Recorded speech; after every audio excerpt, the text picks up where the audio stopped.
All right, we are live. We are live. So just it's always the 5 minutes before that everything just comes together. We want to thank everyone who woke up a little bit earlier today to join the conference and be with us for the inaugural A11y Conference. Thank you all so much for joining us. Now, it doesn't make sense to have a conference about accessibility and then not make it accessible. That would be very stupid, right, Adriana? Yes. Like, that would be like the worst thing a person can do. But that's not what we're doing here at the E11 Conference. We have an ASL interpreter that you should be seeing at the bottom of your screen.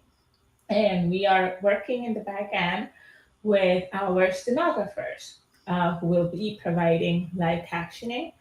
Our goal for today is that this is going to be a conference where you really come out of this learning a lot about accessibility. So, before we get started, we are going to wait a few more minutes for the captions to show up on the screen so that we can actually begin the conference. If you have any questions or any technical challenges that you're having in this moment, please message us in the chat. Adriana and I are going to be finishing up some quick things as we wait for the captioning, and then we'll start. Adriana, anything you want to add to that? So I would love for us to give our audio description. So I'll go first. This is Can I suggest that we do the audio description when we actually have captions, so well. that we don't have to do it twice? That's a good idea. Also, if you do need captioning, there's also the ability to turn on captioning in your browser. If you want to click on the settings tab in your browser under accessibility, um, under the setting options of your browser, it'll say live captioning. You can turn that on. Chrome has it built in, while other browsers will tell you that you need to turn it on in your system settings. And you can turn that on in your system settings and have captioning um on your browser. I see Angie. If you go to your browser in the top right corner where there are three dots. Adriana, I am currently sharing my screen, but I need you to give me access. Okay. Let's do this And and go where ahead. did you go? I put only one person. I can add myself too. Uh, let's see. Do you Well, want me to? okay. No, go ahead. You talk. Okay, so if you need automatic captioning while we wait for the official stenographer to show up, you're going to go up on your Chrome browser at the very top on the right hand corner. There are three dots. This is called what is it called? Customize and control Google Chrome button. So you're going to click on that button and then you will go on your menu options. There is a section called accessibility. You are going to click on that button called accessibility, and then you are going to go to this button here that says live caption, and that will turn on the captions in your Google Chrome window. Okay. Alrighty, so And all right, we have got the captions live. yeah, We got a message actually here from Meryl. We are so excited to have Meryl as a speaker. She is saying Windows 11 also has captions built in. Meryl, if you are watching this, I want you to just like maybe take a screenshot, send it to us, and then we will like stream that so that people just stay to know. So take a screenshot and hashtag us A11y captions. And we have got the captions up and working. Let's look at that link. Let's open it up. So I'm going to copy this link. I'm going to paste. And here, friends, are the captions in real time. I need to do the echo effect here. Hold on. We have got the captions. Alrighty, and let me go ahead and make this a little bit bigger. Is my echo all the way down? Yes, we are. Okay. Okay. Gianna, can you make this pretty on the screen, please? I will try to do my best.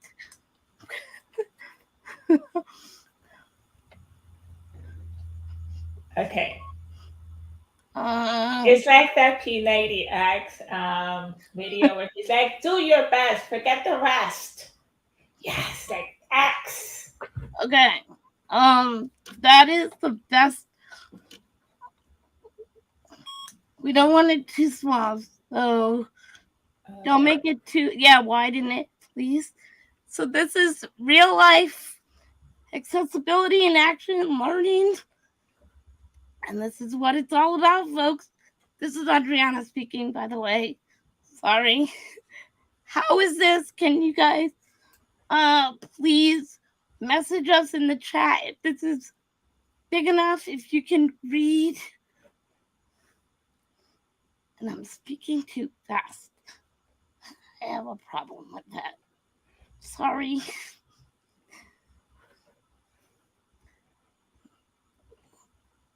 Are we all good with captions? I believe. So what I am going to say that, hold on, I am personally. So Gianna, let's change the screens here. Let's put me at the top, and then we're going to have the closed captioning at the bottom, shrunk down at the bottom. It shouldn't be taking up the whole screen. Okay. Okay. Mariella's back. Okay. Oh, you I'm can. also noticing a slight delay on the captions. I want to make sure that our stenographer can. Hold on 1 second, please. She is hearing us, but there is always going to be a delay. I'm seeing the captions a little bit delayed. Uh-huh. Are you seeing them too? Or Yeah, I am. I'm trying to adjust our layout, and you can't see it until I save it. So I apologize. No, you're doing awesome. But let me just give me 1 second. Okay.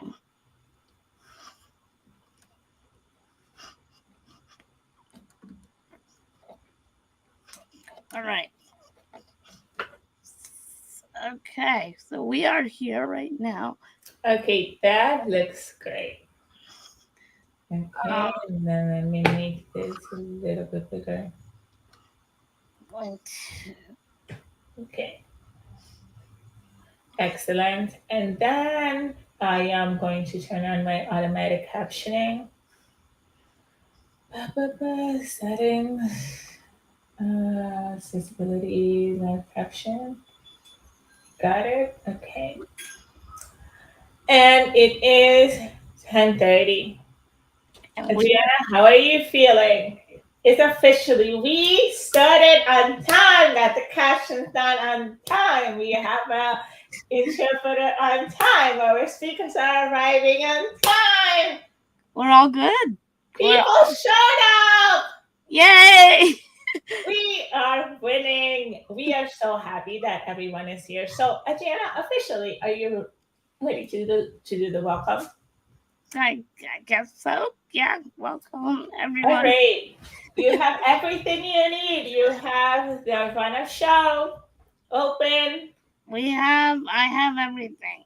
You have everything. I need a cup of water. Hold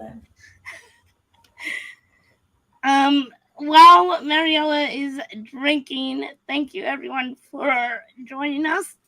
I'm Adriana Malazzi. I am a Caucasian woman with short salt and pepper hair. I'm wearing a purple blouse. I'm in my power wheelchair. I'm sorry, I'm speaking too quickly again. Sorry. And I have a virtual background of a gorgeous living room with a baby grand piano, wishing it was my real home. And I will turn it over to my partner in crime, Mariella Paulino. Alrighty, thank you so much, Adriana. I am so happy to be here with all of you. My name is Mariela Paulino. I am the founder of Project Hearing. Project Hearing is an organization that I started to document my journey and my own life as a person with a hearing disability who uses a cochlear implant to hear. And I really started putting Project Hearing together and all the ideas that followed, like this one, because I have met so many incredible people in my journey as a hearing disability advocate, and I needed to find a place. I needed to connect with them to find a place to tell our stories. So it means so much to be here with all of you today, Adriana. It means so much to be here with you. Thank you so much for helping to make all of this happen. And thank you to each of you watching this webinar at work, at home. It's going to be an amazing 3 days, and I'm so excited to spend this time with you. So that is Project Healing. I also am the Advocacy and Social Media Manager at AudioEye, who is one of our sponsors for this conference. Um, so, an audio description. I am a Hispanic woman. I have long black hair. I am wearing my signature shirt that says, "The future is accessible," with my handle at Project Hearing. And I am in my office. There are some pictures behind me and some artwork. One of my most recent pieces of artwork says, "Complaining is not a strategy." And that has been a reminder for me because for me, things like accessibility are really about you have to take action, which is really what the theme of today's conference is. Um, so, it's also a very bright room, and I am in my desk, and there is a microphone in front of me. And my preferred gender pronoun is she and hers. And let's go right back to our run of show. We set that up. So everyone, so again, I'm going to keep going on the run of show. We want to let all of you know that we are currently streaming live. So you should be able to find us on YouTube, on LinkedIn, on Facebook, and on Clubhouse. So we are everywhere right now, streaming live, talking to you about accessibility. We want to give a huge thank you to everyone that's taking the time to learn with us today. Thank you so much for making the time to be here. We also want to give a huge, huge shout out to our sponsors. So I want to talk about some of our sponsors. We have Google, who was our very, very first sponsor. And they are covering the ASL and the closed captioning for today's webinar, which is huge because one of the most important things that I want to share with you is that accessibility is one of the biggest expenses when putting a conference together for accessibility. So Google was able to take care of that. We also want to thank 3Play Media. 3Play Media sponsored this conference by providing captioning for the promotional videos that we have. We are going to be sharing those after the conference. We had a range of technical difficulties, right, Adriana? While making these videos, we gave up. And originally, I wanted to share these videos without closed captioning. I was just like, let's just do automatic captioning. Let's just get them out. But we have people in our communities like Meryl Evans, who said it doesn't make sense to make a conference about accessibility and then not meet the highest standard of accessibility. And we really, really believe in that. So thank you, Meryl, for making that introduction to 3Play Media. And we're going to be sharing all of that video after the conference as we also promote our speakers. So thank you, Meryl. Thank you, 3Play Media. We also want to thank AudioEye. So first, I am spending this time putting this conference together, and I took time. And it's so wonderful to be in an organization that is really committed to making the internet accessible. Only 3% of websites are accessible to people with disabilities, and AudioEye is one of those organizations that really stands behind its mission of helping companies make their websites more accessible. So I'm really excited to be spending time with them, and we have some really interesting giveaways that we're going to be giving out later today from AudioEye. Gianna, I welcome you to talk about the Matthew V. Jocelyn Fund and the House of Possibilities. You want to tell our audience a little bit about them and how they help make this possible. Yes, so this is Adriana speaking. So the Matthew V. Jocelyn Fund is a fund from the Jocelyn family. Sheila and Kirk Jocelyn, their son, passed away several years ago. He had multiple disabilities, and they created this fund to help people with disabilities pretty much do anything they want to do. So, whether it is holding a conference like this, or going on a trip to a conference, or conference fees, or assistive tech to help you live independently, they are there to help you, and they are out of Massachusetts, and through Easter Steel, Massachusetts. And then House of Possibilities is an organization, a nonprofit organization in South Shore of Massachusetts. They provide services for adults with disabilities, and they provide community-based services as well as job training, etc. And I had the privilege of working with them as the um, advocate coordinator, and we would do self-advocacy group and training. So I was very fortunate to work for them. So without them, both of them, the Jocelyn Fund and House of Possibilities, House of Possibilities is allowing us to use their StreamYard account. So we wouldn't be able to do all the videos that we've been doing with all our speakers, and streaming right now if it wasn't for them. So thank you to House of Possibilities. Mariella? Awesome. So, Adriana, one of the things we need to do before we move forward is we need to change the screen up here. So our pictures are too small and they're too big to the top. So we need to make them lower and wider.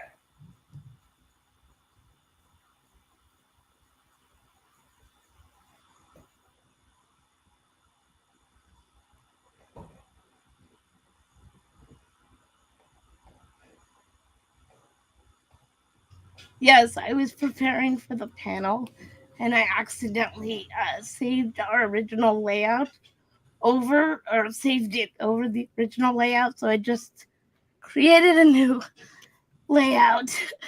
And hopefully this is a little better. Right now I made us a little bigger, but I was prepping for our first panel, which I'm super excited about. Okay, excellent. So, Adriana, do we have our panelists in the room? It looks like we do. Okay, let's bring them up. I'm seeing some comments in the chat Yeah. for the agenda. I am going to share two different documents. Hold on.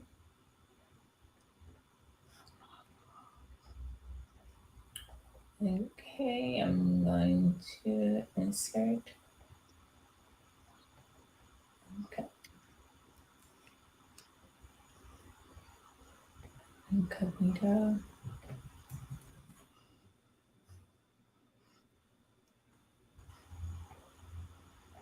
Okay, hold on.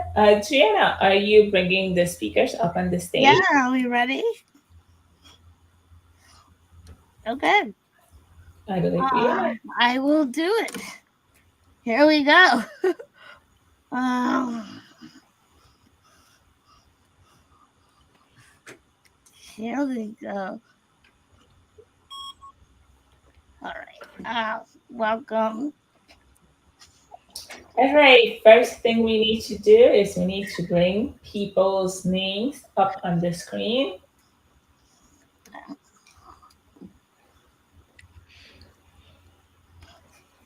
It's magic. Awesome. Hello, Karen. Hello, Charlie. Hello, Laurie. Hello. Hi. Awesome. Do all of you have the document open with the panel notes? Do you guys feel good with your tech setup? Anything we can help you with before we get started for today's conference? Are we all good? All good. Great. Can you hear? If you could hear me, then we're good. Yes. I am so excited to be with all of you. So officially, let's get this video rolling. Adriana, are you ready? I'm ready. All right. I want to check in our ASL interpreter. Elaine, are you ready? Awesome. And then Wendy for transcriptions, sound, or is it Joshua? It's Sherry. It's Sherry. Sherry, are you good for captioning? Can you give us a thumbs up in the caption? Right, we are ready. Welcome, everybody. Welcome to the A11y Conference. And we have our first panel today. We are going to be joined by Charlie Carr. Charlie Carr is a disability rights professional and activist. We are also going to be joined by Laurie Hannon. Hi, Laurie. It's so amazing to see you here. Laurie is the executive director of the Center for Hearing and Communication, and we are going to be joined. Whoa, this is a big one, guys. We are going to be joined by Professor Karen. Should we refer to you as Karen or Professor Karen? Karen. We are going to be joined today by Karen, who is from the Robert and Colleen Hess Distinguished Chair of Disability Studies and Professor of Anthropology at the University of California, Berkeley. So, welcome everybody. My name is Mariela Paulino. I am the founder of Project Hearing. I am also the advocacy and social media manager at Audio Eye, and I am a Hispanic woman. I have long black hair. I am wearing my signature shirt, which is a black shirt that says, "The future is accessible" with my handle. I am wearing very bright colored nails because I am in such a happy mood. And I am in my home office where we have different pieces of artwork and photos behind me. And one of my key pieces is one that we have here that says, "Complaining is not a strategy," because all of us here are all about taking action to make the world better. And my preferred gender pronoun is she and hers. And I'm going to pass the microphone over to my chaos organizer, visionary leader, transformative co-conference presenter, Adriana Malosi. Adriana Malosi, go ahead and introduce yourself. Thank you. You were much nicer than I was. I'm Adriana Malazzi, founder of Puffin Innovations. We're an assistive tech company. I am a Caucasian woman, power wheelchair user, salt and pepper short hair with a virtual background. Let's get right into it. So I'm going to start with you, Karen. If you feel comfortable going ahead and making an introduction, make sure that you include the audio description of preferred gender pronoun. Go for it. Hi, everyone. I'm so excited to be part of this program. Many thanks to Mariela and Adriana for organizing this amazing conference. My name is Karen Nakamura. I use she, they pronouns. I am a genderqueer Asian American, Japanese American woman with graying hair that's shoulder length. And I'm at my home in Oakland, California, on the occupied territory of the Hrichin and Ohlone people. I am wearing a plaid shirt, which covers the fact that I am actually in my pajamas because it's 7:45 on the West Coast, and thankful to everyone who are joining us from the West Coast at this early hour. And again, just really thrilled to be part of this. Thank you so much, Karen. I want to pass it on to Charlie. Charlie, go ahead. Well, good morning, everybody. My name is Charlie Carr. I'm a white male. I'm wearing glasses and a yellow checked shirt. I use he, him pronouns. And I'm in my home office in Massachusetts. Thrilled to be here. And I'm thrilled to join with other distinguished panel members. And a big shout out to the first A11y Conference. And thank you, Adriana, for the invitation. So happy to have you here. Laurie, who are you? Oh my goodness. Lori Hannon. I am a Caucasian female, short, sort of wavy today, dark brown hair, with glasses, a black sweater. I'm in my work office, which is just a touch cleaner behind me than it would normally be. If I was true to self, I would have kept the mess, but I gave you a break. I'm going to just apologize in advance because I'm getting over a cough and a cold. So I will go on mute as often as I can to spare all of you from the sounds. And really so happy to be included in this. Mariella, I won't tell them how long we've known each other. It ages both of us too much. And just humbled to be here, both Charlie with Charlie and Karen. As an ally, I am just really, really so impressed by all of your work. Alrighty, so we have a panel here, and we are just so excited to share each of the stories and knowledge that they all have to share with all of us. So I guess I'll start with the very, very first question for all of you, which is, can you share with us your personal experience with the disability rights movement and how you became involved with it? Laurie, I'd love to start with you. Sure.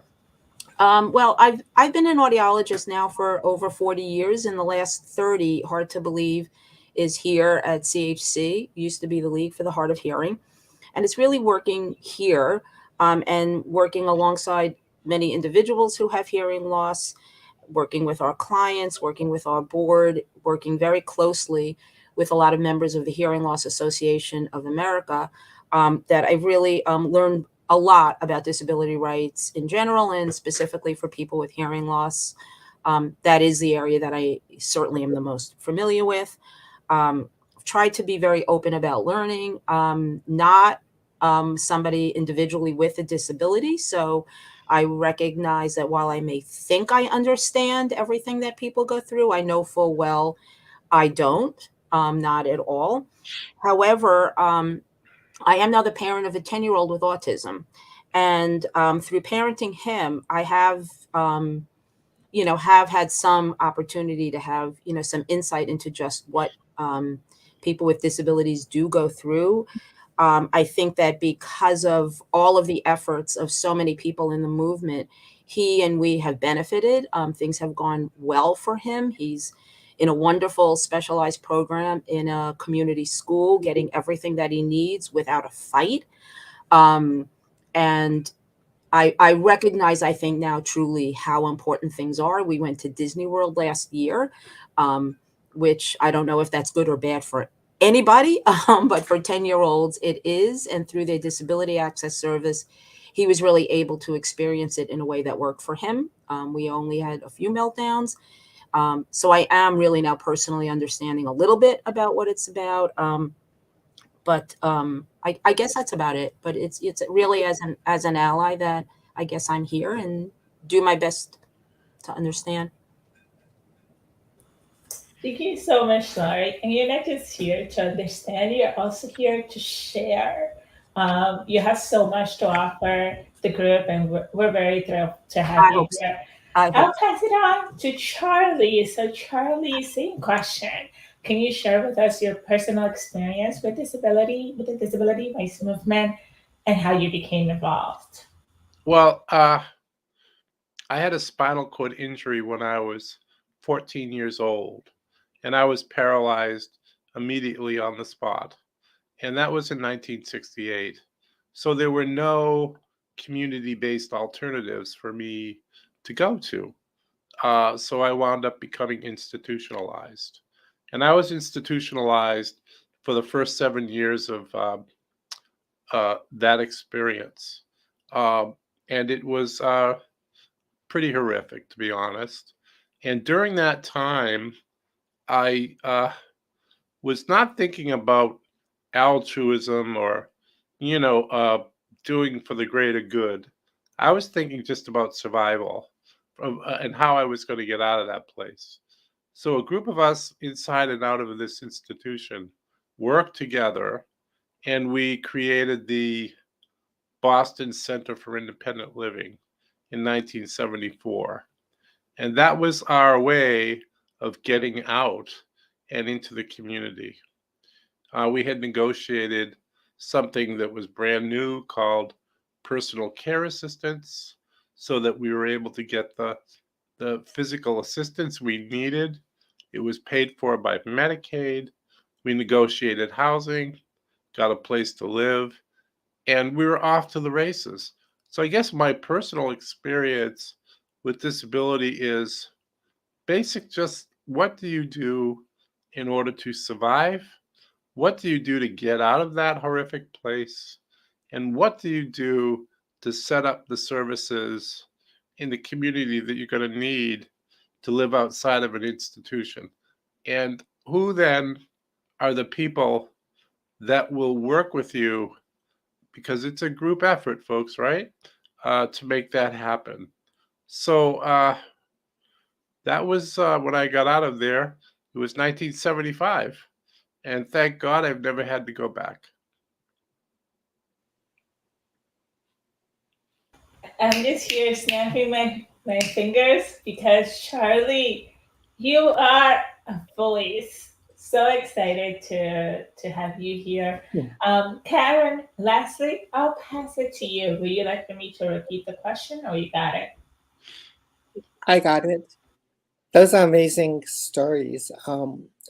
I identify as having psychiatric, neurological, and some physical disabilities. Um, and that identification has taken a long time to come. Um, so the ADA was passed in 1990, which is the second year of my college experience. And I didn't really identify as being disabled, although looking back now, it's like I wondered how I managed to do things. It was really only after I became a professor, and I was doing work in initially in deaf studies, because I was really interested in Japanese deaf people as a minoritized, queer and Japanese American person. I was really interested in deaf people in Japan, and so students were coming out to me with various disabilities in my classroom. And then for my second project, I started working with a community of people who have psychiatric disabilities. And living with that community really forced me to come to terms with my own psychiatric disabilities that I had really pushed down a lot, as well as neurological, intellectual disabilities, and really just caused me to like revisit my whole life and identity in those terms. So it was it was a late coming out, and so then I got this great job at UC Berkeley, which has allowed me to, really be on the forefront of the disability rights movement. And now I lead this lab at Cal, where we're trying to combine disability, technology, and the community, and really center disabled people's experiences and knowledge there. I think often we're left as afterthoughts or just as an excuse. Hey, let's make this thing and include disabled people. And I want to make sure that we center disabled people and that we build the community to do that. And that's what I'm doing here at Berkeley. And it's fascinating because in so many different stories, Berkeley is where the disability movement started. And so it's so awesome to have all of you here today. I know I sent each of you, or I know we sent each of you the questions for today's panel, and I really just want to go over here and over there, and just like really explore each of your stories. But we really have a structure to follow. So I'm going to go ahead and just kind of go through the questions. The first question I have is for you, Charlie.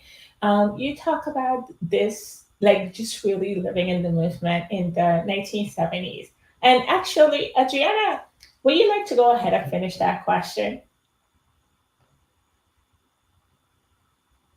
You caught me typing in the chat for people. I'll let you do that while I type in the chat because I want people to send us questions in the chat. Okay, let's go ahead and switch. So, I guess, Charlotte, in your opinion, what impact has the ADA had in the lives of people with disabilities, and how has it changed people's perception of disabilities? Looking at the length of time that you've been in this community. Well, yeah, it's amazing. So you think of the ADA, but you need to realize, we all do, people in the audience, that it's the first piece of civil rights legislation of any real magnitude since the Civil Rights Act. And when you look at the ADA and how it's constructed, it mirrors the Civil Rights Act from Title I all the way through. It starts with employment, Title II is public accommodation, and so on. So when the framers, Pat Wright and others, put the ADA together, it mirrored the Civil Rights Act.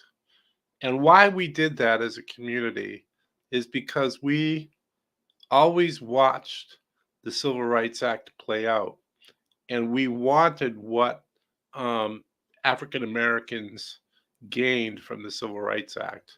We said, hey, that's what we want as a community. So we got it passed. It was very difficult. The perceptions of people with disabilities at that time, and to some extent today, are best out of sight and out of mind, and not in the community and up in people's faces. That's uncomfortable for many. But what I think is the biggest accomplishment of the ADA happened uh, in 1999, and that was the Olmsted decision. And the Olmsted decision basically says that people with disabilities, because of the ADA, have the right to live in the community, and the state has to pay for that right to live in the community. So all the services and supports that somebody needs as a result of this right are to be paid for by the state. So when LC versus Olmsted was eventually enacted by the Supreme Court, the floodgates just opened, and people with disabilities started pouring out of institutions, regardless of whether it was intellectual, physical, whatever disability it is. People started pouring out. States were freaking out because they didn't have the resources allocated to support us. So to me, the ADA was certainly a landmark civil rights legislation. But like all legislation, it needs to be tested and tried before meaningful change happens. And the Olmsted decision was and is that meaningful change. So I think that public perception of people with disabilities is slowly changing. It's moving away from a pity based or out of sight, out of mind framework. And it's now becoming more of a so here they are, here's what they want, and how are we going to accommodate them? And slowly but surely, people with disabilities are assuming our rightful role in policymaking and decision making and the things that Karen spoke about and Lori. And so now we are in the position of influencing policies, influencing legislators, voting, changing. So I think we're being seen as a force, but oftentimes, depending on where you live in this country, a bother, to be honest. So I'd rather be a bother and living in the community rather than a passive person dutifully living in an institution. Well, that is, we're living history right now, Charlie, and I thank you so much for sharing that story. It's such an important topic of just really not settling, like not seeing this movement happen before, but knowing that you deserve something better, and just having that it's not the world we live in, but we're going to work with the world we live in and we're going to create that world. I am so happy that I heard that story from you, Charlie. Thank you so much for sharing. My Karen, pleasure. I would love to pass that on to you. As someone in academia, you're probably familiar with this very history that Charlie is talking about. But I think you also have a little bit more of an insider's perspective on how this movement has evolved. I'd love to hear what you have to say on that question. Thanks. I think the ADA is an amazing piece of legislation, but I think they could have consulted more Black and Brown people in the writing of it because it has many achievements. The best, I think, are on public accommodation, especially in how it's embedded in building codes. So all new buildings now have access to it. But as every year I have my students do an ADA survey of their housing, and in a class of maybe 30 students, 2 students are living in a, um, a, a home where a friend with a wheelchair could visit, not even live, just visit, so that friend could go to their living room and use the bathroom. So 2 out of 30 each year, and those are the students who are living in the dorms that are the newer dorms. So even though public accommodations has been really great for going to the movie theater or to a hotel, and even then many hotels are still inaccessible in various subtle ways, right? The spa might not have a wheelchair lift, or the hotel shuttle might not take power chairs. Um, in many ways, that's been a huge accomplishment. But where ADA has failed has been in employment. And many statistics show that employment has actually dropped in terms of percentage before and after the ADA. And there are many factors behind this. But the ADA did nothing to redress past wrongs, like all of the sort of embodied discrimination that are in people, the lack of education, the lack of building social capital. So again, it's very similar to the Black experience after the civil rights movement. You get these rights, but there's nothing there's no support to help people to fully enactate that. I think it's changing. I want to end on a happy note, but every university is seeing an explosion in the number of students with disabilities. And I don't think it's coincidental that this is happening, in this period, 33 years after the ADA. It took some working, but finally all those kids whose parents were told, oh, your kid can't go to the kindergarten because they're in a wheelchair or they're autistic. Those kids got into the kindergarten, they got into the elementary school, they got into the middle school, and now they got into high school. And now they're coming to college, and we're seeing this huge wave of what we're calling the ADA generation of students. And for them, access is something that they have always assumed. But then they come to college, and college wasn't ready for that. Colleges have been really, really resistant. And so we're seeing this huge wave of students. And I think when they graduate and when they become the kick-ass activists, that they're going to be the ones who are going to lead. I think we need a new generation of leaders, ones who like embody intersectionality, who see the disability rights movement in alliance with BIPOC movements and with queer movements and with the movements of undocumented people, and see it in terms of, it's really great if you're very rich and you're disabled, there are certain benefits. But if you're very poor and disabled, that is an entirely different experience. And so we need to have all those alliances created, which is why I'm so excited to be part of this. And then finally, Laurie, I'm going to pass that same question to you, and then I will pass it on to Gianna for the next round of questions. But Laurie, you're someone who has been in the industry for what previously was the League for the Hard of Hearing, now the Center for Hearing and Communications. You've seen an entire evolution of the ADA. What does that look like? Where is it going? First, I just have to comment to both Karen and Charlie. It's so interesting listening to you. I almost forgot that I'm supposed to answer a question too.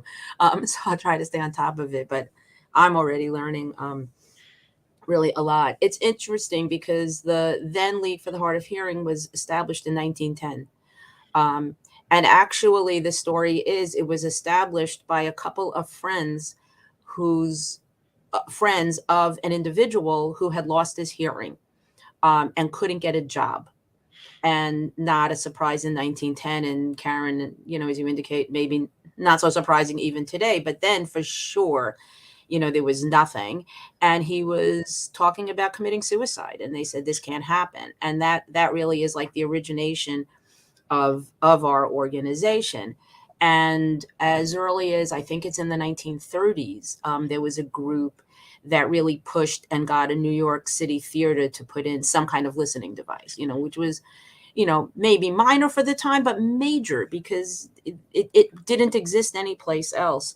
And when I came here, and I guess it was the early 90s, there was a group called, Mariella, you might have heard of this, ABC, or Advocates for Better Communication, that was a small, relatively small group of activists, basically people who had been clients of ours pre-ADA, whose job really was to try to push for effective communication for people with all degrees of hearing loss.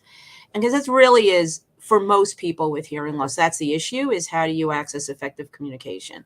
And it can be kind of complicated because it's such a heterogeneous population, as many are.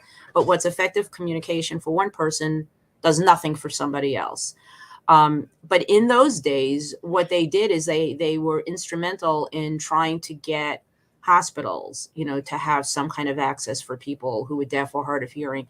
And one of the things that they did that was great for the time is they actually created like this little kit that people could buy to bring to a hospital so they would have what they would need, a little amplified thing for the phone and a portable smoke detector and things like that.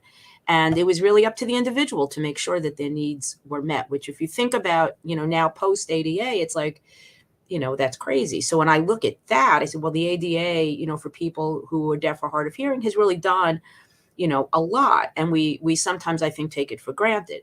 We also still, even today, though, hear of either parents who are only, told about one method of communication over another, or, somebody who doesn't sign saying, not like this conference, but here's an interpreter. Well, I don't sign, or here's captioning. Well, that's not my first choice.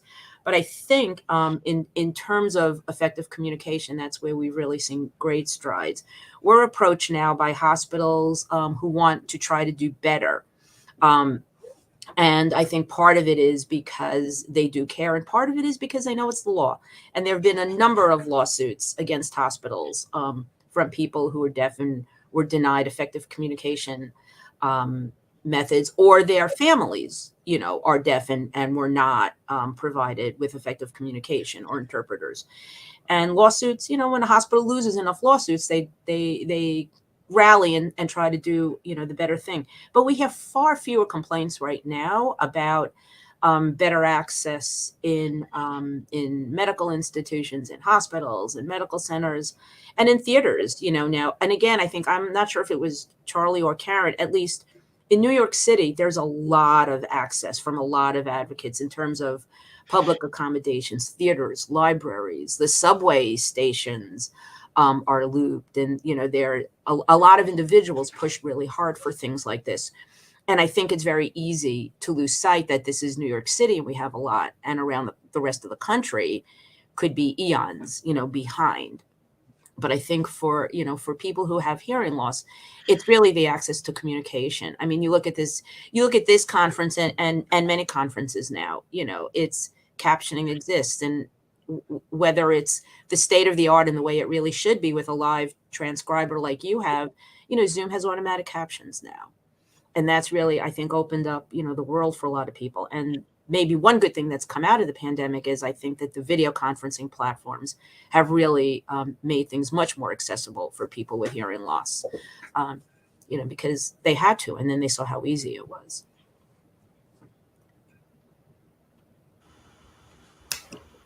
Whoa. Wow. Adriana, I'm going to pass that second question to you because. Yeah. Wow. All right. So this is Adriana speaking.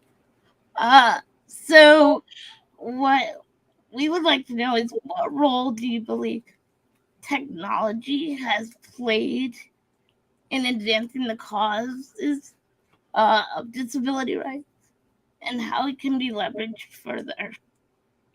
Who wants to take this first? This is go ahead, Karen. Thanks, Charlie. I just wanted to say one thing about the ADA that was also, I forgot to mention, was that the ADA was really amazing in that it inspired the world to change too. And so, where I do work in Japan, we had disability rights laws, but they were more welfare oriented, and this notion of civil rights that the ADA instituted really helped to change how people organized. And then I was really fortunate to be in New York and at the UN when the UN Convention on the Rights of People with Disabilities was being written, and just to see everyone from across the world like coming together and thinking about the rights of people with disability, and all these nations signing.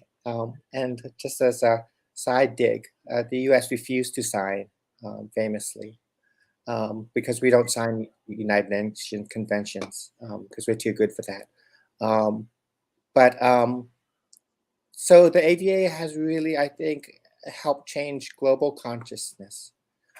So it's been amazing for that. So for technology, I think technology has been really great in many, many ways. There are things that we can do and that we can't do. I think that part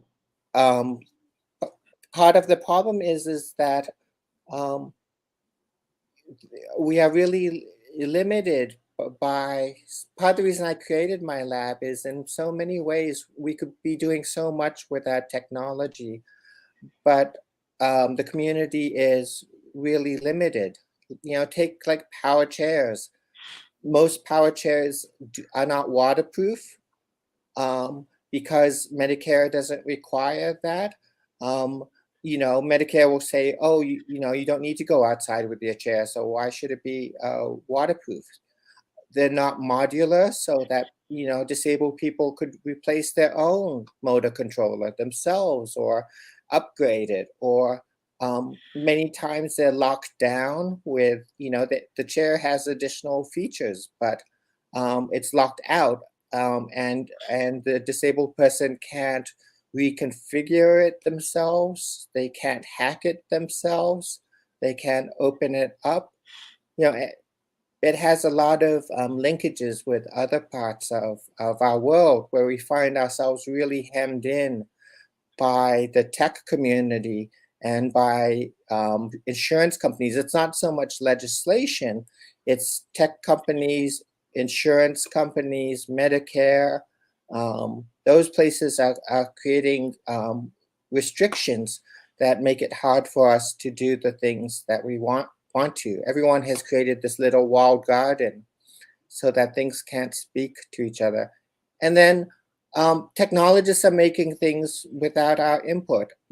At our lab, we like to make fun of every month, 3 weeks, someone will come out with, a media company will come out with this great story. Student in high school creates sign language glove.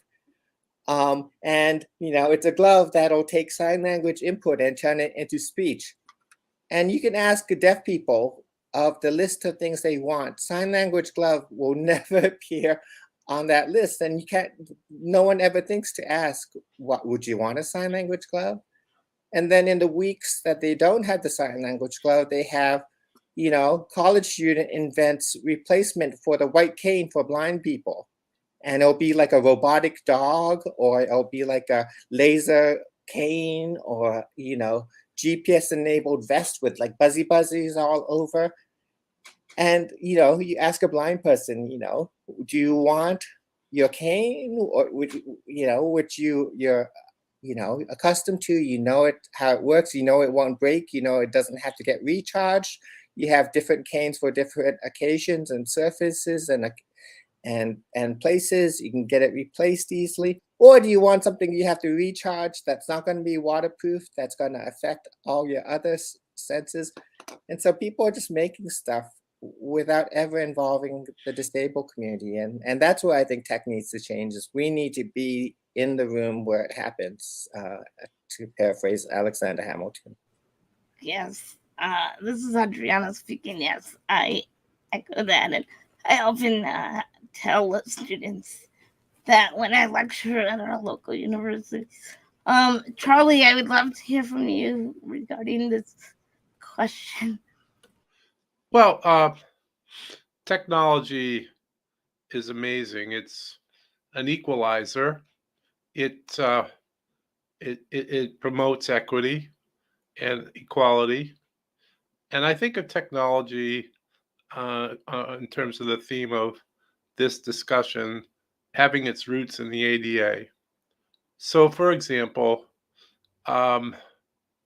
people that are blind had no access to banking. And as a result of a lawsuit, now people who are blind have access to ATMs and a number of other features that enable blind people to bank. Very much driven by blind people, demanded by blind people, lawsuit was filed by blind people, and voila, we've got banking now is pretty much standardized to accommodate people who are blind. So I think it's an equalizer, and it's a law that has legs. So, I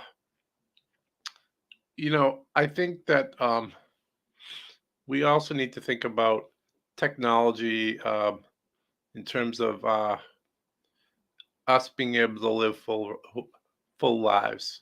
When I was first disabled, I had to be pushed everywhere. I couldn't do anything on my own. And it wasn't until a power wheelchair was made available to me in the mid 70s that I was able to drive my own wheelchair, and my quality of life and my access in the community was greatly enhanced to the point now where I have a wheelchair paid for by my health insurance, but also by Medicaid, that allows me to drive with my head. And because my ability to drive with my arm has now become compromised.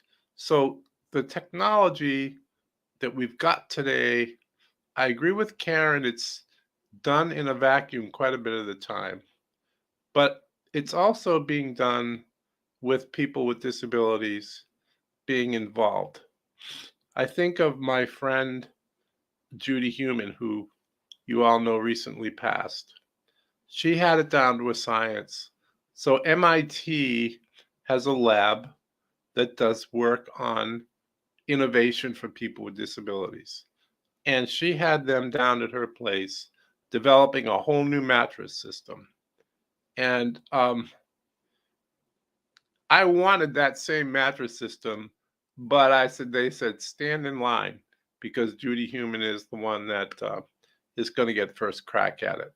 So the more we are able to get ourselves involved in the academic community, in the legal community, and in the private markets, we can help to develop appropriate types of assistive technology. And I'll end simply by saying that the other thing that seems so subtle, but it's so huge, is, for example, Zoom. Zoom is an amazing breakthrough for people with disabilities that have difficulty with transportation. It enables us to attend meetings, work, and a host of other things that never existed before. So we need to think about everyday things that we take for granted, like this conference and my ability to participate, and our ability to participate from the West Coast to the East Coast and in between through this platform. So it's an equalizer. It's allows for inclusion, and it's life changing, honestly. Yes, I wish I had known that because I'm at MIT all the time, so I might have to sneak in and see what they're working on. Yeah, Uh, reach out. yeah. Lori, would you like to chime in on this question? Yeah, a little bit. And I think Charlie, it's a really good point. I think certainly in the world of hearing loss, technology has kind of exploded and helped people along the way. And some of it, I think, is where we've capitalized and kind of been it's been great equalizers.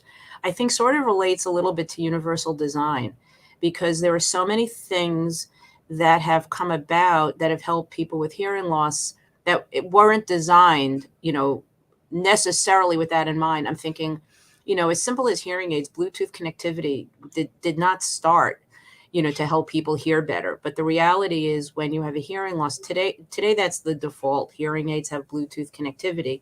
It allows for people who can so much easier access to listen to music, to talk on the phone. And it's not what the design was for. And texting, if we go back just to texting, hearing loss or not, there's no teen that talks on the phone anymore, whether they have a hearing loss or normal hearing. So, teens now with phones with hearing loss are absolutely, equal peers, equal to their peers with that, for good or bad, for whatever that is. And exactly, Zoom. I mean, I think that the world, has learned through the pandemic. We're still on Zoom today, not, for, people who have disabilities and not just because, it's easier for one population or another. It's easier for everybody. And while there are certainly, benefits to being in person, for meetings like this, I can participate in so many more things cross country where, you wouldn't travel otherwise. And of course it's helped, since transportation is probably, I don't know about the last frontier, but certainly still a huge, hurdle for people. It completely eliminates that. And then in terms of accessibility with the captioning, and Zoom is probably the leader out of all of the different video conferencing. Most recently, I think it's only in the last couple of months now, if you want captioning enabled, you just do it. You don't have to ask the host to do it.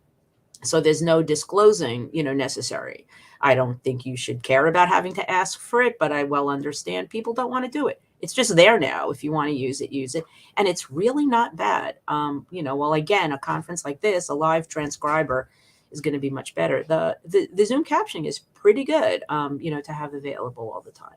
So I think technology, really, really, it kind of ends up benefiting everybody at the end of the day. This is Adriana speaking. Definitely. We did get some questions in the chat, but we do need to wrap up soon. I do want to mention one of the questions from Lee. And she said, does the ADA cover people in mental health crises? Karen or Charlie, if you want. Yeah, I think for psych disabilities and intellectual disabilities, the ADA has been in some ways the weakest. And technically it does, and it's supposed to. And we're starting to see it, especially again at K through 12, and then increasing in college that it has. But in the workplace, it's been very, very difficult in getting independent living assistant. It's been very difficult in getting deinstitutionalized. It's very difficult. There are HR companies that specialize in advising how to not include people with disabilities, what type of language to include in your job ads. So like you'll see in a lot of job ads, no driver's license required, aside with other things like ability to climb stairs or to speak and communicate clearly or lift boxes above your head that are 20 pounds. But the driver's license is huge one that excludes people with epilepsy, excludes a lot of people with intellectual and learning disabilities, it excludes a lot of people with psych disabilities. And so there's this sort of specialization in how to exclude us. But there's now some really good kick-ass lawsuits happening around psych disabilities and neurological disabilities, and so I'm really hoping those will open things up. But it's really slow, and I don't like that we have to file a lawsuit each time for our rights. It's it's 33 years, for Christ's sake. Just give it to us.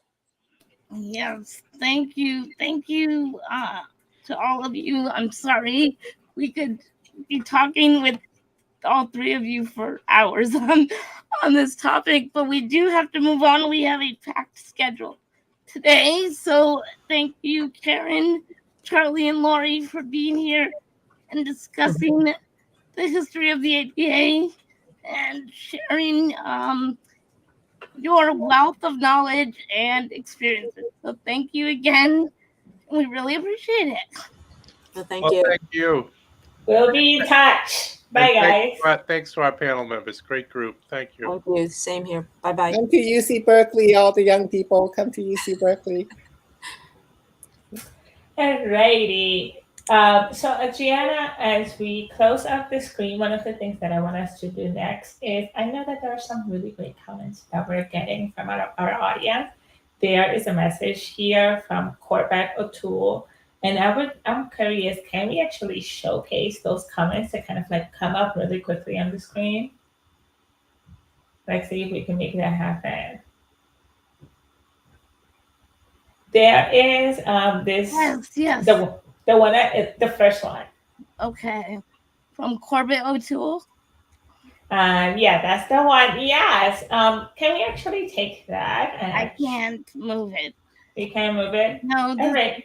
Do you think that moving forward, we do kind of like a quick pop up? So we have comments like this. So the comment that we are showing up on the screen is from Corbett O'Toole, and it says access to technology is very dependent on access to money and resources, and sometimes insurance.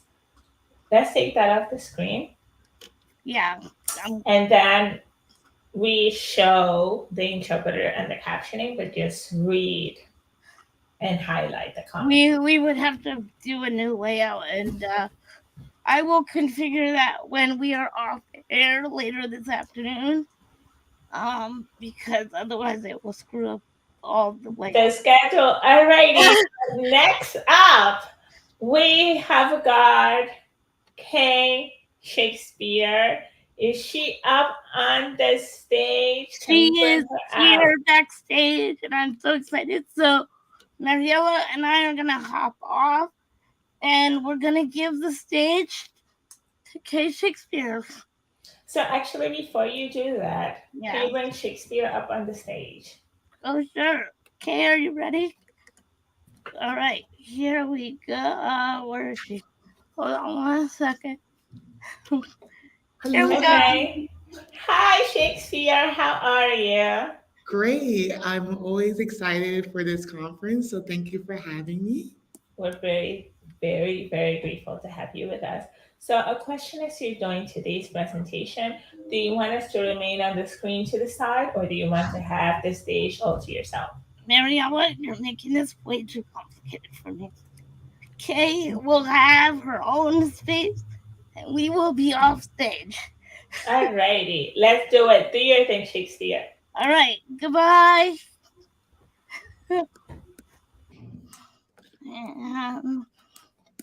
Wonderful.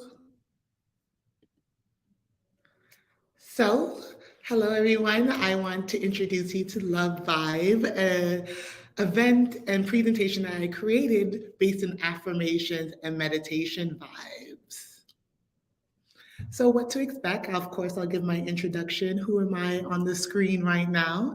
And an overview of the event, of why affirmations, why breath work, and why we need to care for ourselves in love.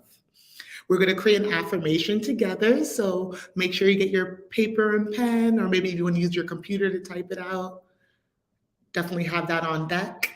Then I'm going to lead you on a guided meditation with meditative sounds that I curated on Spotify for all of you while reading a guided meditation script to help us ground ourselves today. And then there'll be an optional share out in the chat if you want to give feedback or how you experienced the event. I love to hear it. And we're going to send a letter of love to ourselves by the end of the presentation and wrap everything up after that. Super excited. So, why Love Vibe? Why guided meditations? Why affirmations? So, what is Love Vibe? Love Vibe is a presentation that I created that really culminates based in affirmation and self-love. I don't know about you, but sometimes I'll have negative thoughts like repeating in my head, or I'll just get down on myself. So I found out through practice, of course, that affirmations is a good antidote to that. As well as affirmations, I personally listen to guided meditations to really change the soundtrack in my head. I don't think those negative thoughts ever really go away. I think you just have to create a soundtrack that is positive, that you could turn up louder than those negative thoughts in your brain. So we're going to create them today together. So you'll have your own soundtrack. As I mentioned before, I'm Kay. I have a page called Black Nerd Disabled, really showcasing accessibility, disability, as well as my commitment to making wellness accessible for all. I carry a lot of identities. I'm Black, queer, I have a hearing disability, first generation Jamaican here in the States, and Black Nerd Disabled is definitely a culmination of my identities and how I navigate the world and how I use wellness tactics and techniques to replenish myself and to share those tactics and techniques with others so we can practice it together. I'm really taking my background in event planning and operations and combining it with my passion for wellness to share presentations like this to all of you. So before we begin, I want you to show yourself some love. So if you can type in the chat your name, your preferred gender pronouns, where you're tuning in from, I want to know. And what is your favorite way to show yourself love? I'll even pause to see what's rolling through in the chat box.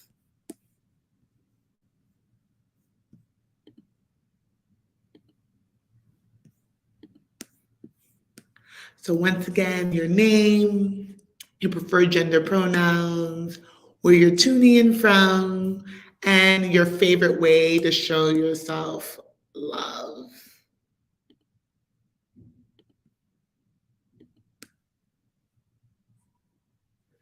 Okay, Canada in the house. Okay. Hello, my Canadian friends, up north neighbors. Chicago in the house too. Oh, podcast. I love it. Puppies. Yes. Puppies. I know I asked you all to share. My name is Crystal Shakespeare. I go by Kay. My preferred gender pronouns are she, her, they, and them. I am tuning in from New Jersey, where I work, but I'm originally from New York City. And my favorite way of showing myself love is buying myself flowers.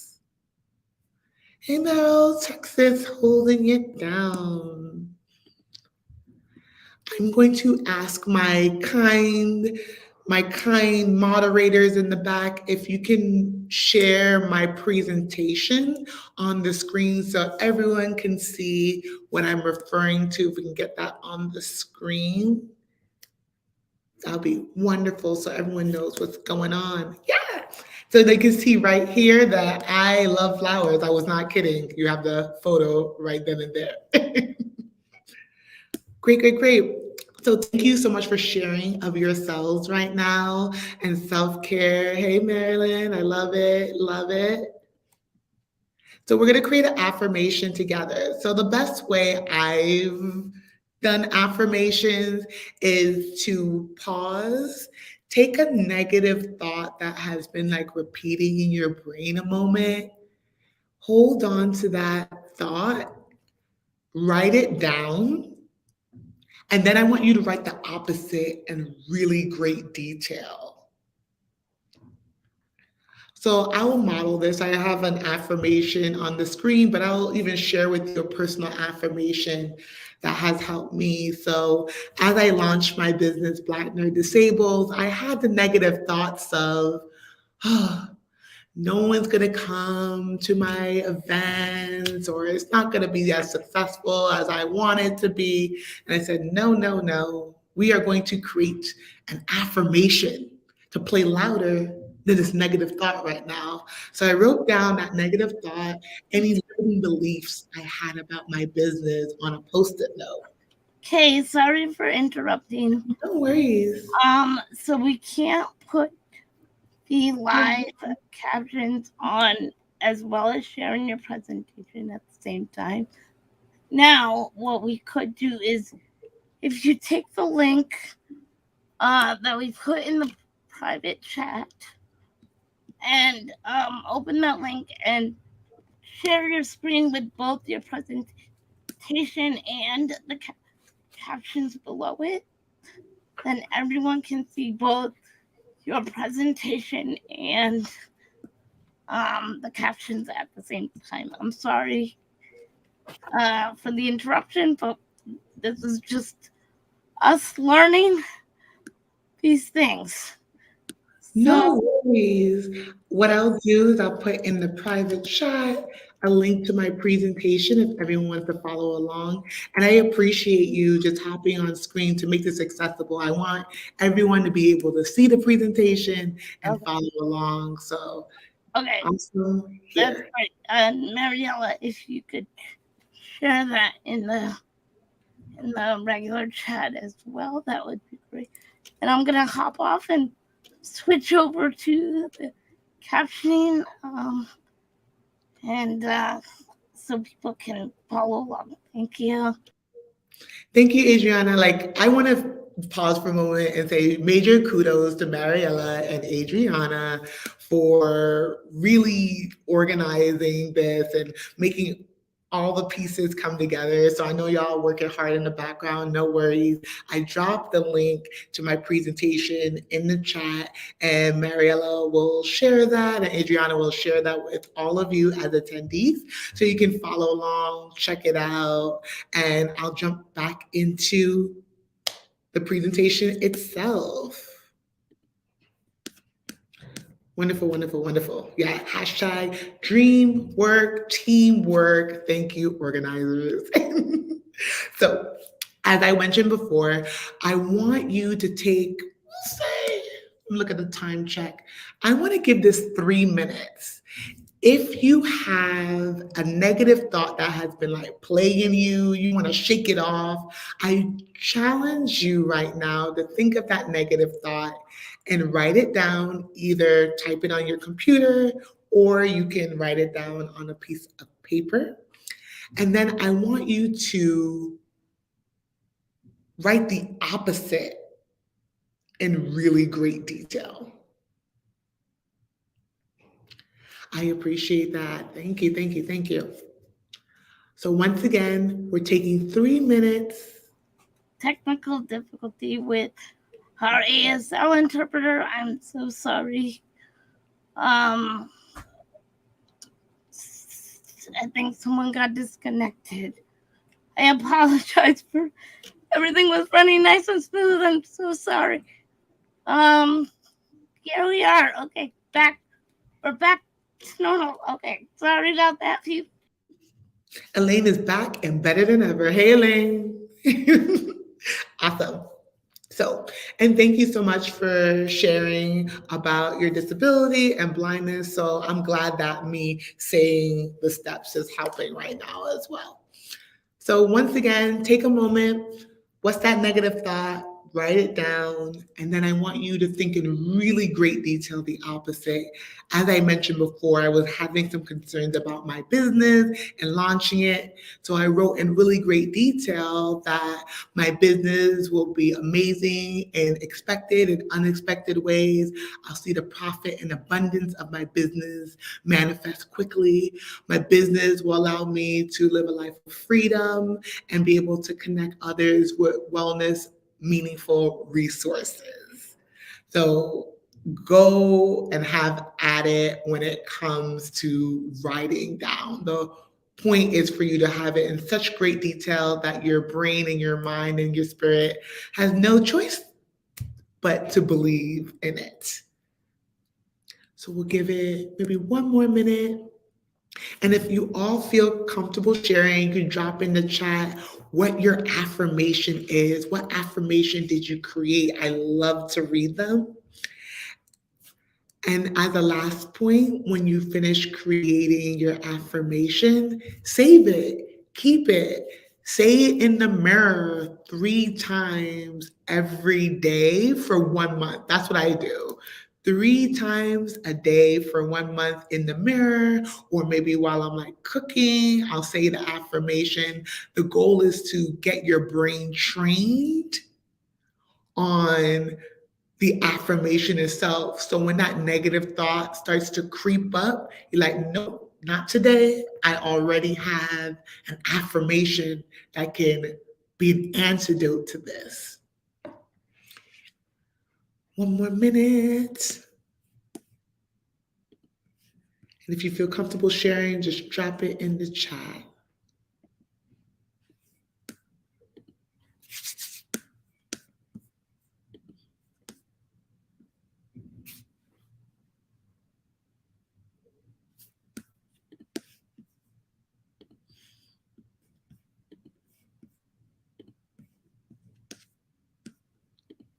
Awesome. So even if you didn't feel comfortable sharing in the chat, I hope you had the time and space to create your affirmation and utilize it in the future. Remember, those thoughts never really go away, but what you can do is use affirmations in order to have an antidote for those negative thoughts and increase your positive thinking and decrease your anxiety about them. So I will move on. And the next point I'm going to bring up is this guided meditation and breath work. But before we begin, I want to practice with all of you. What is breath work? What does it feel like? And what I like to do is have an four square breathing. So you're breathing in through your nose for 4 counts. 1, 2, 3, 4. And breathing out through your mouth for counts of 4. 1, 2, 3, 4. As you breathe in, you're really filling your belly full of air for those 4 counts, holding for 4 counts, and then slowly blowing out for 4 counts, holding for 4 counts. So we'll do this together. I'll hold the count. So let's breathe in. 1, 2, 3, 4. Hold. 3, 2, 1. Out. 3, 2, 1. Hold. 2, 3, 1.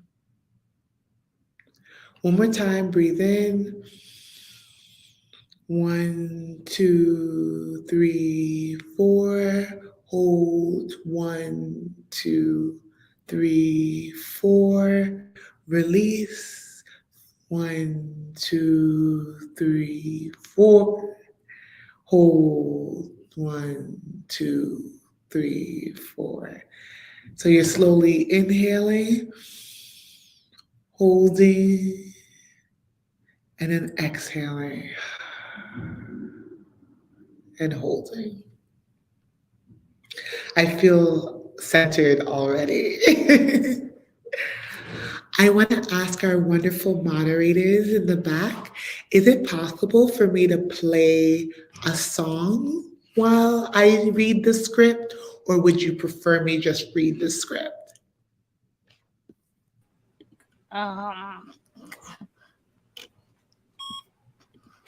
We can give it a try and see if we can hear the song. I do not know if it will work.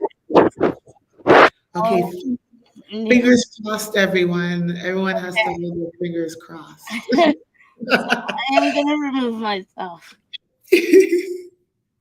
Oh, actually, yeah, I don't know. Okay.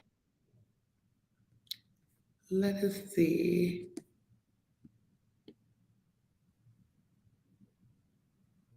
And let me know in the chat if you can hear. Oh, okay. No, I love that you typed in the comment. Easier to listen without background music. So no background music. I appreciate that. That has been decided. Cool. So at this moment, I would love for you to either be sitting down or maybe you're in a comfortable space, maybe you're laying down. And at this moment, just close your eyes, be aware of yourself in the space. And I'm going to read to you a grounding the body script. So let's begin by bringing your attention into your body. You can close your eyes if that's comfortable for you. Notice your body in your chosen position, the position that is right for you and your needs at this moment. Feel the weight of your body. Maybe it's on a chair, on the floor, but you're beginning to radiate with your personal energy. Comfortably take a deep breath in through the nose and out through the mouth. Let's inhale again, in through the nose and out through the mouth. One more time together. Inhale, lots of love in, lots of love out on your exhale. Continue your deep breaths at your pace, feeling breaths of love in and out of your body. As you take your breaths, you are bringing in more oxygen, enlivening your body. As you exhale, relax more deeply into yourself. You may notice your feet on the floor. Notice the sensations of your body connecting, the weight and the pressure, the grounding energy supporting you in love and care. Gently push that energy of love upwards and share it with your legs. Maybe you'll notice your legs filling with replenishing energy. How does it feel?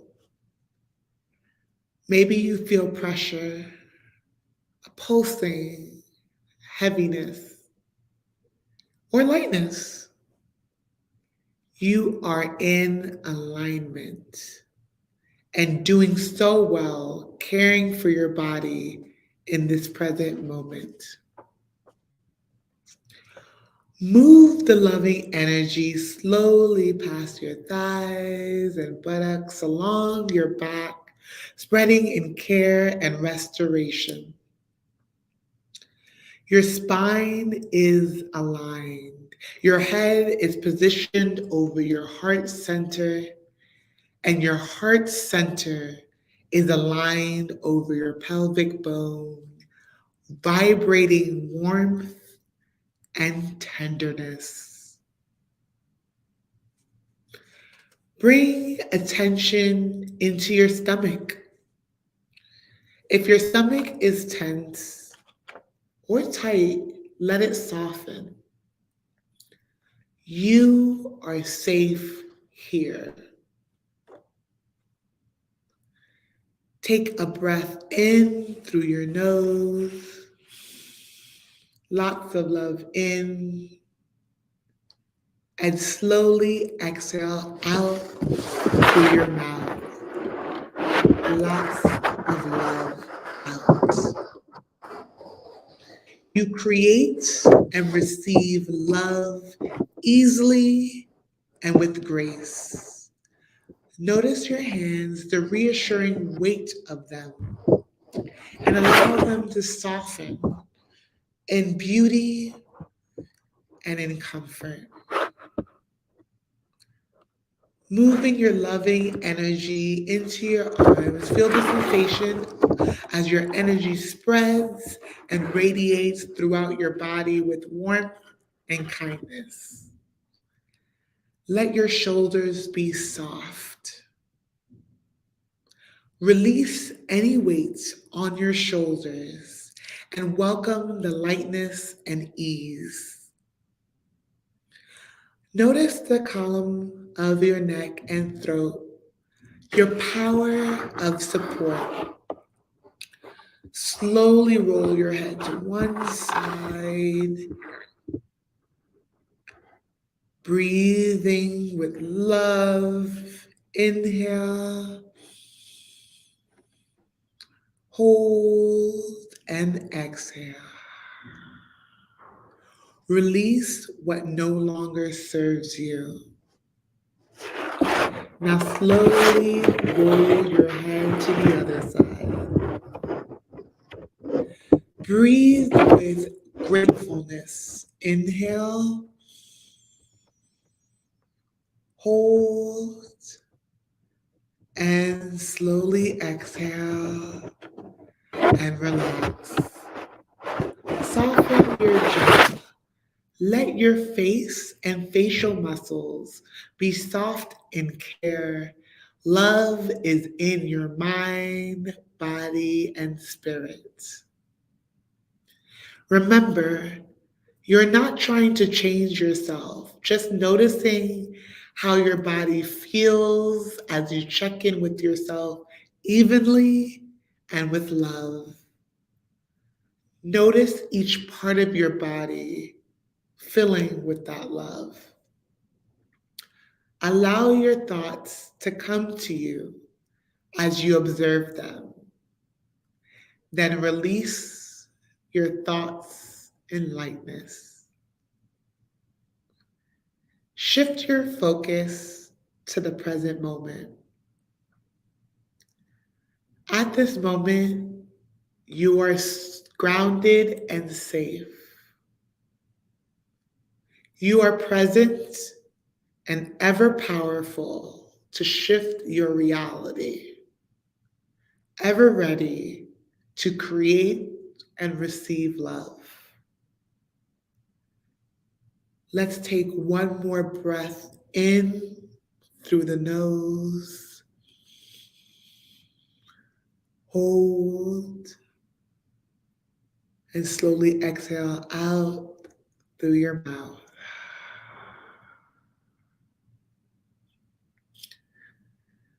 When you're ready, just type in the chat, okay, or maybe some emojis, so I know that you're back in the space together again. Maybe slowly let your eyes flutter open. And I hope that this brought some grounding energy, love, and softness into your day.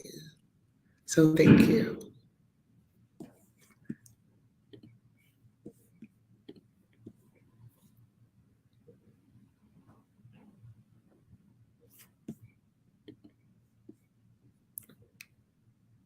Smiley emoji. You can never go wrong with a smiley emoji, Michael. I felt the warmth. Awesome. No, thank you, thank you, thank you. Oh, sunflowers. Mariela, it was amazing to talk to your attendees and just guide them through this meditation. I feel honored that you allowed me to share this space with them and to say thank you, thank you, thank you to you and Adriana for creating this annual conference every year. So needed, and I feel so represented by this conference. So that's it. That's all I have for all of you. I'm very grateful that you were able to take time out of your day to really set the tone for the rest of this conference. And I say that because just at the very end, I had to take a deep breath and just recognize that it's so important to be present, to really take in this moment. And everyone, I just have to say, Shakespeare did the same exercise at my wedding because because she is that good at it.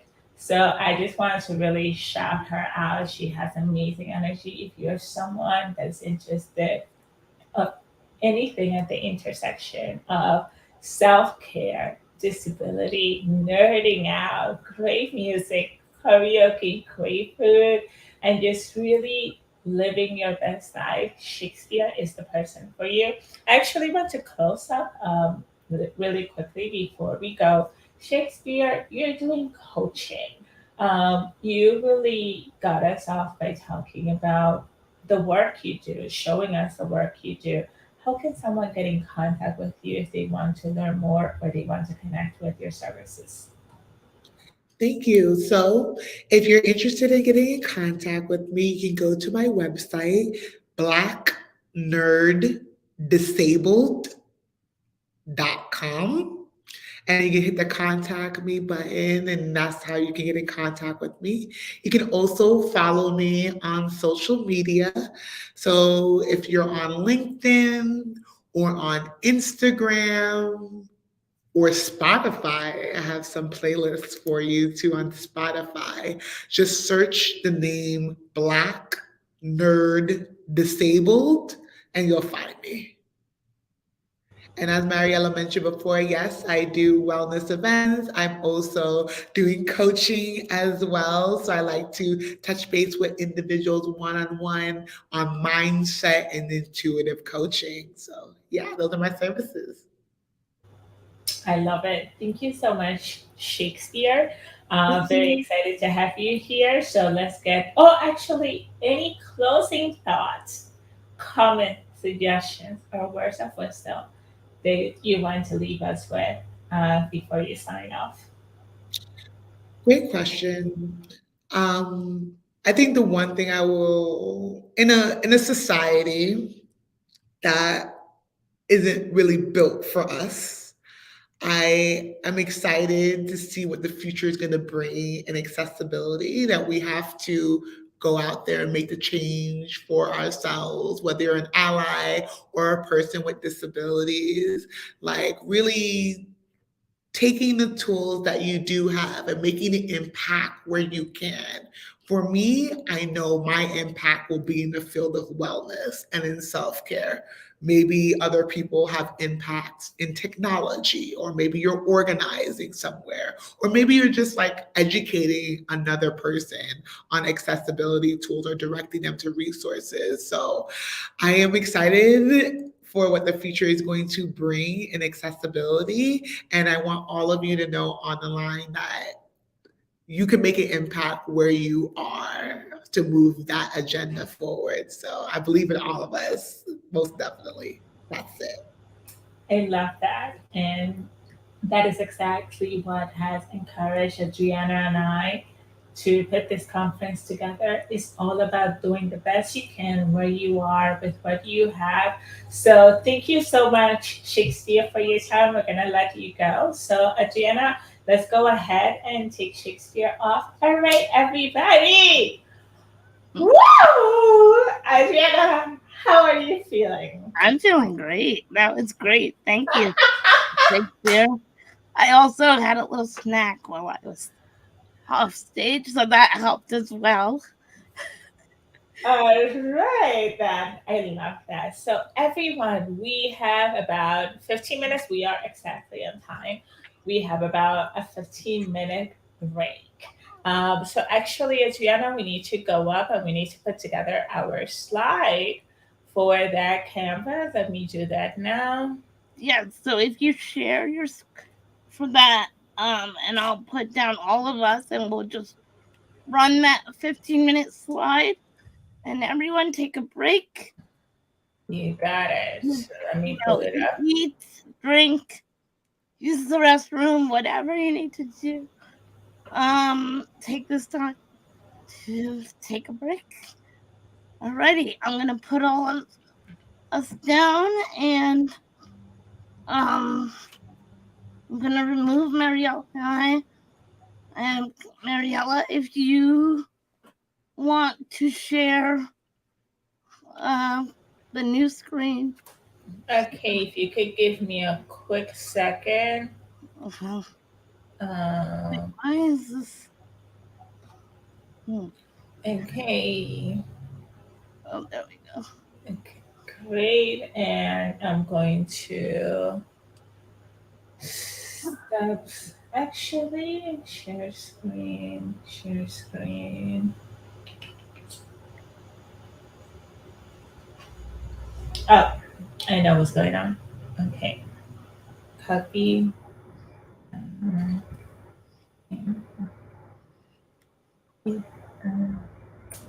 Darn it. Okay, give me a minute because I'm in the wrong account. Okay. Okay. You are seeing live. What a live accessible conference is like. And hopefully once we, get these kinks out for today, I think we've been doing pretty well. Let us know in the chat if you think, as first timers running a virtual conference, if we're doing okay, and please let us know how we can do better.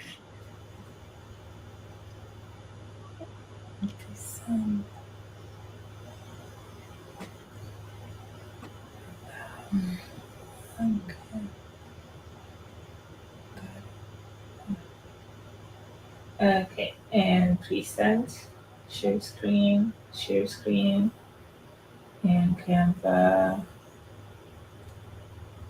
Okay.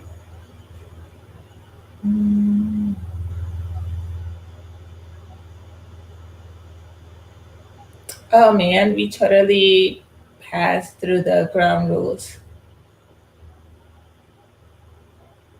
Okie dokie. So I need access to show the screen.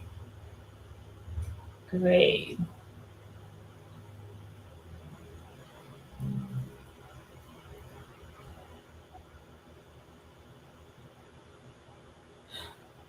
Okay, it's not showing the presenter screen. It's only showing the presenter screen, not the audience screen. I don't know why. Hmm. Anyway, I'm going to be aware of the timer. I think we'll just start counting down and let people know. Something like that. You muted.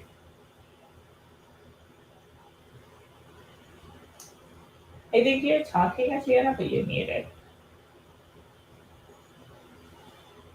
Sorry, that went out. Okay, so we will be back in about 12 minutes. Actually, less than that. 8 minutes. Or do we want to give a full 15 minutes and then we'll be beyond? Full 15 minutes. All right, we'll be a little beyond in our schedule, but we're going to do a full Okay. 15-minute break. So can I share that screen and just put it up while we're away? Absolutely. That way people don't, Let's come back, you and I, at 12:15, and then just see where people are. Okay. I actually do have it. All right. There we There go. we go. All right. So we are going to go on a break and we will see you back in 13 minutes and 28 seconds. Bye.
All right. I hope everybody is wrapping up that break time. We are exactly at time. There has been a timer going off on the slideshow. So we need to make sure our speaker is with us. So can we bring Mary up on the stage? So Mary Fashik is the founder of Upgrade Accessibility. Hello, Mary. Oh, let me get rid of this screen. Hi, how are you? I am living my best life. How are you? I'm doing well. Thank you. Thank you so much for having me today. Hold on 1 second. We need to get the captions up on the screen because it doesn't make to have a conference about accessibility and then not be accessible. So then let me find that screen. Where are you? Oh boy, so many tabs open. Okay, let me just scroll up on the chat.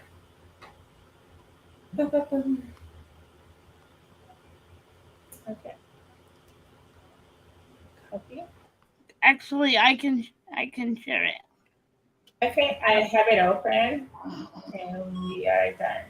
Share screen. Sorry about this. Okay, here we go. Okay, Okay, I need you to put the captions up. it's all already up. All right, fabulous. If you can. All right. Hi, Mary. Are you ready to How are go? you? I'm ready.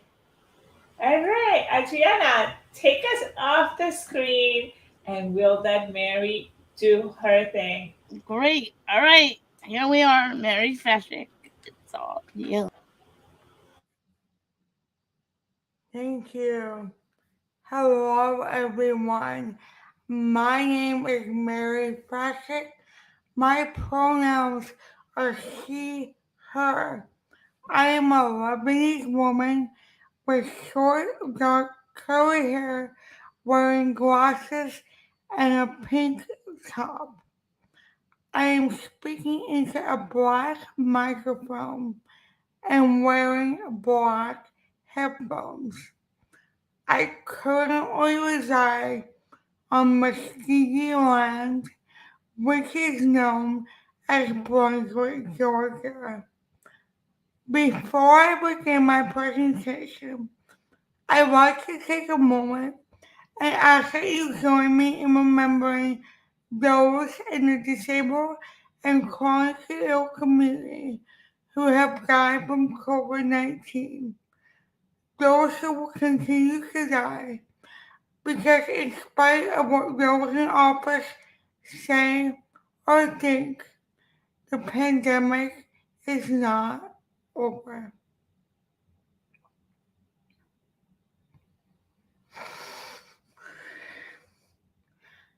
Today, I'll be discussing why intersectionality is vital to the disability rights movement. I will go ahead and share my screen now.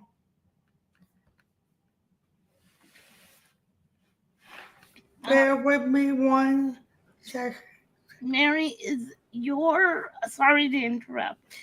This is Adriana speaking. Sorry. Mary, do you have a link to your presentation so we can have the captioning up and people can look at your presentation on their own if that's okay? Yes, of course. Great. Thank you so much.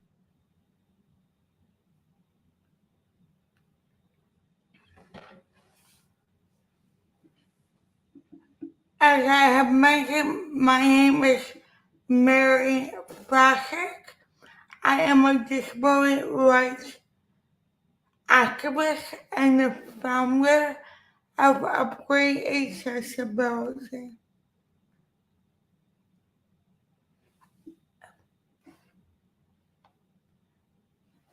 I want to start out with a quote that I often talk about, and the quote is, "Privilege is not having to understand intersectionality.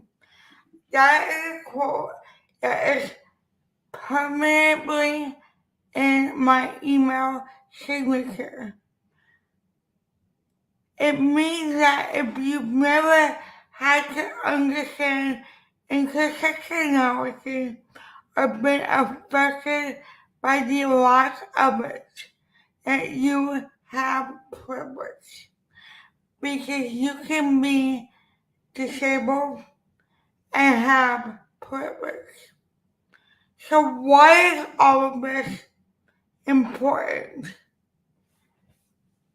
Because disability history is intersectional, and disability intersects at every identity.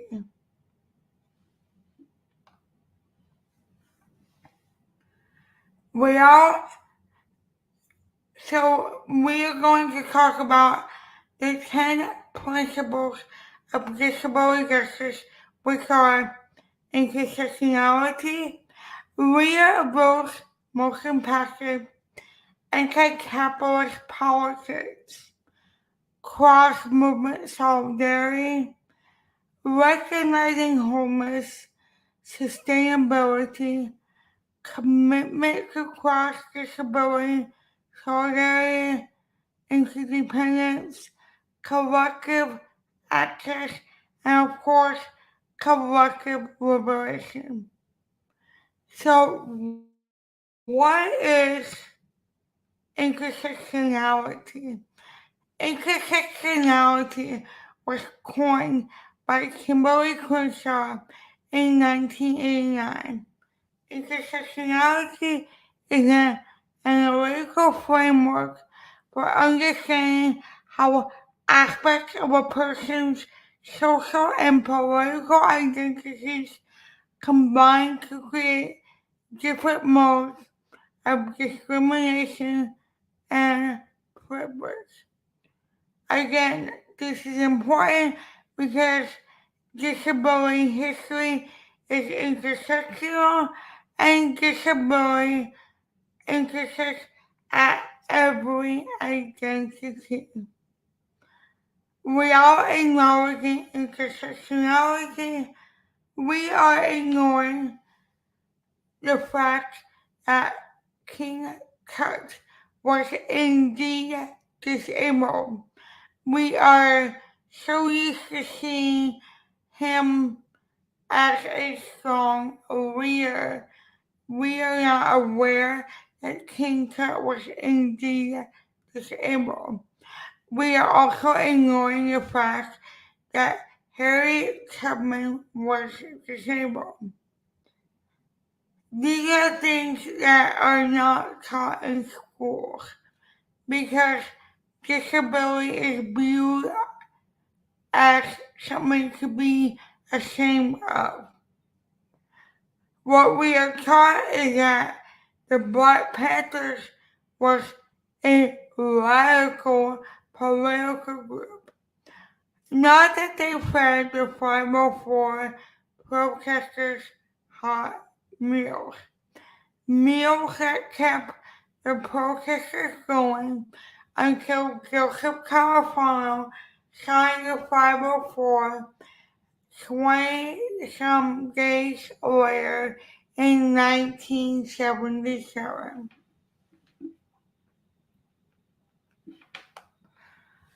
The beloved Judy Newman, the mother of disability rights, is often who is talked about when we mention the 504 sit-in and even think of the film Crip Camp. But Judy Newman did not do this alone. Brad Womack, a member of the Black Panther Party, played a huge role in obtaining our civil rights. He and other Black protesters are often forgotten and not mentioned when we talk about 504, even though they are briefly mentioned in the documentary Crib Camp.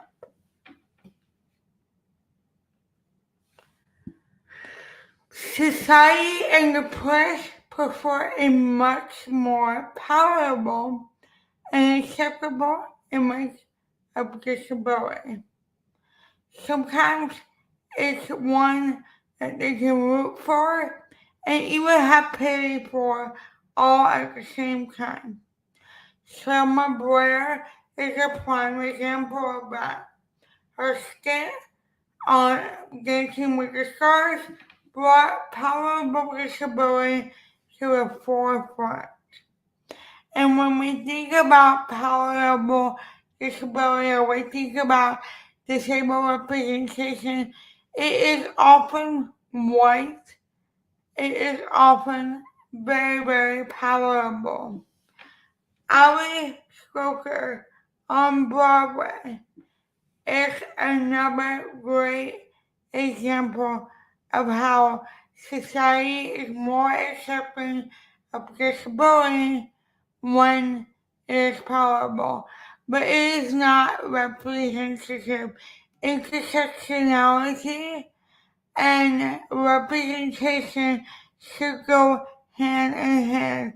Growing up in the 80s, I watched Facts of Life, and the only disabled representation I saw was Blair's cousin, and yes, she had cerebral palsy. Yes, she had impaired speech. Yes, her disability was very apparent, but she walked and she was white. She did not look like the little disabled brown girl that I was. So I did not see myself on TV or represented in the media. And that brings me to my next point. How is all of this tied together? The answer is simple and complex at the same time. Racism. Racism and ableism are inherently tied together and are tools of white supremacy. Black disabled individuals are killed at a much higher rate than their black non-disabled counterparts and their white disabled or non-disabled counterparts. And this is something we don't talk about. We don't talk about how those who are black and disabled face much more police violence, much more discrimination. And we also do not talk about those who do social justice work. When they say Black Lives Matter, they often omit Black disabled lives matter. So if we are doing social justice without disability justice, and in particular intersectionality, are we truly doing social justice work?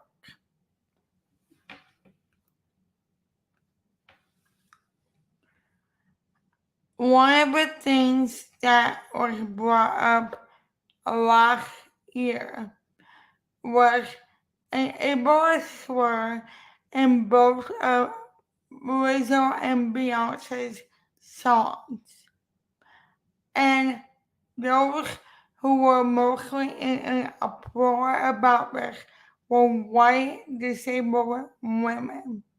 However, there are plenty of white artists, white musicians that have ableist slurs in their songs, but yet no one talks about those. But society is very quick, particularly in the disabled community, are very quick to go after Black, powerful, and opinionated women. Both of these women did change the lyrics after facing staunch criticism. In contrast,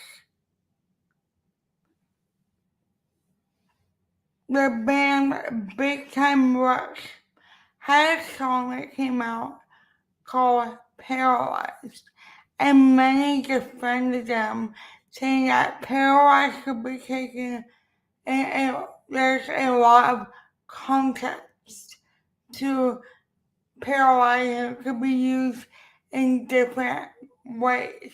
However, many in the disabled community use the hashtag paralyzed on Twitter to find other community members and talk about health issues, medical Hold issues. on, I'm sorry to interrupt. We had a little technical difficulty and Mariella got disconnected. So just give us 1 second to get the captions up.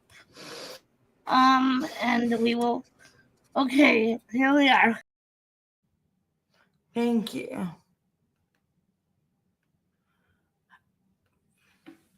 As I was saying, that many in the disabled and chronically ill community were using the hashtag on Twitter, so that they could find fellow community members and talk about things that were important medically using this hashtag. And because of this song title and the fans using this hashtag, they were unable to do so for a long time.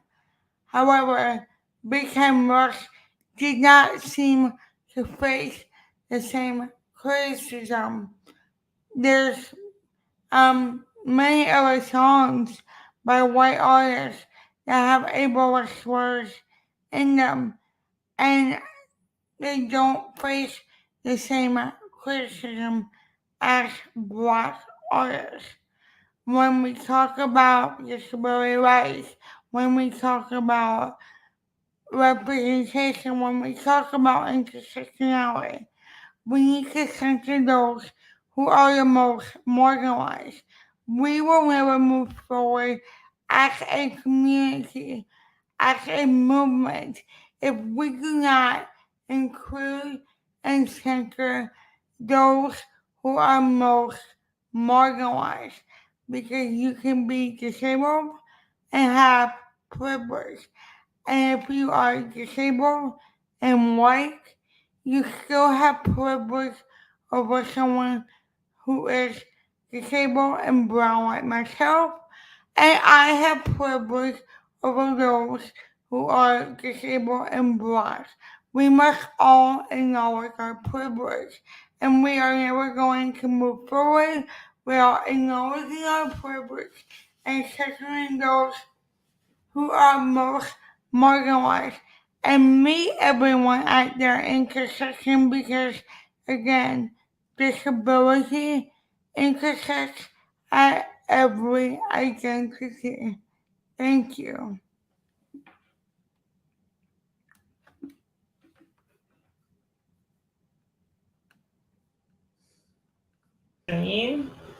Thank you so much, Mary.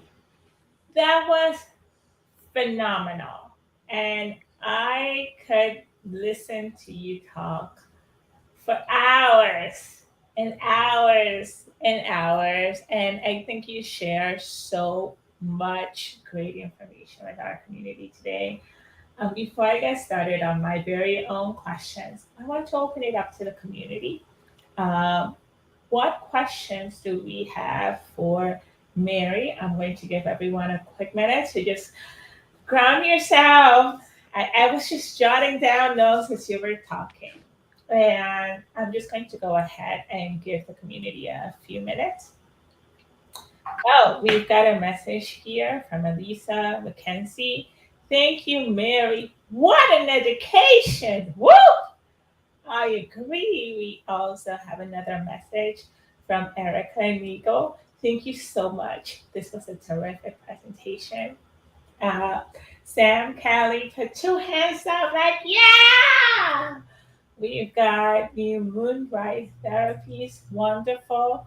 Thank you, Mary. And then we have a message here to share the link to your presentation. I am assuming that Adriana is on it, giving people viewer access. Yes, they already got it. Of course you are. Isn't she? Well, we're just a team. But anyway, I think Mary, I'll start with the first question since we haven't gotten anything from our audience.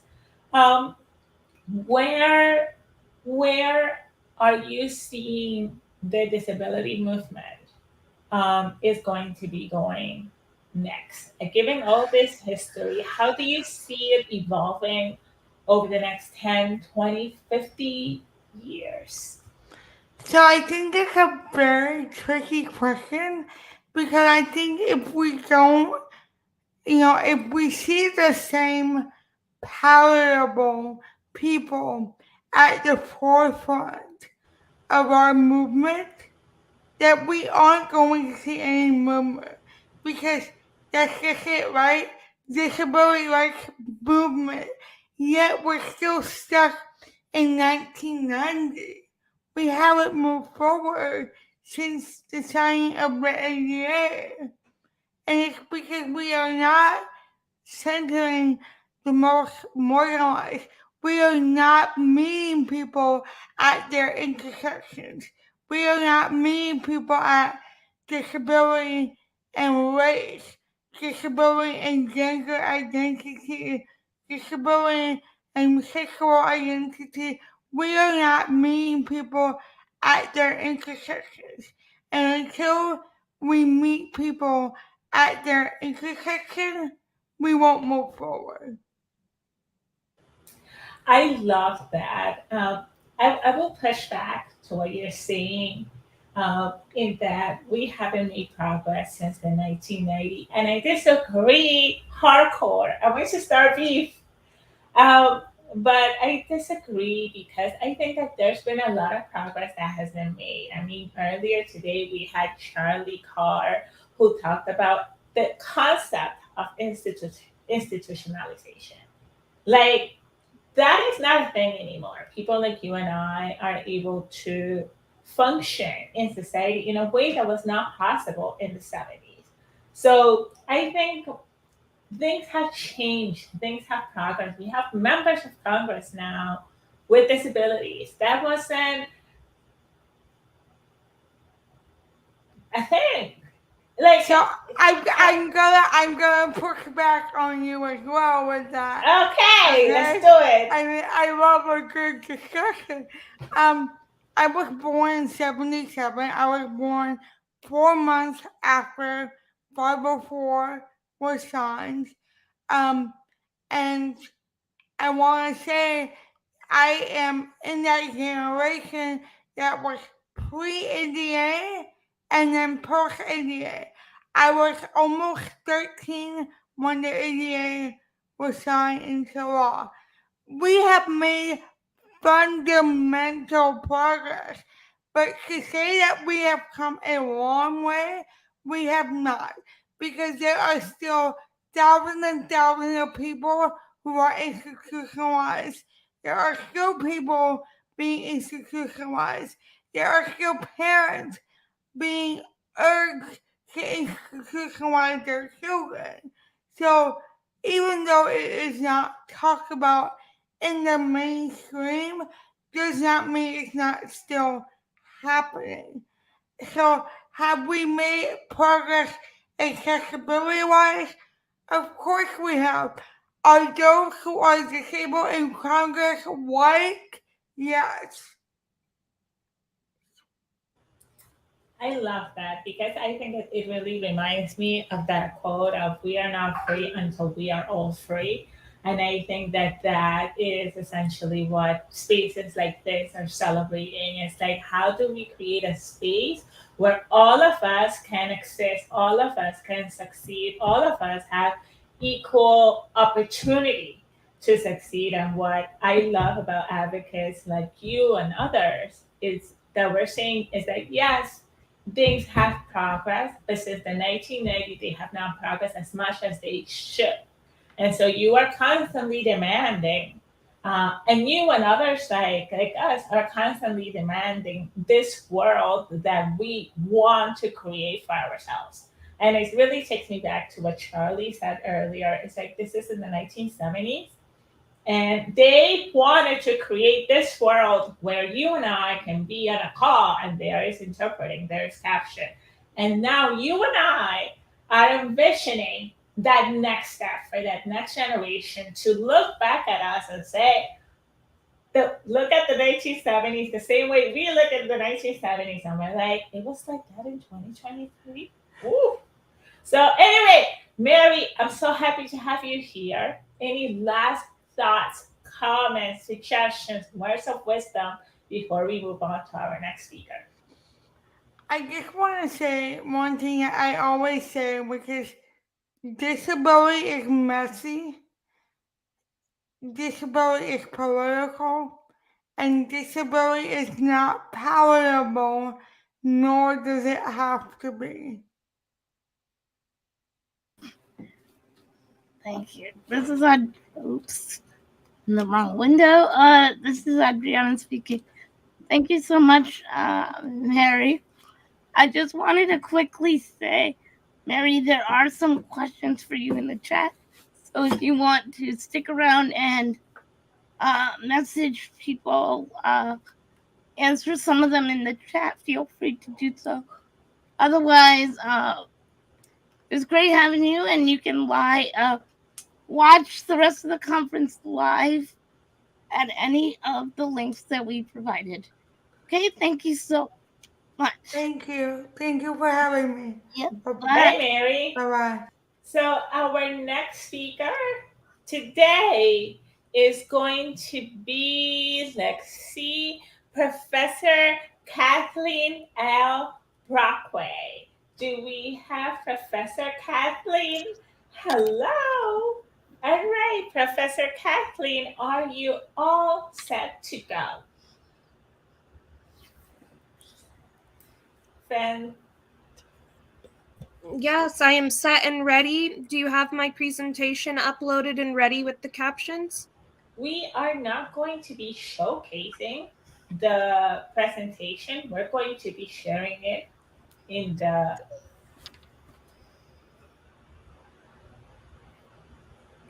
We're going to be sharing it in the link. So everyone will be able to look at your presentation, but you can't. We're gonna fix this for tomorrow and the next day, but we're just working out the kinks today since this is our first time doing this and it's all a learning process. So I apologize for some of the kinks that we're trying to work through as this is going live. So you can see me and everyone can see me fine now? Yes. Yeah. Okay, great. All right. Well, hello. I am Kathleen Brockway. It's really great to be here today, and I'm here from, I think last time I came was 2018 to present A11y Conference, so I'm thrilled to be here again. I just graduated with my master's degree in cultural studies and deaf history. I'm a researcher, a writer, and the last time I presented, I was doing 2 books, and I just had my 5th publication. So those are various publications, but I have 2 books. One was published in 2014, and the other one was in 2016. The next in 2021, a chapter I contributed to their book. And then over at the History Society, I did a travel little bullet point form to them. So I do expect to have another publication in March 2024. So I'm very excited for that. I mostly study in deaf culture and deaf history. And today I want to talk about the Deaf President Now movement and how it shaped the world and changed things from 1988 to what we have today.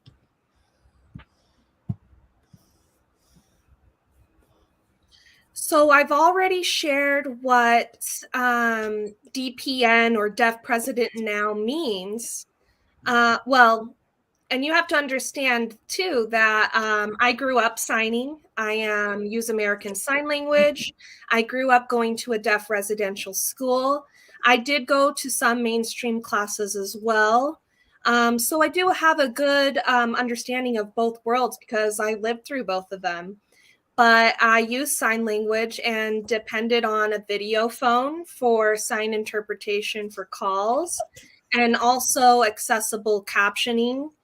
And so that helps you understand a little bit about me and my background before we get into the presentation. So if we take a look back at 1988, deaf residential schools were, revolting, and they were kind of overtaken. And it started with the Deaf President Now movement when they hired a hearing superintendent who didn't know sign language. So they wouldn't really understand the needs of that school at Gallaudet University. We need to we needed a person that understood sign language and knew what happened. So looking back, that leadership was a challenge, and that's what the protesters' challenge was, leadership. And so now that movement itself impacted so much. We now have captioning available on all news programs. Every disabled person saw the news and felt involved. They felt included within that kind of struggle, and they wanted to be involved with what was happening. So we were able to get access to more captions, TTY systems, different communication devices all over the world. And so that impacts every person you see, and leadership changed from that Deaf President Now movement. So that was a little bit of that history.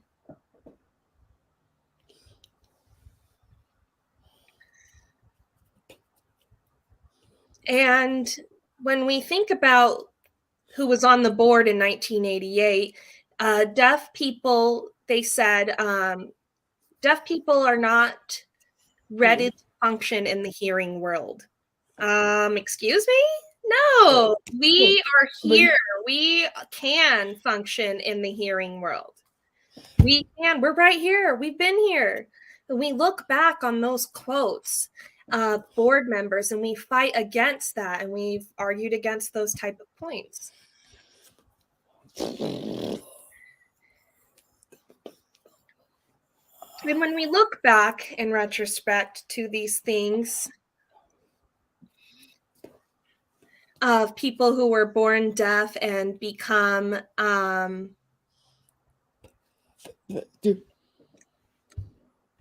just a second for the interpretation.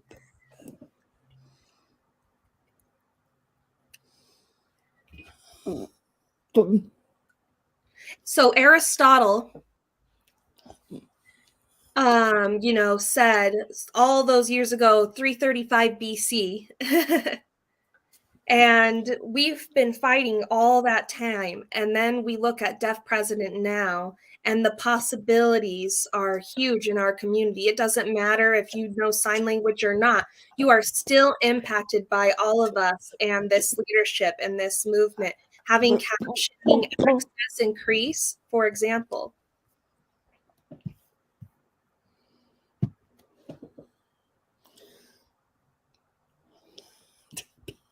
So DPN, or Deaf President Now, at that time, there wasn't necessarily social media and other things. We were relying on newspapers and other forms of media, and it was strongly impacted. And we noticed a lot of these discussions about racism and other isms that we face in society. Now we have things like Twitter and LinkedIn Facebook, Instagram, and TikTok to share these ideas.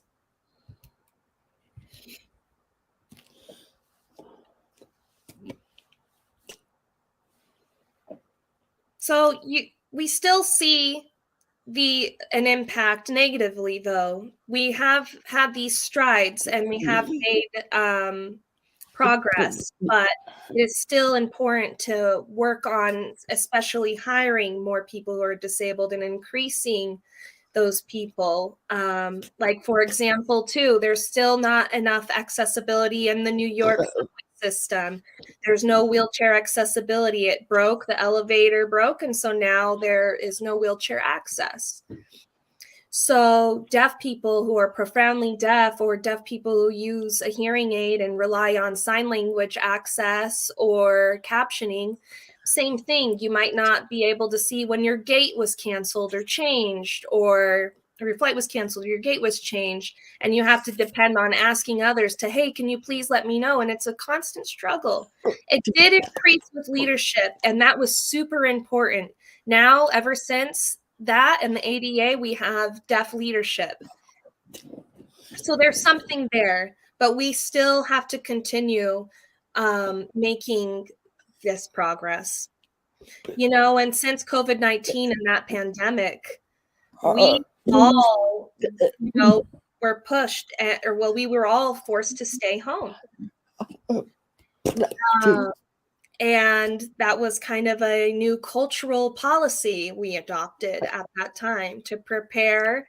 We took online classes. We did things online. Kids who have disabilities, though, too, were faced into that world. Deaf, hard of hearing, and many other disabilities were profoundly impacted.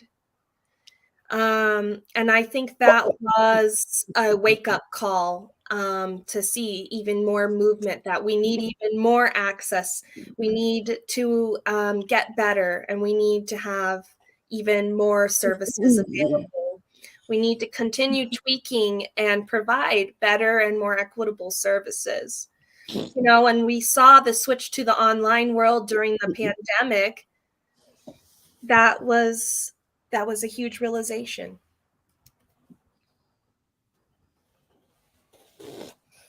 So to culminate everything in the White House, there hadn't been an interpreter until finally recently they hired an interpreter for President Biden. And we were thrilled that we had captioning plus sign language interpreting for the public. That was a monumental change, and that was because of the pandemic. At that time, the deaf community was freaking out because there was live news conferences and a lot of the captioning wasn't there. There was no sign language interpreter. And it you know, for those of us who can't hear and depend on sign language, we were going to social media to find information because it wasn't accessible on news outlets. Because people want to know what's going on. So they want to learn and find out. So they use social media for this information about COVID. And that was really a stressful time. And now, though, in response to that, we are thrilled that news agencies are hiring interpreters and putting them on screen. It's a lot of work, but we did this. And our community, we pushed for this. And we made a change. And it starts with that leadership, and that leadership to push us in all the right directions. So it's vital. Now, we are still fighting a continuous battle for rights, access into courthouses, and we are still pushing for services and for people to be trained and aware of what we need for access in the courtroom. Because there are still prevailing issues that courts need to be hiring qualified staff, in-house interpreters It should never be a citizen hire. It needs to be a certified interpreter, period.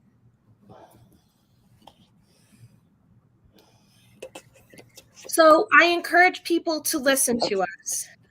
And I encourage people to, work through the frustration and the struggles and the upset, and to have these conversations, to get to people to understand, to confront these issues and offer explanation and education, and have patience. Patience enough to confront these issues, face them head on, and make your case, and don't give up. It's easy to be angry and defensive because it's a constant struggle, but it's important to continue fighting. So I suggest all of us allies to collaborate together to think about medical settings. For example, video remote interpreting. They usually bring in a iPad machine, or an iPad or some other type of screen machine that broadcasts the interpreter instead of a live interpreter. I encourage all the allies to rely on using a machine for their functioning. Sometimes these machines don't function. That's the thing. It can cause a lot of issues. We need to provide, in-service training at these different institutions so that we have this access, so that there's that leadership there, so that they're not unaware when we walk in the door. So it's important to think about your leadership, think about your local areas, and be sure to notify them and encourage them to increase access services, interpreting services. It can be tough to find interpreters, so have resources available to provide, have the solution there. Give a list of interpreters, agencies available. Don't say, oh, I'm sorry, I can't find an interpreter. I need, there's at least 200 interpreters under one agency in your state, so don't overlook us.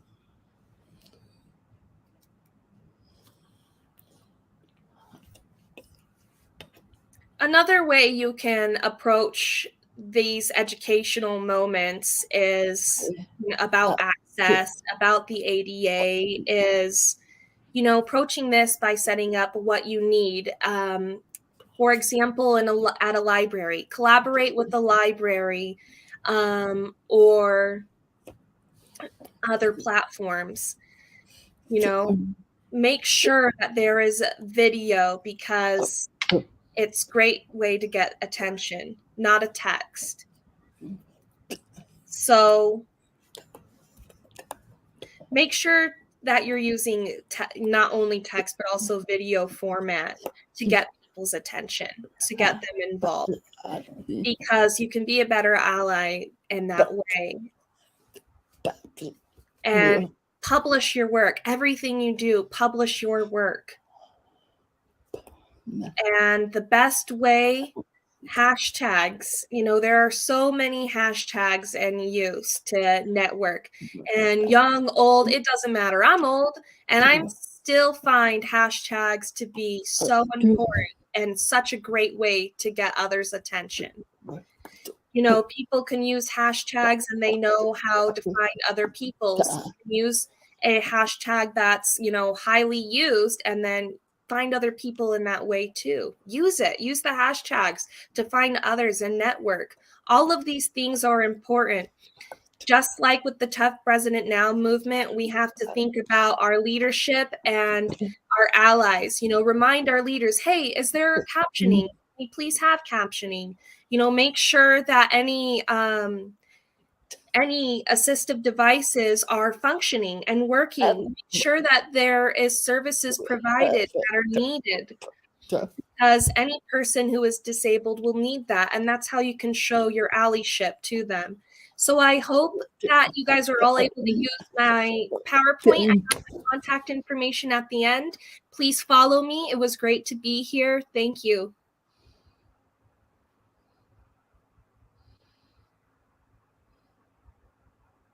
The screen.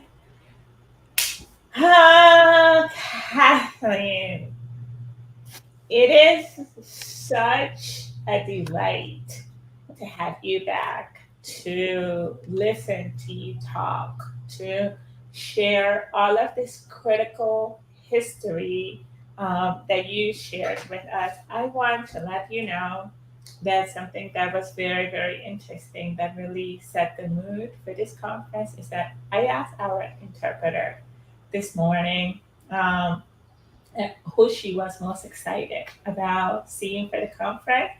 And she actually said she was very excited about hearing your talk. And what was fascinating to me was that she talked about DPN.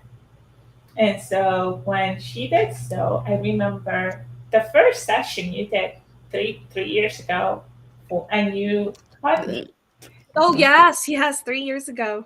Yeah, and that DPN is for deaf president now.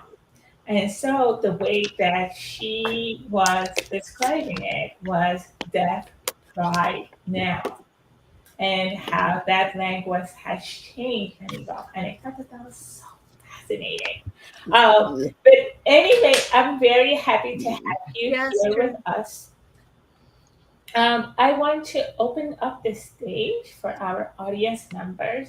Are there any questions for Kathleen before we say goodbye to all of the knowledge that she has to share with us? I will open up the room for a few seconds.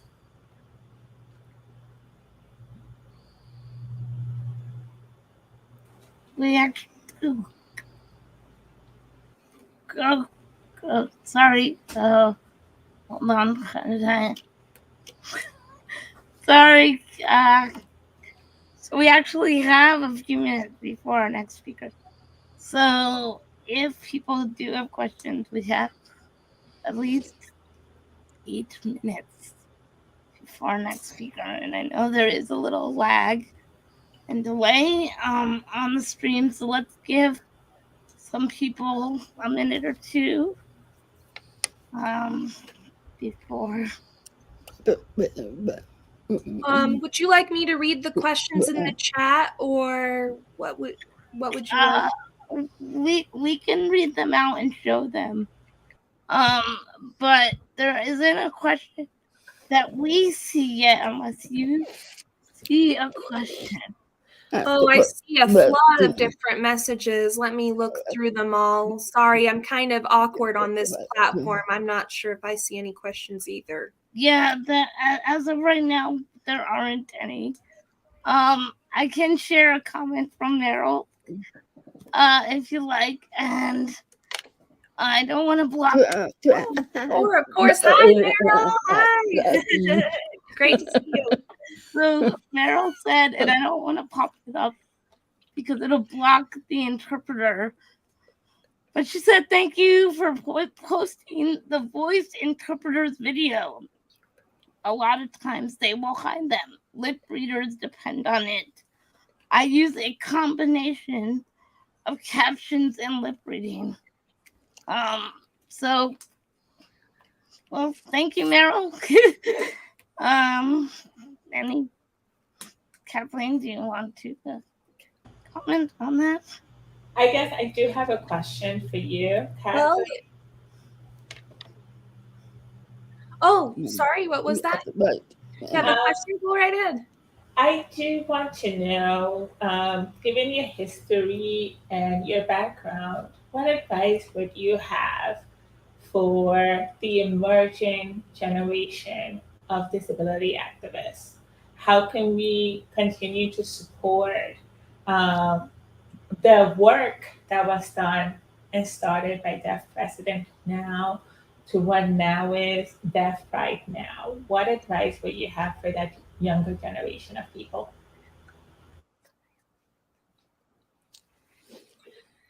Yes. So with Deaf President Now, it was really a protest. And nowadays, things have changed so much. To be more professional, to contact, headquarters and directors of each agency, and to sit down and have meetings and approach, it as an opportunity to improve access. A protest approach like was done then might end up, rising tensions. So it's best to go ahead and approach in a calm manner and approach it as an educational moment, to where, hey, you can do better than before. We have the tools. Here are the resources. We have, a huge difference, from 1988 too, is we have all these video platforms. We can do so much with that. We can, push Senate to bolster the ADA and continue making laws that value us and our lives, because we have the tools, we have similar tools from before, and we need to make sure to use them and recognize how to use them and utilize them efficiently. Contact your senators of how to improve access. Contact these people. I'm so happy you said that, because we had another professor earlier on who talked about this new generation of children with disabilities, that they are growing up in a society where the assumption is accessibility. They are growing with that type of environment. And another one of our earlier speakers, Laurie, also highlighted how now, years, almost 3 decades, is it 3 decades after the signing of the ADA, you can get services for accessibility and accommodation without having to fight for them. So it's really that continuous commitment to improving what the baseline is for accessibility, just that constant need to really make better and to fight less.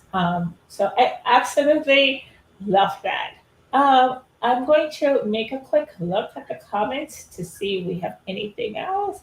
Um, we have a comment here from Eliana Beth Lopez. Hi, Eliana, how are you? And they said, I did a paper on DPN in college. I was super proud of it. I struggled in college to get proper accommodations in the classroom. Any suggestions? Yes. So you need to approach the accessibility office or director at the college and go up to the higher up. So, and I mean way higher up than who you'll see in the office, and make sure to do this way in advance, 2 or 3 months in advance, because often you will see the accessibility office unprepared for every different disability. We don't all fit one size, right? For example, I was the only deaf student at the college I attended where I graduated from. I had no idea how to provide, they had no idea how to provide access to a deaf individual. Especially with the graduate studies program related to having to also get interpreters for different interviews and different field work, to procure these interpreters and other services was exhausting. But I taught the accessibility team office a lot with suggestions, and I approached them 2 or 3 months ahead of time to make sure I had access. I love that. That's a phenomenal answer. And then we are right back on schedule. Gianna, we're having a great day. We're on time. I'm going to. Well, thank you guys so much. Thank you so much, Kathleen. We're going to go over to our next speaker. We have, let's see here, we have Sam Kelly. Gianna, you want to go ahead and introduce Sam Kelly? Sure. Do your thing, girlfriend. Hold on one second while I bring Sam up. Hey, Sam. Alrighty. So here we are with Sam Kelly, and we're gonna let you take it away, and we're gonna leave the stage. Okay, thank you both so much. I'm excited to be here. I am Sam Kelly, she, her, Ea. I have an emoji between Sam Kelly and she, her, Ea. I have brown skin, long dark hair, and I'm wearing a plain black shirt in front of a plain white wall. I, again, am so excited to be here. I'm also excited to tell you about my favorite snack, or at least one of my favorites. And a sound that I really try to never miss is the opening of a bag of pretzels, that crunchy sound. But oftentimes I miss it because I was essentially born without a left eardrum and I am hard of hearing in my other ear as well. So if I was not adopted, I likely would have been taught Indigenous Aymara Sign Language. So my orphanage is in Western Bolivia, and I am Aymara, Aymara, for the Aymara Indians. And I'm excited because most of you all already know a date that is important to me. So we know that the Americans with Disabilities Act was signed on July 26 in 1990. But that's really important to me as an Indigenous woman because 450 years before that, but still on that day, July 26, was the last day of the Inca Empire. And so essentially the conquerors killed the leader at the time, Alquipoca, and the Incan Empire was already claiming they had conquered the indigenous Aymara and the indigenous Quechua and other tribes in my region. So as I come into social accessible media, which is not accessibility for social media, and it is not accessible social, I'm really coming at this with a very holistic view. Now, I know we will be working on the slides to get them in. My slides are very simple. I will share for those who are on the YouTube chat my slide deck now. And I will go ahead and also try to quickly describe as well.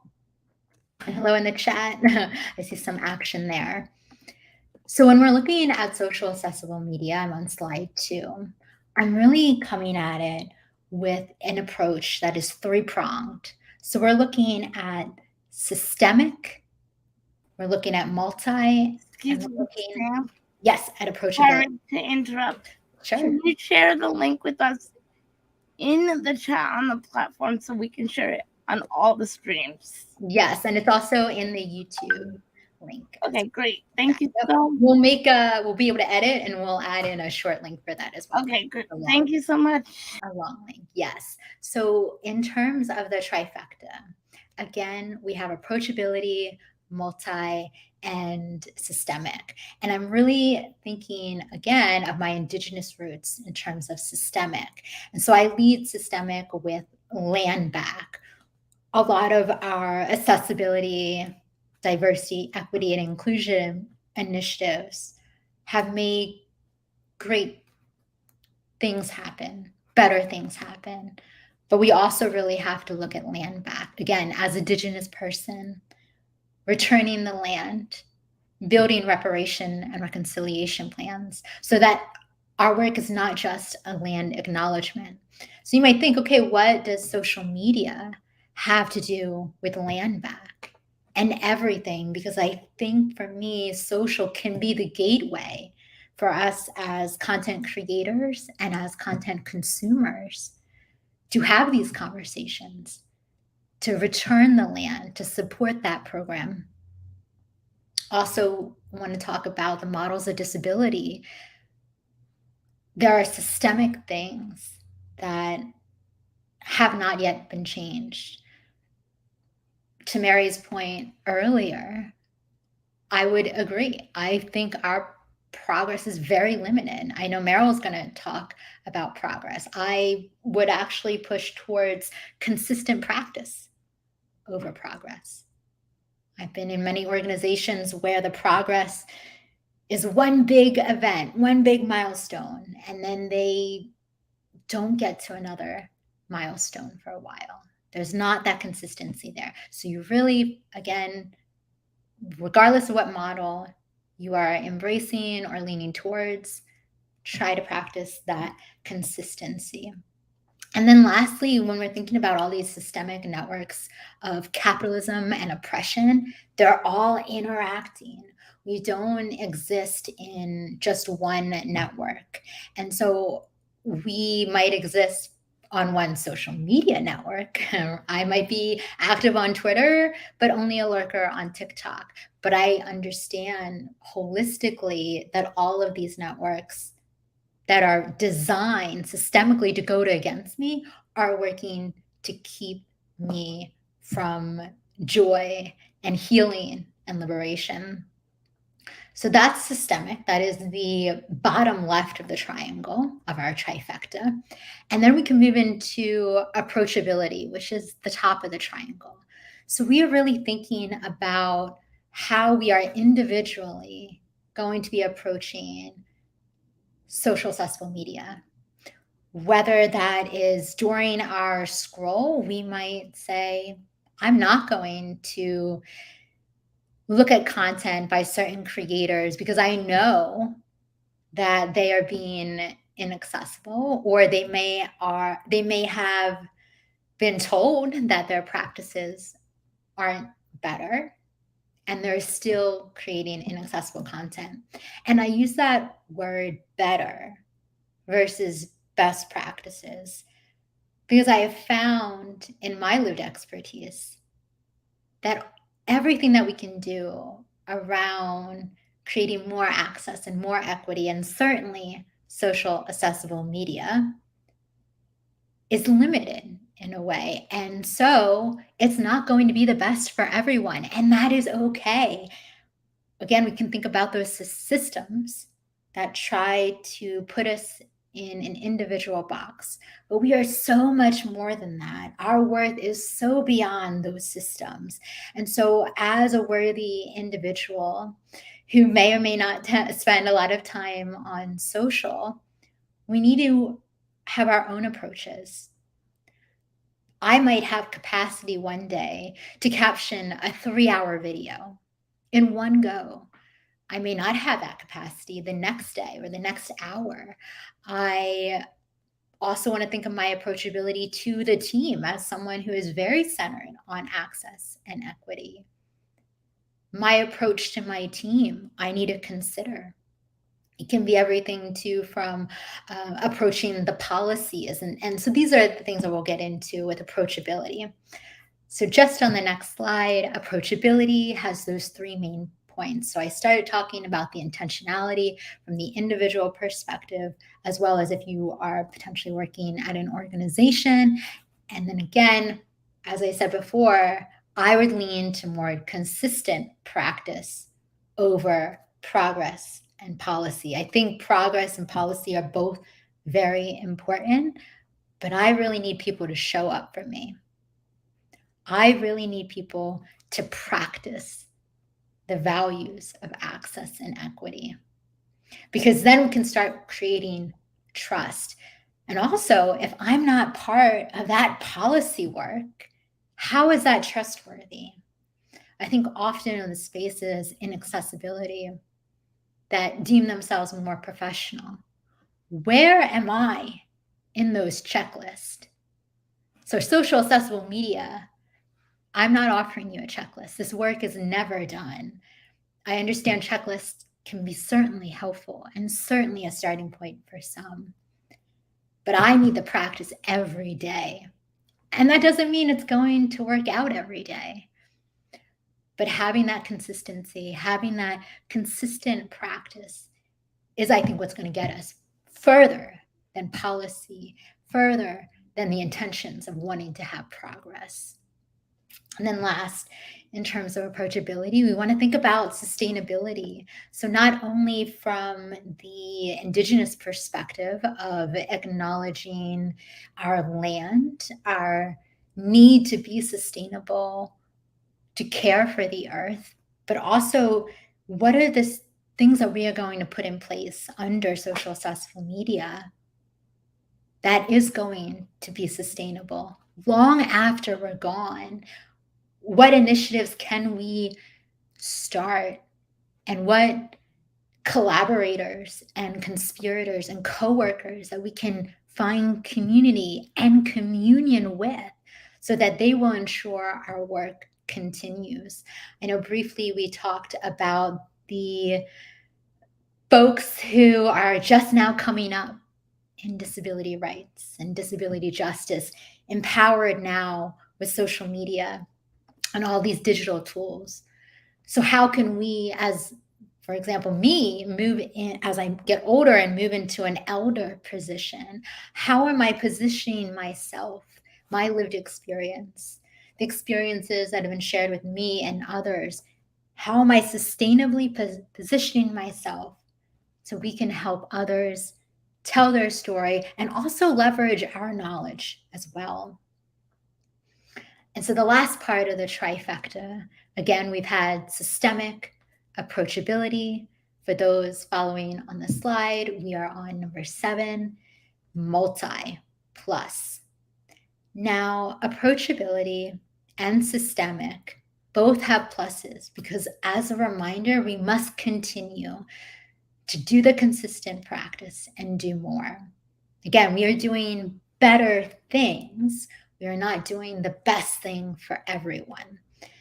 So moving to the next slide, slide 8, multi plus.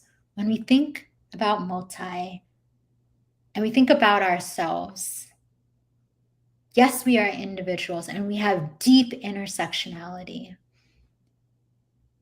But I want to go back to what Mary was speaking to earlier. Recognizing your power and your privilege and where you exist, how you navigate this world, really needs to be considered. Again, whether you're a content creator, whether you're a consumer, looking at physical manifestations of ourselves, we think of our body minds.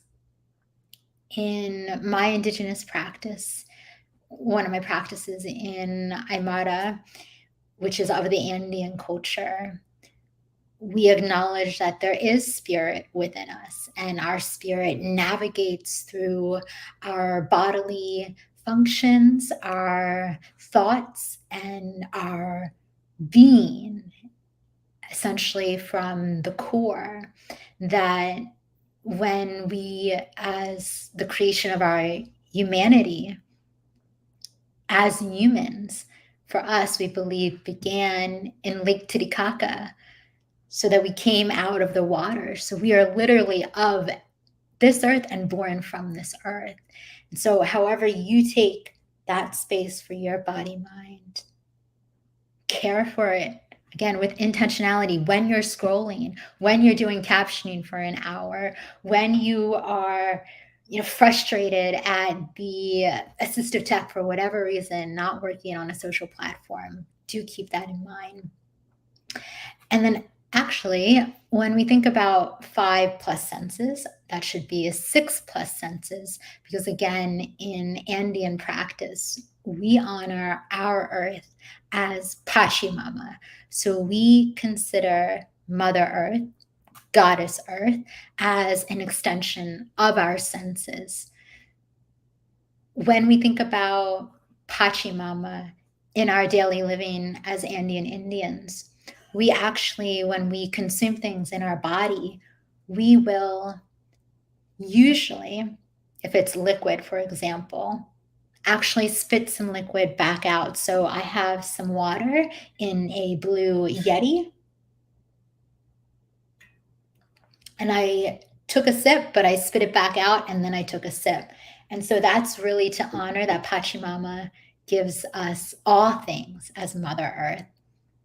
when we eat, or if we are, for example, in like a gift giving season, oftentimes we will provide homage and provide food and gifts back to Mother Earth by digging either a large or a small, whatever size kind of mound in the dirt and gifting it back to the earth.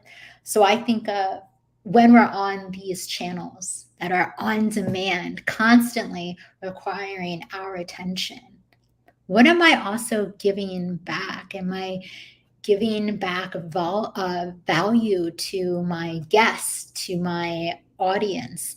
Am I giving back things to myself from time that I might be spent staring at a screen? I've been on Zoom for almost 2.5 hours solid today, but I made time for my body. I made time for Pachamama.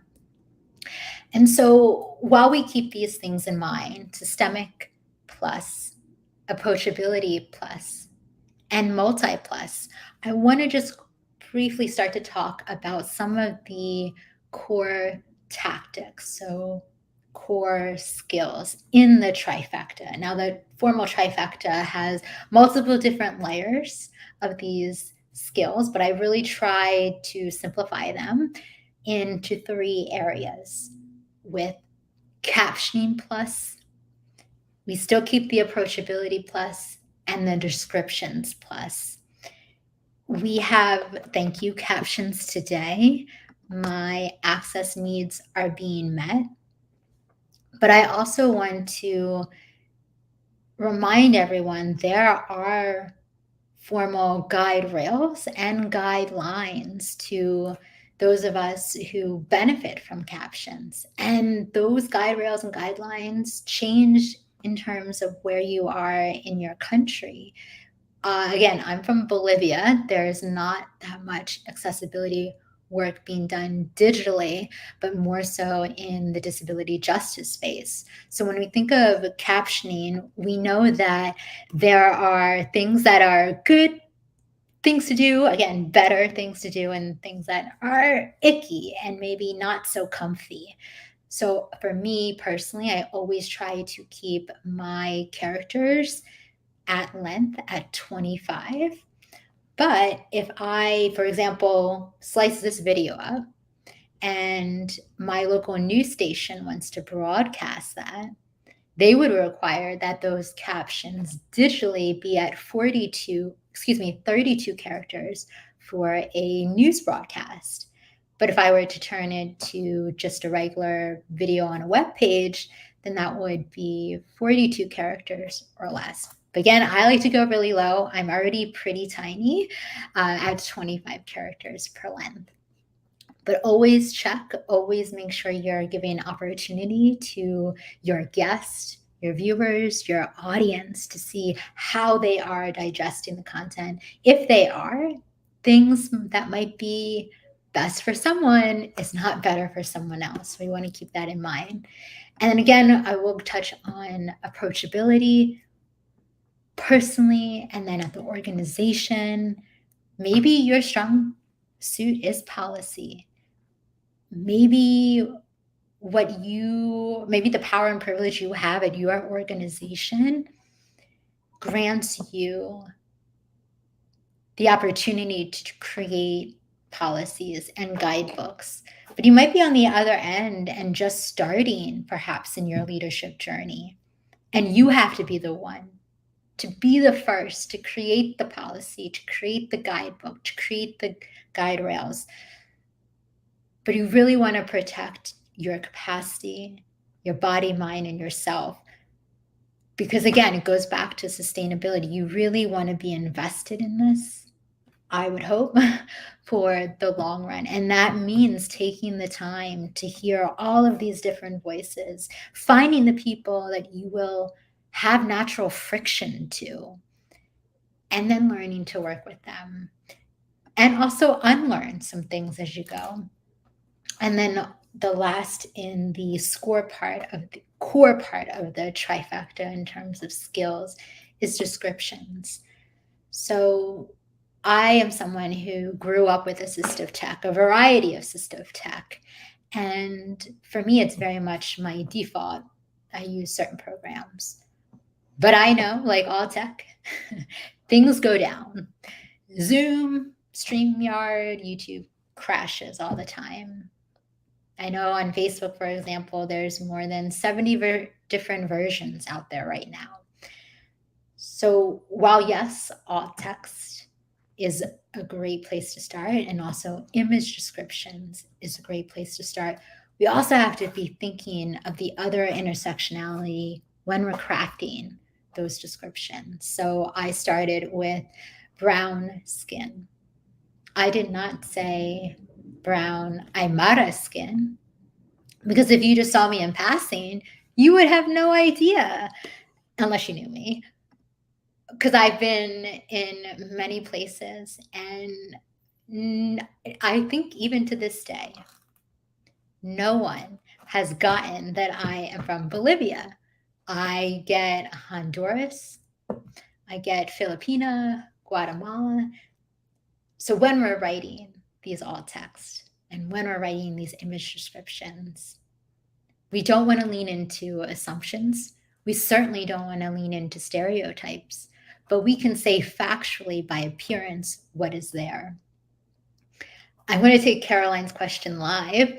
What would you recommend for descriptions for better account for websites crashing sometimes instead of or as well? Access to information.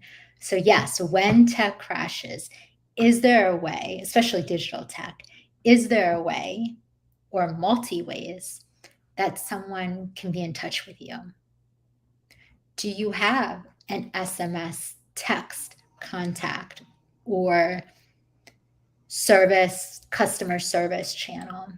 Can they work with their teletypewriters to contact your customer service? Can they call up a real person? Do you have all of your information on Word as a Word document, or perhaps as a Airtable? I've started to see more websites create plain versions of their websites on Airtable. You could also use Notion, potentially even another project management like tool. So again, thinking about outside of the box for that. I do have on the last slide, and I will add in all of the places my Calendly link, because I do want to provide an offering. Again, that's part of the Pachamama practice, is that we are thinking of offering before we take any for ourselves. So I'm adding that again in all of the places, and want to remind y'all of my favorite snack, bean pretzels. And my mom, when I was younger, would always tell me to eat the broken pretzels because of my dad's physical disability. It was the only way that he could and can eat pretzels. So I've always been going to the bottom of the bag for pretzels and other snacks. And I encourage you to do so as well through social accessible media, making time to think about systemic approachability and multi as you go on your journey. So thank you. And I know we have a little bit of time for additional questions.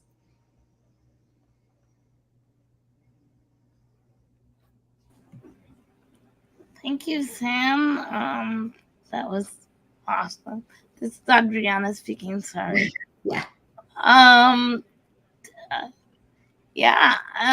Did you address the alt text ID about light, medium, dark skin if race is unknown? What are your thoughts on that? Yeah, I started to share a little bit of that in the previous answer live. So essentially not assuming anything and approach it very factually. So in the light right now, I have light brown skin. As I get into shade, I am a little bit darker. And that's situational, which is supported by describing the situation, right? Do you want me in the light or out of the light? That's going to change. So if it's a bright, sunny day, yes, I will probably be light brown skin. Again, in shade, I will be dark brown. you can also, I also think you should never really find yourself in this position, because you should have a true relationship with the stories that you are telling. You should ask them for media releases. So are you baking into your release that you are proactively providing that opportunity for them to disclose or to share their description? And then maybe even say, we won't share your image. We can just share your words. We'll make a graphic out of your words until you provide your own description. So there's other ways to think about it. We can radically imagine how this is supposed to be, because what we have now really isn't working. Well, thank you. Let's see. So Code Your Dream said, this was an amazing talk. Thank you for sharing with us. And then there is another question from Caroline. How would you maybe describe other skin tones outside of white and brown, such as Asian? Again, I think you should have a relationship with the people that you're telling their stories. Are you the best person to tell that person's story? You have to give them the opportunity. And this is where we think about the approach, right? This approach potentially might need to be shifted. So I'm not the one having to decide, is this an apparent Asian or a potentially Asian passing individual? I should not be in that position, right? Because my systems are putting me in that position. So that's why we start with systemic, because we look at things holistically and learn to, in a way, and for storytelling and story doing, take ourselves out and put the other person up higher and uplift them. And that way too, right? You have that conversation, you have that community, you start to build those trust with those people. Sam, this conversation with you today has been incredible, and I'm so grateful for your talk.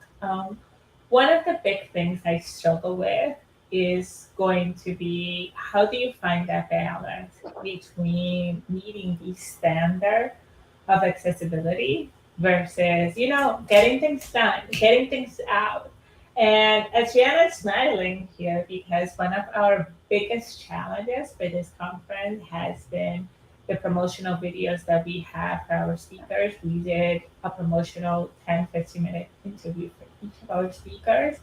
And I was like, I want to get these videos out. We need to get them out. But we were held to creating the standard, making sure that things got captioned, making sure that things had the proper description, getting the audio description for the speakers, burning the caption, checking the spelling, like all of these things kind of like spiraled, and we didn't get to meet that level that we would be held to.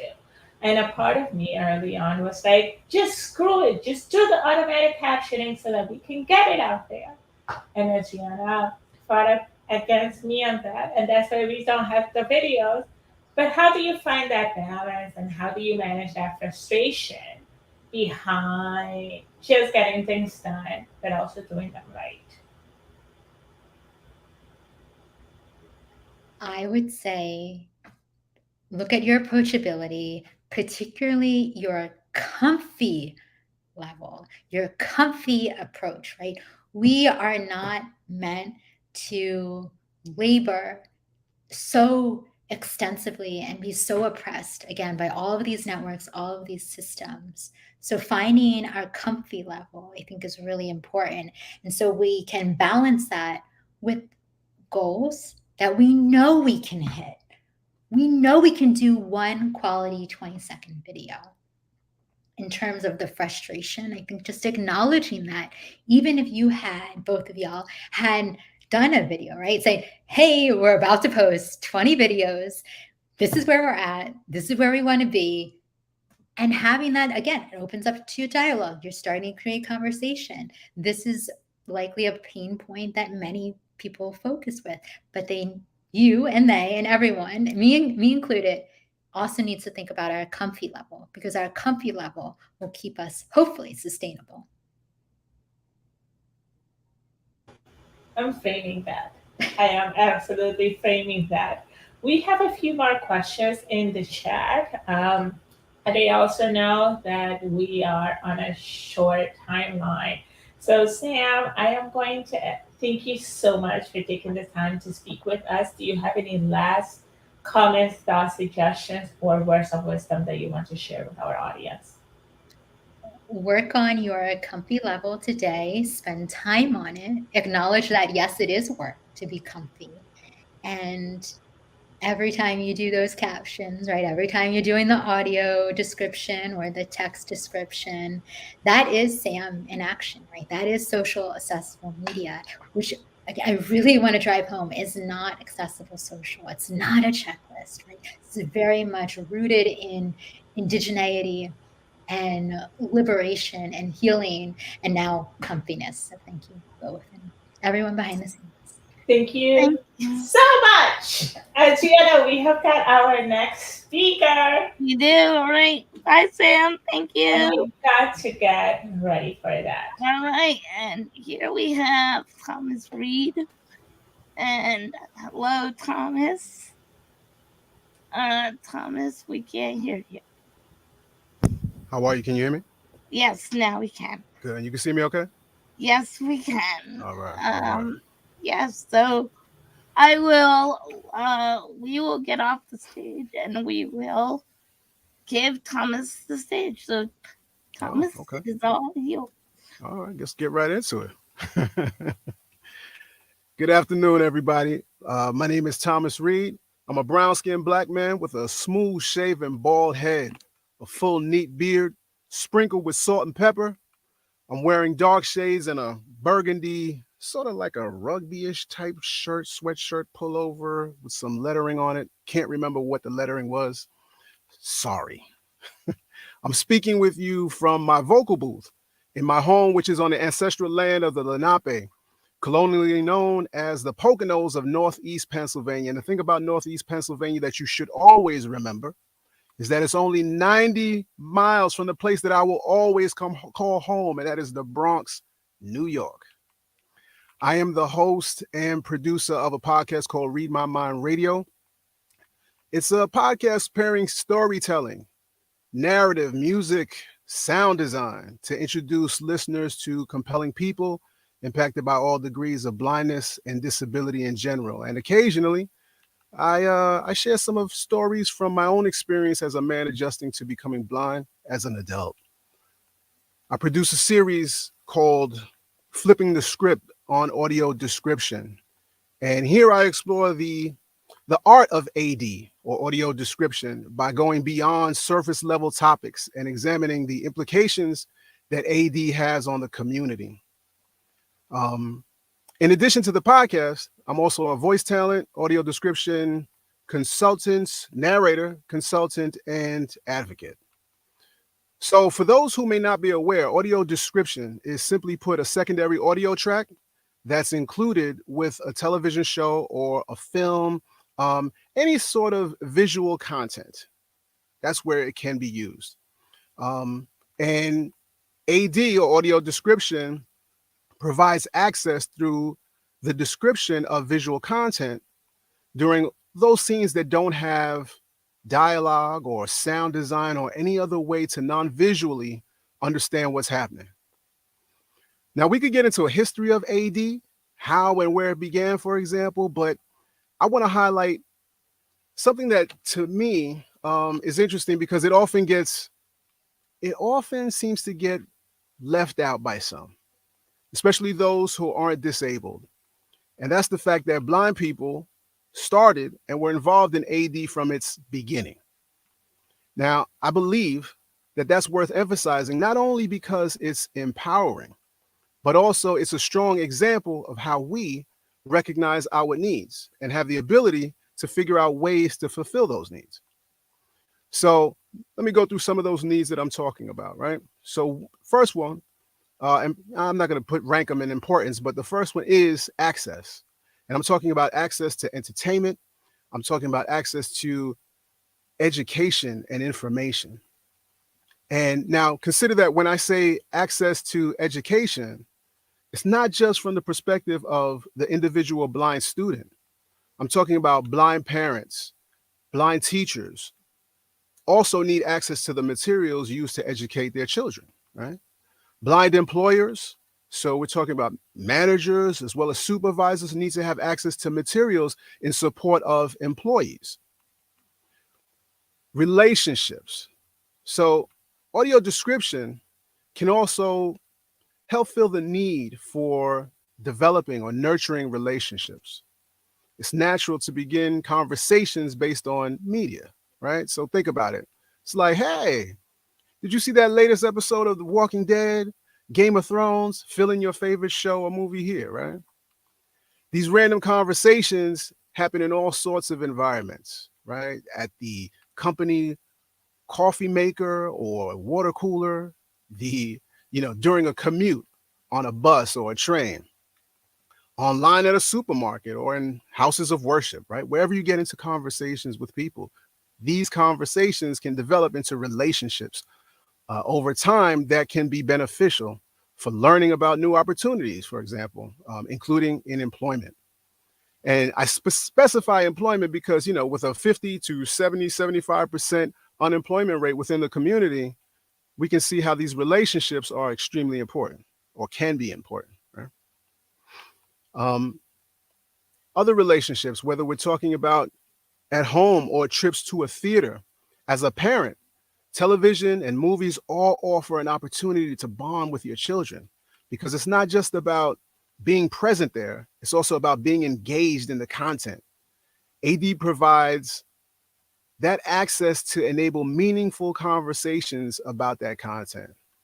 And for a parent, that could offer like a chance to discuss large or important topics, right, with your children that are often otherwise uncomfortable for an adult to bring up.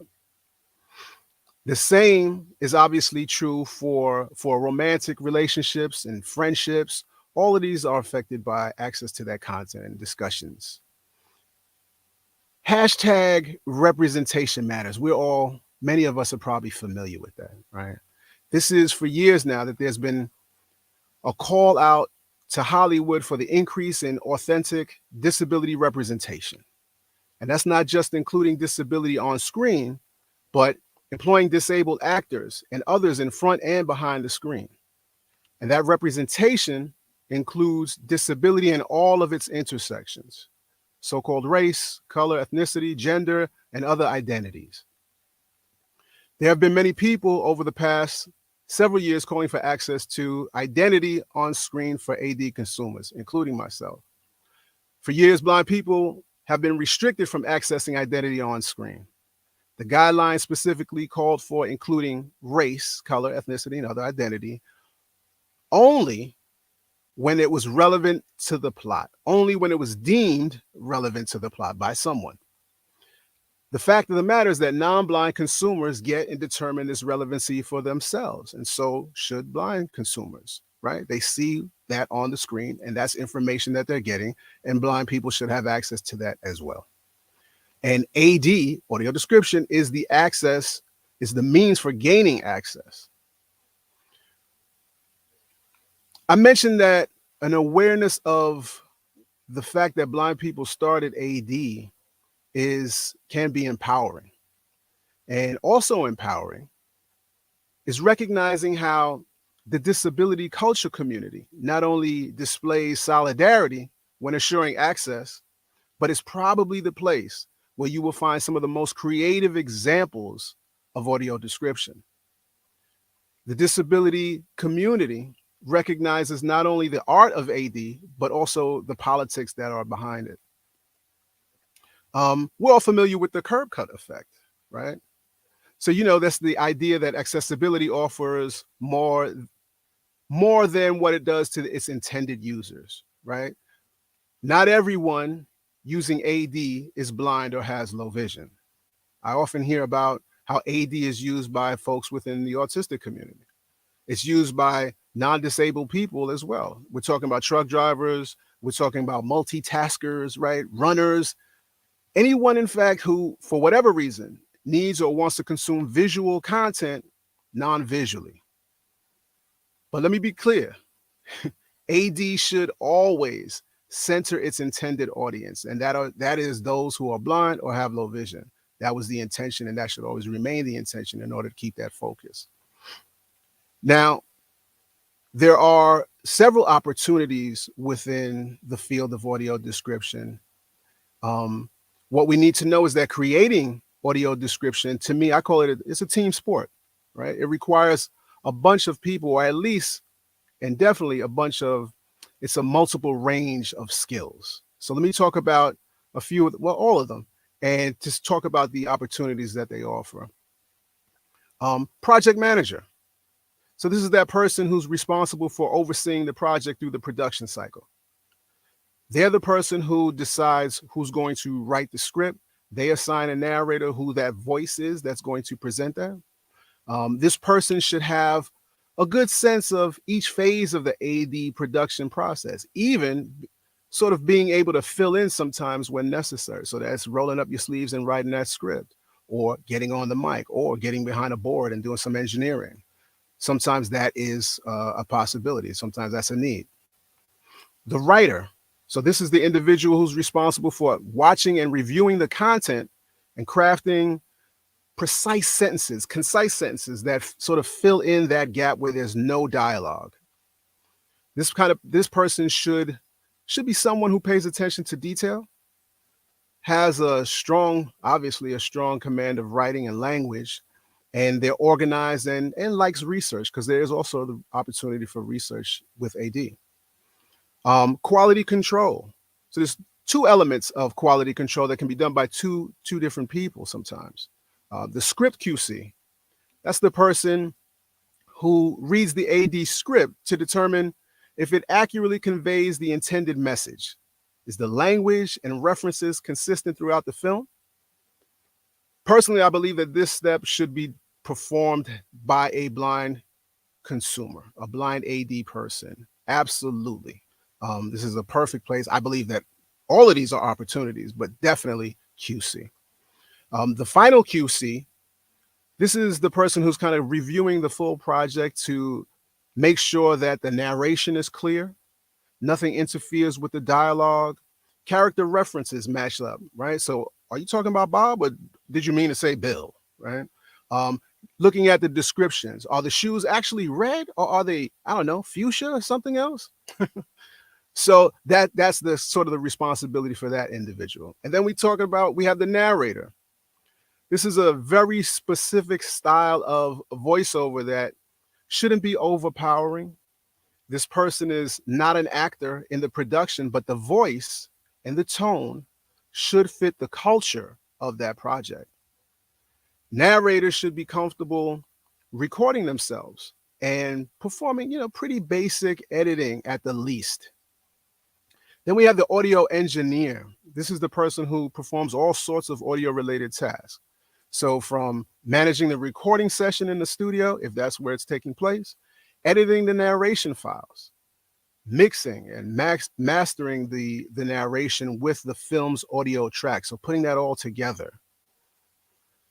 Now, I said QC is a fantastic place for blind involvement, but to me, absolutely all of these are opportunities for someone who is blind or disabled in general. And they're great opportunities. Now, since we're in 2023, the fact of the matter is that you have to ask yourself today, how are these roles affected by AI, artificial intelligence? The most impacted today and in the very near future is the narrator. The prevalence and the growth of synthetic speech synthesizers is seeing more AD recorded with synthetic voices today. Some voices, yes, better than other, but all of them lack the emotion of an actual human being. And it's a pretty controversial topic in the community, with some consumers choosing to believe that sacrificing human narration will actually lead to more AD. Others preferring a more quality-based experience, right? And I think I fall under that last category because, again, this fast and cheaper version of audio description tends to make someone like me actually not even want to engage with the content. And so that means it's not effective at all. And I think a lot of folks kind of sit where I'm sitting. But again, there is a divide. AI today is being trained and has been over the last several years to see all of the time. It can already sort of kind of go through a film and identify the time and the spots available to go ahead and add the description automatically, right? Seeing that lack of voice content. AI can recognize basic things about images. We see that on Facebook and other social platforms that make use of AI to give basic image descriptions, for example. And you have to sort of expect this technology to improve and get closer to the abilities of a human. But there are, and I think there will continue to be opportunities within the AD field. And whether that means overseeing some of these processes, even when AI is incorporated, it's still going to require some human intervention, some folks to kind of manage that through, correct writing, and do all of those types of things. So there's still going to be an opportunity for some in there. Today, more blind people are, thankfully, really getting into this idea of being involved in audio description and in all of these fields that I mentioned, all of these opportunities, these areas. There's a need for writers, especially writers of color. I think that's a lacking thing within the audio description field, whether blind, low vision, disabled, whatever the case may be, of color. Access should always center its intended audience, right? Those who most benefit from its existence. And I'm talking about not only those not only as a consumer, but creators as well. So like other industries, the pandemic actually helped AD industry realize that this too can be done remotely, making it a much more accessible option, especially for the disabled community. And so I'm just going to send a shout out to someone, Eric Wickstrom, who is the AD director over at IDC, who was willing and open to not only a different process, but also working with blind narrators. And that's me. So I'm in no way the first blind AD narrator, not at all, not at all. But however, since working with Eric and IDC today, I'm really happy to say that there are over 20 blind AD narrators on IDC's roster alone. I also have to recognize and send a shout out to DVW, a Canadian company who also is behind this move to employ and work with more blind narrators. So they too are taking that on and doing a fantastic job. You know, when we talk about access, whether to physical spaces or websites or transportation, whatever it is, audio description, the goal, I think our goal is to normalize access. You know, we want to create a world where things are accessible from day one. And when it's not accessible, and it's rare. It's not something that we actually are used to. It's not something that we tolerate as a society. That's sort of the goal, I believe. I'm not talking about accessible for one group. I want to be clear about that because I think that gets confused sometimes within the community. So a filmmaker doesn't get to say that their film is accessible with captions only. No. A podcast isn't accessible if they don't publish edited and reviewed transcripts. I don't think you get to say that. We're looking for, it's not about one person, right? Accessible is not about one person's success or one person's opportunity. I think that the goal is always in the success of the community. And so that's sort of what I'm shooting for when I think about this. And again, these opportunities that I talked about are available within AD. And I think we also have the opportunity to improve the access for all of us in this community. So that's all I got. So I don't know if we want to go to Q&A, Adriana. Cool. Whoops. Hold on one second. Surely. The videos keep switching on us. Let me add Mariella. There we go. So we do have some questions. First, I want to share the comment from Ajani Murray, a mutual friend. Shout out to AJ.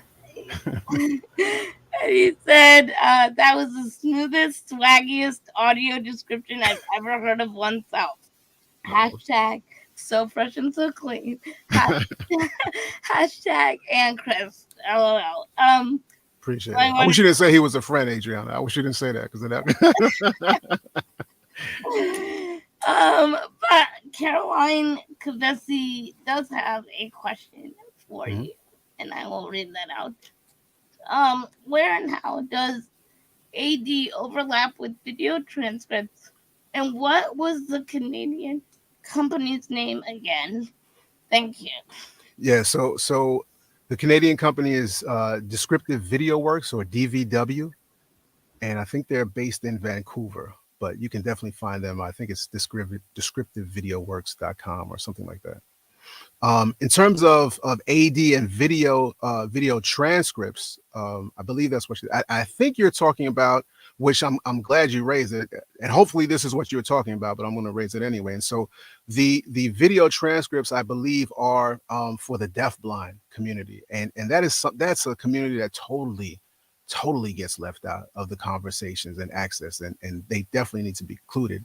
And video transcripts, if this is what you're referring to again, is this combination of audio description, the information that's in an audio description track, combining that with the script, the dialogue, or the captions, right? And subtitles and all of that. So if you put all of those forms of access together, we made this video content accessible for those who are deafblind.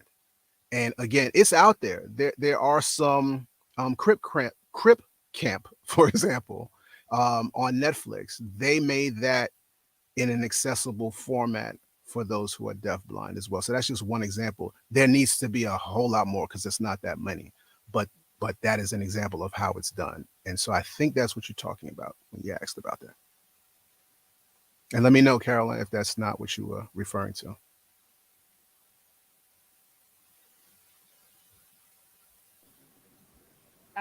Yeah, and she wrote, yes, descriptive video transcripts. And then it says, you modify AD incorporated into descriptive video transcripts.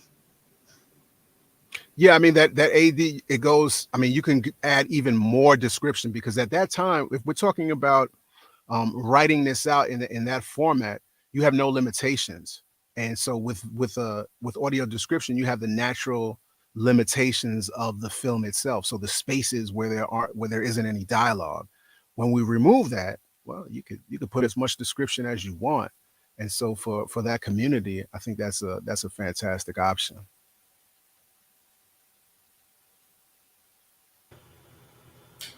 Thomas, hi. Hello. It's Mariella. I'm so excited to have you here with us today. Thank you so much for such an insightful presentation.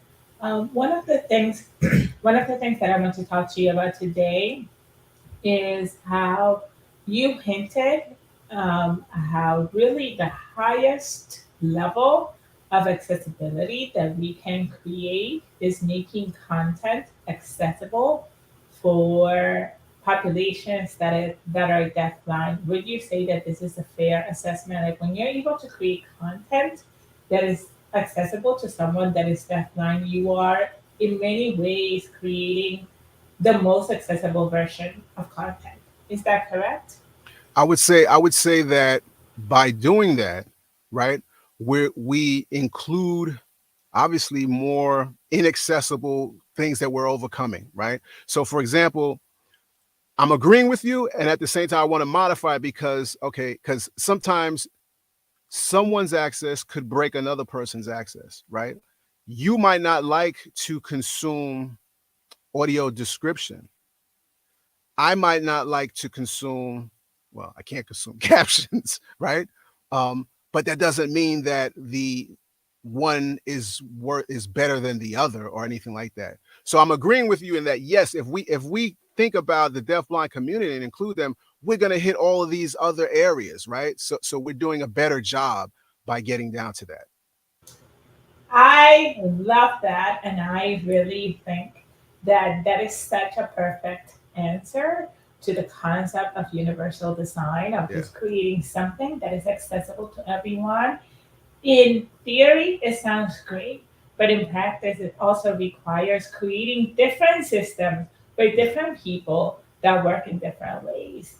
And I think that one of the themes that Adriana and I keep going over is really how do we create the best version of this given the resources we have right now to create the most universally accessible experience, because you're absolutely right. Personally, not the biggest fan of audio description, but likewise, you may not be the biggest fan of reading through a transcript. So it's different ways of creating, and being able to create these different systems that can accommodate both of us is so important for reaching that level of accessibility that we all should aspire for.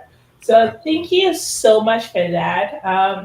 Adriana, how are we doing on time? I see We're we have another actually we actually have 4 more minutes, so there is another question from Caroline that I will read out to you, Thomas. Sure. I've also heard of AD added by actually pausing the video to give more time for AD. Yeah. You prefer that or AD incorporated during natural audio breaks only? And she also asks, okay, and she also asks, she also heard of AD added. Oh yeah, no, that was it. So, Okay. do you prefer that or AD incorporated during natural audio breaks? Yeah, so my answer is always going to be I prefer options, because options to me is access.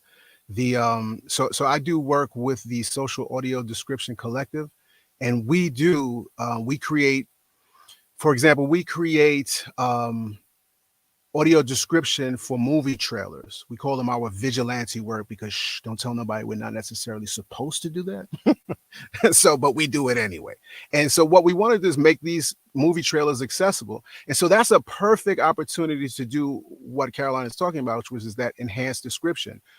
Because you know how fast these trailers are, right? And so we stop it, we sort of freeze frame, and then we give some extra description. We continue it, freeze frame it, and describe it as well. That works well with something that's short, relatively short, like a movie trailer. It wouldn't really work well within a movie, a 2-hour movie, especially because, while we can, the majority of, we consume movies. Movies are social. We consume them with other people. And so if I'm sitting there with my wife who is sighted and she has to sort of, stop the movie and wait, it might mess up her thing. Again, my access, I don't want it to mess up her access. So I think there's places for that. It's about looking at audio description again in an artful way. And that actually is a version of this whole concept of crip time, like employing crip time. Like, okay, we're going to do this AD. I'm going to do this on my time. This is going to be a little different because my needs are different than yours. And I think that is perfectly fine. And I think, again, in various ways, in various instances, let's try it. My whole thing is, again, audio description is art. Let's have some fun with it. Let's see what we can do and see where we land. And I think it improves the experience for everybody eventually. Great. And one last thing, before you leave. You mean before you kick me out? Yeah, before we kick you off the stage. First of all, AJ said, "Ooh, good answer. Options are access," and I agree wholeheartedly to that. Caroline said, could you share a link to a movie trailer with that kind of AD, please, if Yeah. possible? And you could, if you want to say it out loud, or you could also share it to me or Mariella, and Okay. we can post it in the chat. And then she said also, thank you so much for this presentation. Every one of your answers has been gold. Oh, well, thank you, Carol. Trying to take notes as fast as I can. So with the link, do you want to say it out loud and then give it to us? Yeah, because I don't actually have the link. I can go find it. So when I go Okay. back if you put me back in the green room or whatever you call it, I can find it and give it to you there. But Okay. basically what I would say is to also check out Social Audio Description, because we link to them from socialaudioDescription.com. And that's yeah, you'll find a bunch of them on YouTube. I'll put a plug in there for one that I did, which is the trailer for Wakanda, for the latest Wakanda, the Black Panther, the second one. I can't remember the name now. Wakanda Forever. There we go. Awesome. Yeah. All right. Well, thank you so much, Thomas. Thank you. It's been awesome. And we will see you again tomorrow. Yes. Right. For the parents. I will be there. Channel. So thank you so much. And thank you. We'll talk soon. Bye. All right. Bye, Thomas. All right. Take care. Thank you. Bye, y'all. Okay. We are on absolute fire today. My brain is like overload. My notes are just getting filled out, and it's so wonderful to spend the day doing this.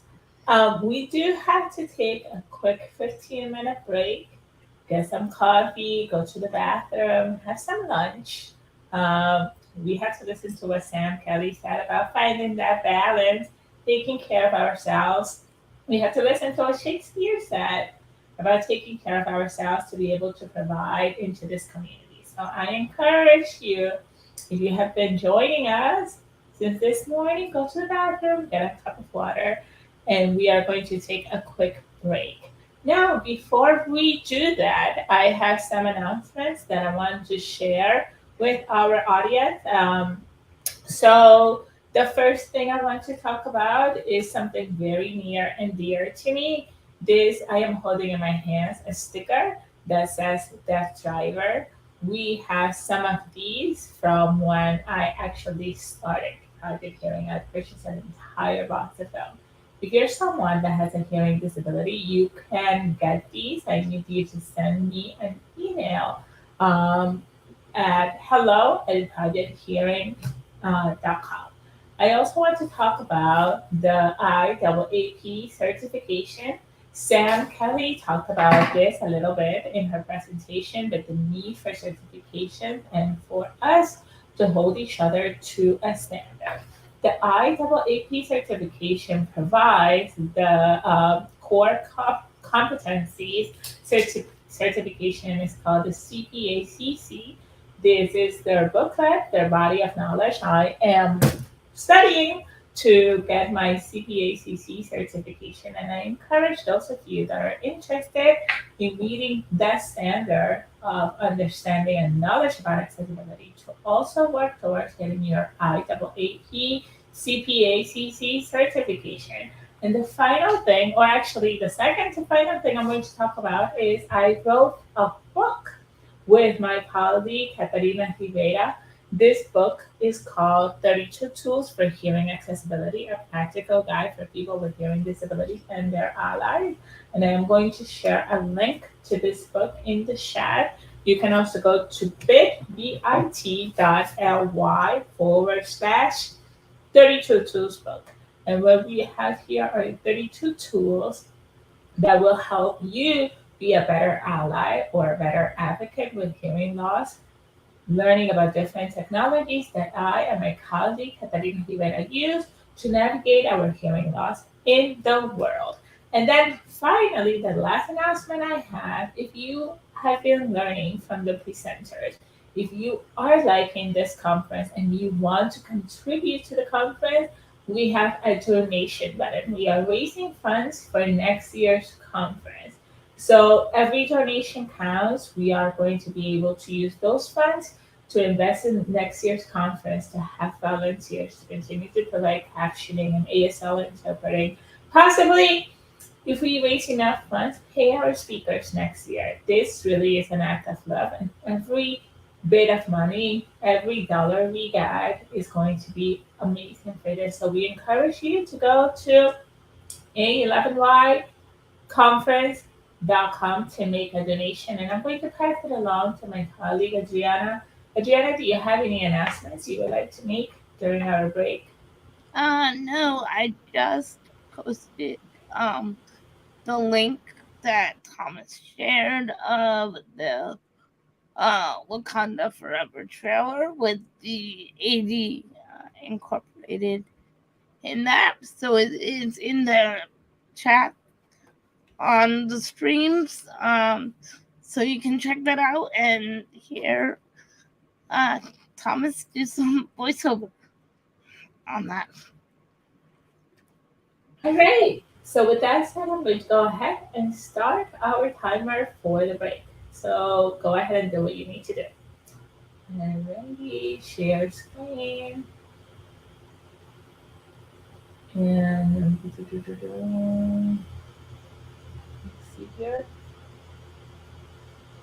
Oh, I'm in the wrong tab.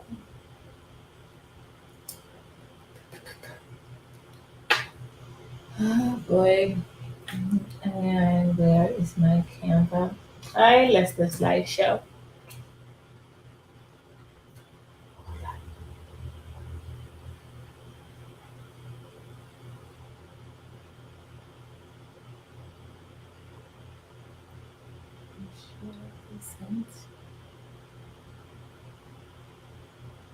Sent to here. We got it. And we sent share screen. Share. Okay. And oops.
Ladies and gentlemen, I want to ask you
in about a minute.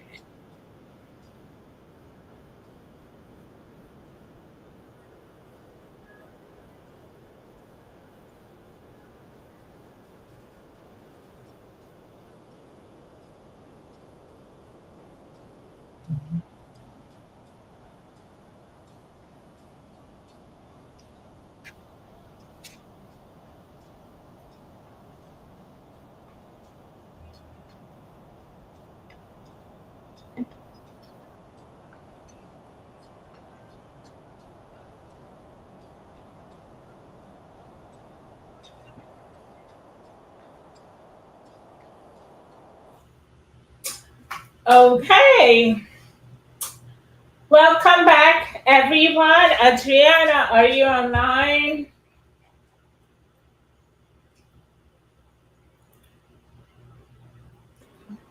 Yes, we are. Hold on, I was gonna have you start off. Oh, but it is already 2:30. Almost. Okay. Alright, I'm just going to do a very quick intro for those of us joining us.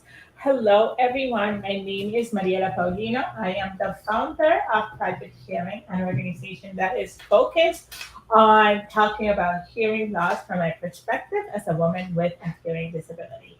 And I am a Hispanic woman with long black hair. I am wearing a white shirt from Erin at Claiming Disability, and it's a white shirt with three lines that says pretty disabled, powerful in blue, pink, and green. I am standing in my home office. Well, I'm sitting in my home office. And in addition to working for Project Hearing, I am the advocacy and social media manager for Audio I, and my preferred gender pronouns are she and hers. And I am joined today by my colleague Adriana. Hello, Adriana, who are you? Hi, I'm Adriana Mawazi, founder of Puffin Innovations. I'm wearing a purplish top. I'm a Caucasian woman with short, salt and pepper kind of hair, in a power wheelchair with a virtual background of a beautiful living room with a baby grand piano. Love it. So we have our next speaker. We have Jamie Santillo, the owner at Adventures by Jamie. Let's bring Jamie up on the stage. Yeah. All right. Hi, Jamie. How are you? Hi, I'm wonderful. Thank you for having me. Very excited. So your presentation is going to be on the rise of inclusive travel and the journey ahead. I feel like I need to do the echo effect for that. I'll do it at the end. Are you ready to go? Yeah. All right, Adriana, let's bounce. All right. Hi, everyone. I am so excited to get to chat with you today. Again, my name is Jamie Santillo. I am the owner of Adventures by Jamie. We are Florida's. I need to interrupt for one sec. The stenographer is not back from break. Is there any way we can get a hold of the stenographer? Mariella, if you can text our stenographer, please. Thank you. Jamie, I'm sorry for interrupting. Just give us a minute or so.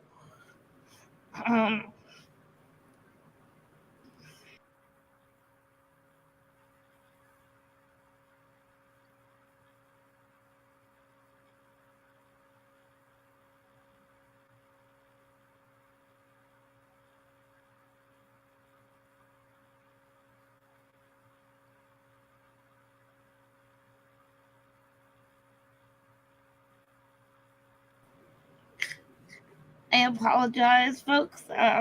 We are waiting for the stenographer to continue with the captioning.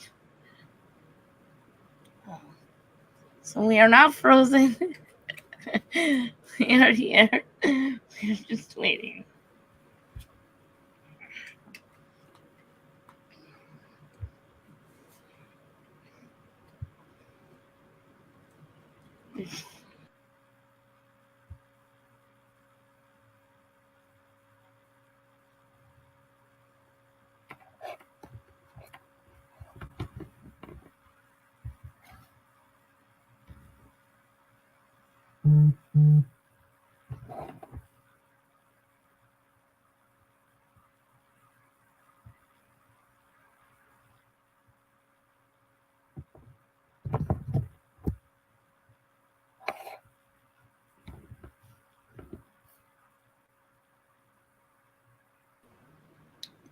We are on it. And should resume shortly. So I apologize for the delay.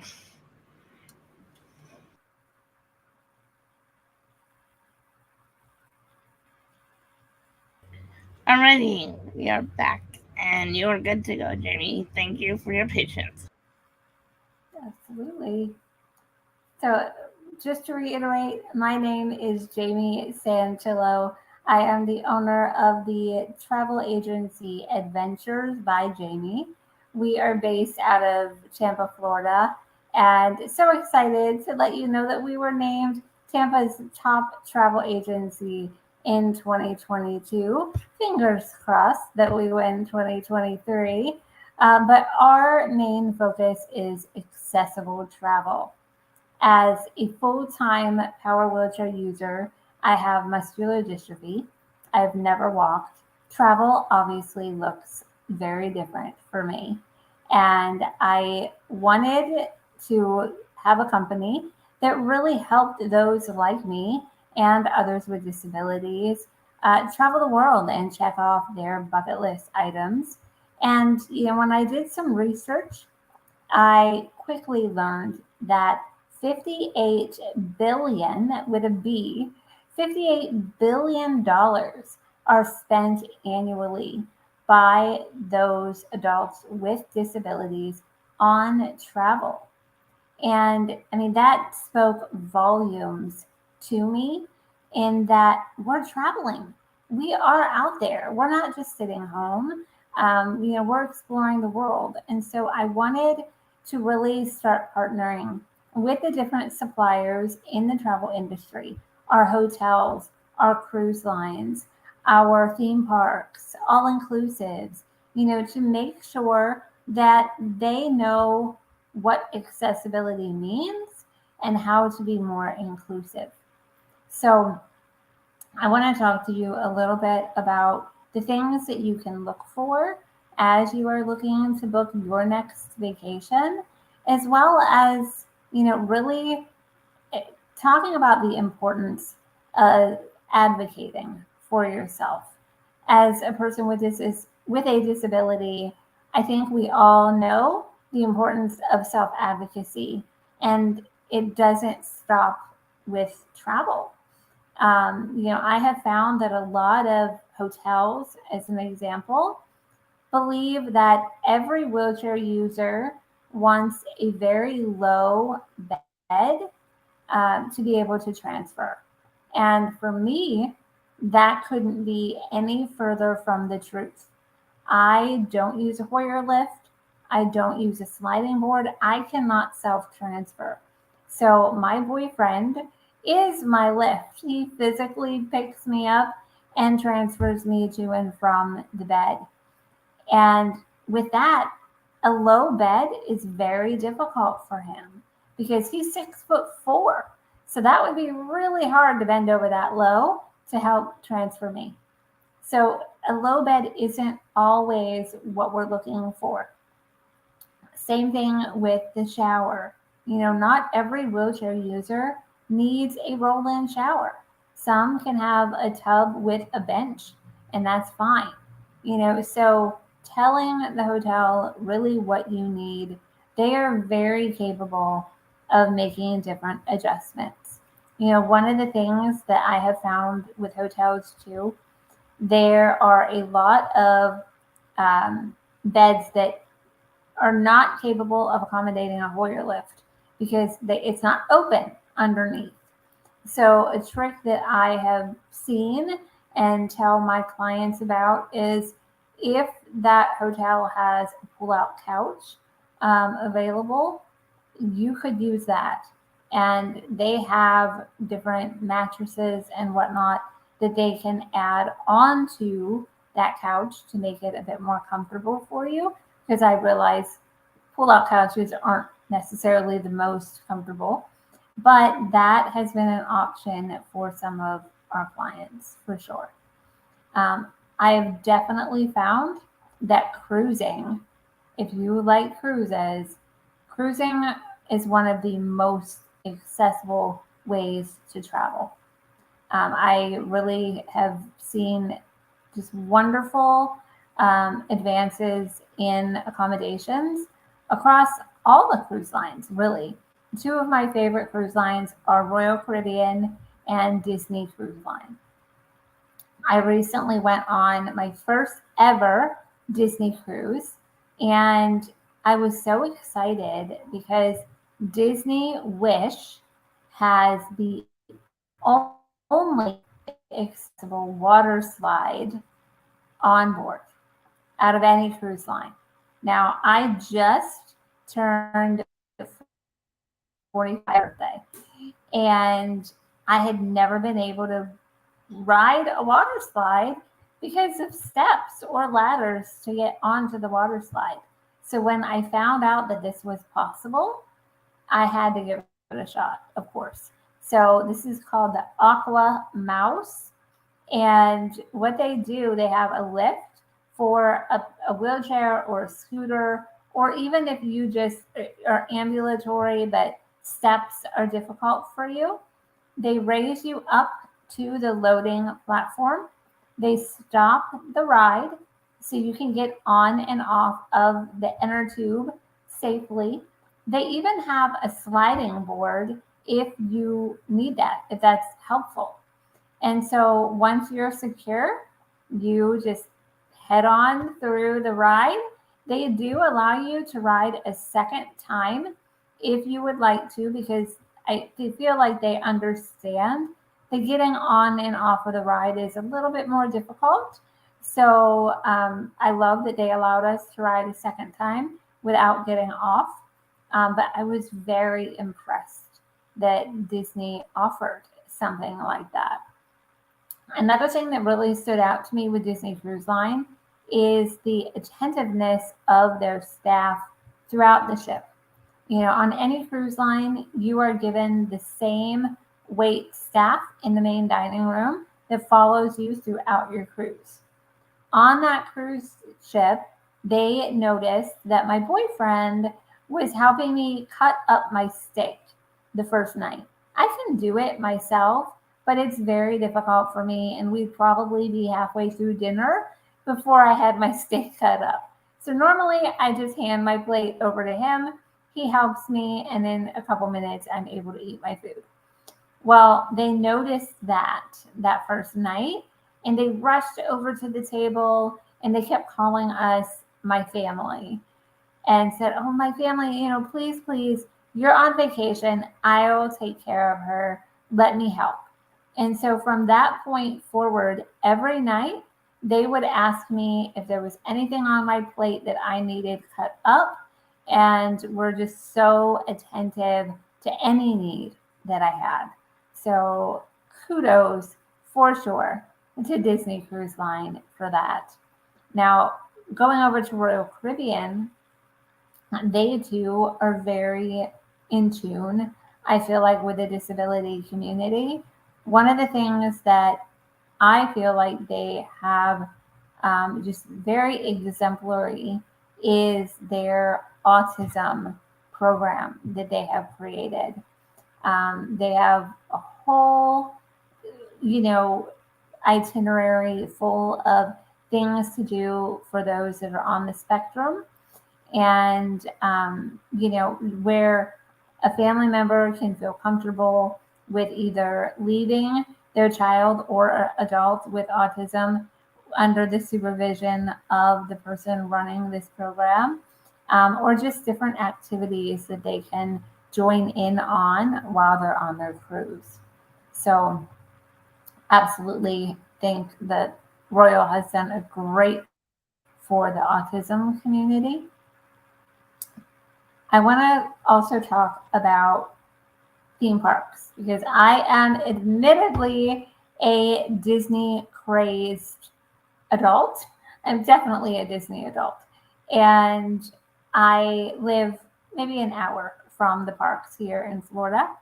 And so I go regularly. And the one thing that I love about Disney is that there are so many rides in all four of the parks in Florida and also the two parks in California that if you are unable to transfer from your wheelchair, you can easily stay in and enjoy.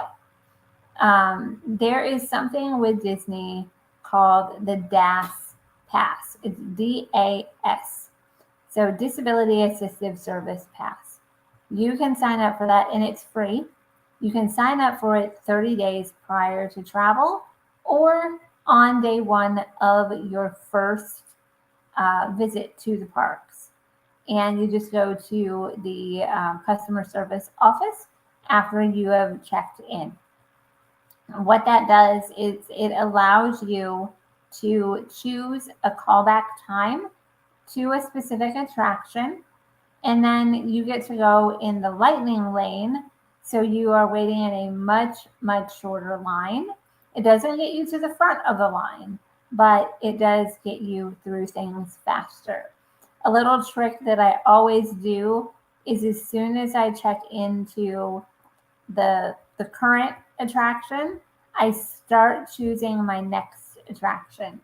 So we have time ticking on the next one, so I don't have such a long wait for the next attraction that I want to experience. In regards to transportation at Disney, I always suggest staying on property because you have the bus, the Skyliner, the monorail, and the boats that are all accessible and they are all complimentary. So that is super, super nice where you don't have to worry about paying for parking and, how am I going to get from point A to point B? So I love that about Disney as well. Another option that Disney has, now it is outside of Disney itself, but they are a sort of, I don't want to say parent company because they're not affiliated, but they cater to Disney visitors. It's a company called Nannyland. And a lot of their clients will hire them. And you're basically hiring a nanny where you can have somebody, if they have special needs, like in your family, if somebody in your family has special needs and you just need an extra hand, you can hire a nanny to be either at your hotel, with you in the park. It is such a great option. And they will go to any of the 4 parks in Florida, to California on Disney Cruise Line, the A11y Resort in Hawaii, as well as Adventures by Disney. So anything associated with Disney, if you needed a nanny, you could hire one, which I think is so great, and that they are special needs certified. So I do want to tell you a little bit about Adventures by Jamie. So we do specialize in all things travel. I know I mentioned my heart is very Disney focused, but we book everything. Our services are 100% free. So we are not going to charge anything additional to help you plan your vacation. And we partner with a lot of special needs suppliers to make sure that all of your needs are met. And, I want to ensure that you have the best vacation so you can just go and relax. People with disabilities need that as well. You shouldn't be worried about anything while you're on vacation. So you might be a thrill seeker like I am. I like to go zip lining and indoor skydiving, and I've been up in a hot air balloon. So you might be like me, or you might want something very, very laid back. We can accommodate any of that. So I would absolutely love to work with any of you for any future travel. Again, our services are completely free. So we would just set up a complimentary consultation so I could get all of the information from you of what you're looking for, travel dates, what you would like to do on your vacation. And, we would go from there. But, I'm very, very excited about what is to come in the travel industry. I just see more and more inclusion happening. These suppliers are being very open about wanting to learn what is and isn't accessible or how they can accommodate those with disabilities better. So I just want to continue to encourage you to be a voice. Let these hotels or cruise lines or airlines, let any supplier that you work with know what would be helpful to make things more inclusive and accessible for you. Because what I find, it's not that they don't want to help or they don't want to make things more inclusive. They just honestly don't know what to do.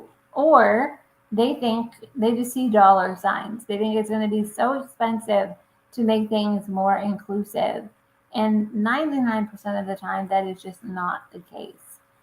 So they need educated. One of the things that I go into every hotel and I can almost guarantee that I will see this every time. And I would love to know if you all see the same.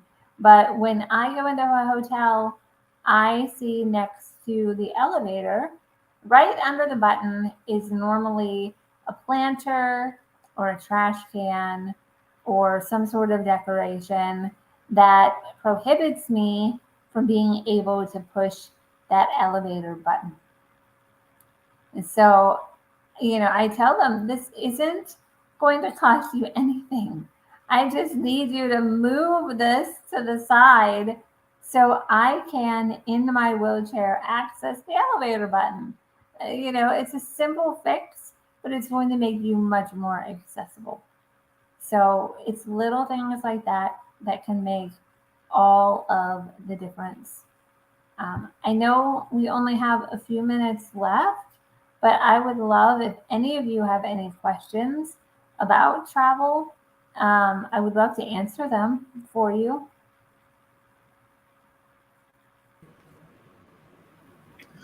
So let's see, we don't have any yet. But again, there is a slight delay in the screen. But I just wanted to touch on what you said about cruising. I've gone on several cruises simply for that fact of it being the most accessible way to get around the world, literally. And I also found that Royal and the Disney Cruise Line was super in tune with with people with disabilities. I was a child when I went on a Disney cruise, and I felt so welcome. I was very shy at that time, but I actually joined in on all of the activities with all the other kids because they were so great at incorporating a child with a disability into their activities for kids. And my parents would drop me and my sister off. My sister does not have a disability, and we were thrilled, and we got to, have fun all day, and they got to do whatever they wanted, and and didn't have to worry about me, or my sister, or anyone else. And I had a fabulous time. I actually enjoyed the cruise more than going to the parks. So, so yes. As of right now, we don't have any other questions. As I can see, Mariella, do you? I don't, but I do want to thank Jamie. Jamie, thank you so much for that great presentation. One of the things I really want to highlight that stuck with me from your talk, from your session, is just how, and I actually just posted about you in my story. I went through your Instagram and I looked at that. I think it's a picture of you, indoor skydiving. And I think it's so incredible when we are willing to truly step outside of our comfort zone and not let our disabilities be the thing that limits us.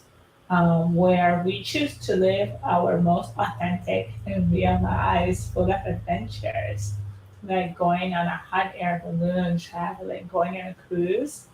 I think it's so important for us to try to have as many of those experiences, especially as people with disabilities. So I really, really want to thank you so much for just sharing all of that energy. I do have a question, and that question is, if you could give advice to someone with a disability that is scared of traveling. Let's say somebody that is slowly losing their hearing, maybe they're losing their vision, maybe they got in an accident, maybe they're concerned about the other kids or how society will react or the challenges that they can have. If you could just talk to that person that's afraid of doing these things, what would you say to them given all of these great experiences you've had just by putting yourself out there? Absolutely. I think that a big part of living life with a disability that we all have to work through is our mindset. And at the end of the day, yes, there are, like you brought up me indoor skydiving or me going up in a hot air balloon, things like that. People, and I see it. And my boyfriend and I talk about this. Even when we just did the water slide on the Disney Wish, people were looking. We've had people come up to us. Oh, you're such an inspiration for what you're doing, and to me, I'm just living my life. So my advice is do what makes you happy. If you want to go indoor skydiving, if you want to go on that cruise, don't let anybody's perception of somebody with a disability or whatnot stop you. Because at the end of the day, you have to live your life and you have to do what makes you happy. Now, I understand that there are fears. I just had a client that it's, an aged couple and the husband, um, it's not that he has a disability per se, but he is now having a lot of challenges walking long distances. And these were very, very traveled individuals. And they were heartbroken that they thought those traveling days were over. And I was able to book an all inclusive for them. We rented them a scooter. They never even considered a scooter as an option. And it reignited their excitement over traveling because they saw that it's still possible. So, my advice would be, to work with a travel agent that specializes in accessible travel, because we have different, connections to suppliers that deal with accessible travel, that book accessible travel. So, we are in tune with all of that. You need to be extremely open about what your needs are. Every wheelchair user does not have the same needs, even if they have the same diagnosis. They have different needs. And so let whoever you're working with know what you need to make this trip possible. But absolutely, I am a strong believer that there is a way to travel. It's just going to take some research. And that's my job. That's not your job as the client. That's my job as the travel agency owner, as your travel advisor, to be able to say, okay, this is what you've told me. This is what I have found. How do you feel about that? And, we make it happen for you. I have to share one more, client request that I had. I had a gentleman, he lives in Orlando, and he is a quadriplegic and can only move his head. And he had a dream of going to Scotland, but he had no one to go with him. And he wanted to go for 2 weeks and just, enjoy Scotland and see all the sights that he's seen online or in books, on TV. And I could do all of the hotels and the guided tours and all that were accessible, but I'm thinking, how in the world am I going to get this man there by himself and be in Scotland for 2 weeks by himself? I like to think I'm good, but I don't know that I'm not good, So, but we were able to do it. It took time, but we got the right suppliers, partnered with him, and he had a wonderful time. So don't let your diagnosis or barriers that you think are there, don't let that stop you from at least having the conversation with a travel advisor, to see what really is possible. Thank you, Jamie. And there was a question in the chat, but we're out of time. So if you want to stick around and respond in the chat, that would be great. So thank you again, and we're going to move on to our next speaker. Thank you, Jamie. Thank you. Bye, Amy. Thank you. All right, so next up is Nathan Todd, and Nathan is present for questions, but he pre-recorded his presentation, so it is captioned. So I will leave the interpreter up with his video, and away we go.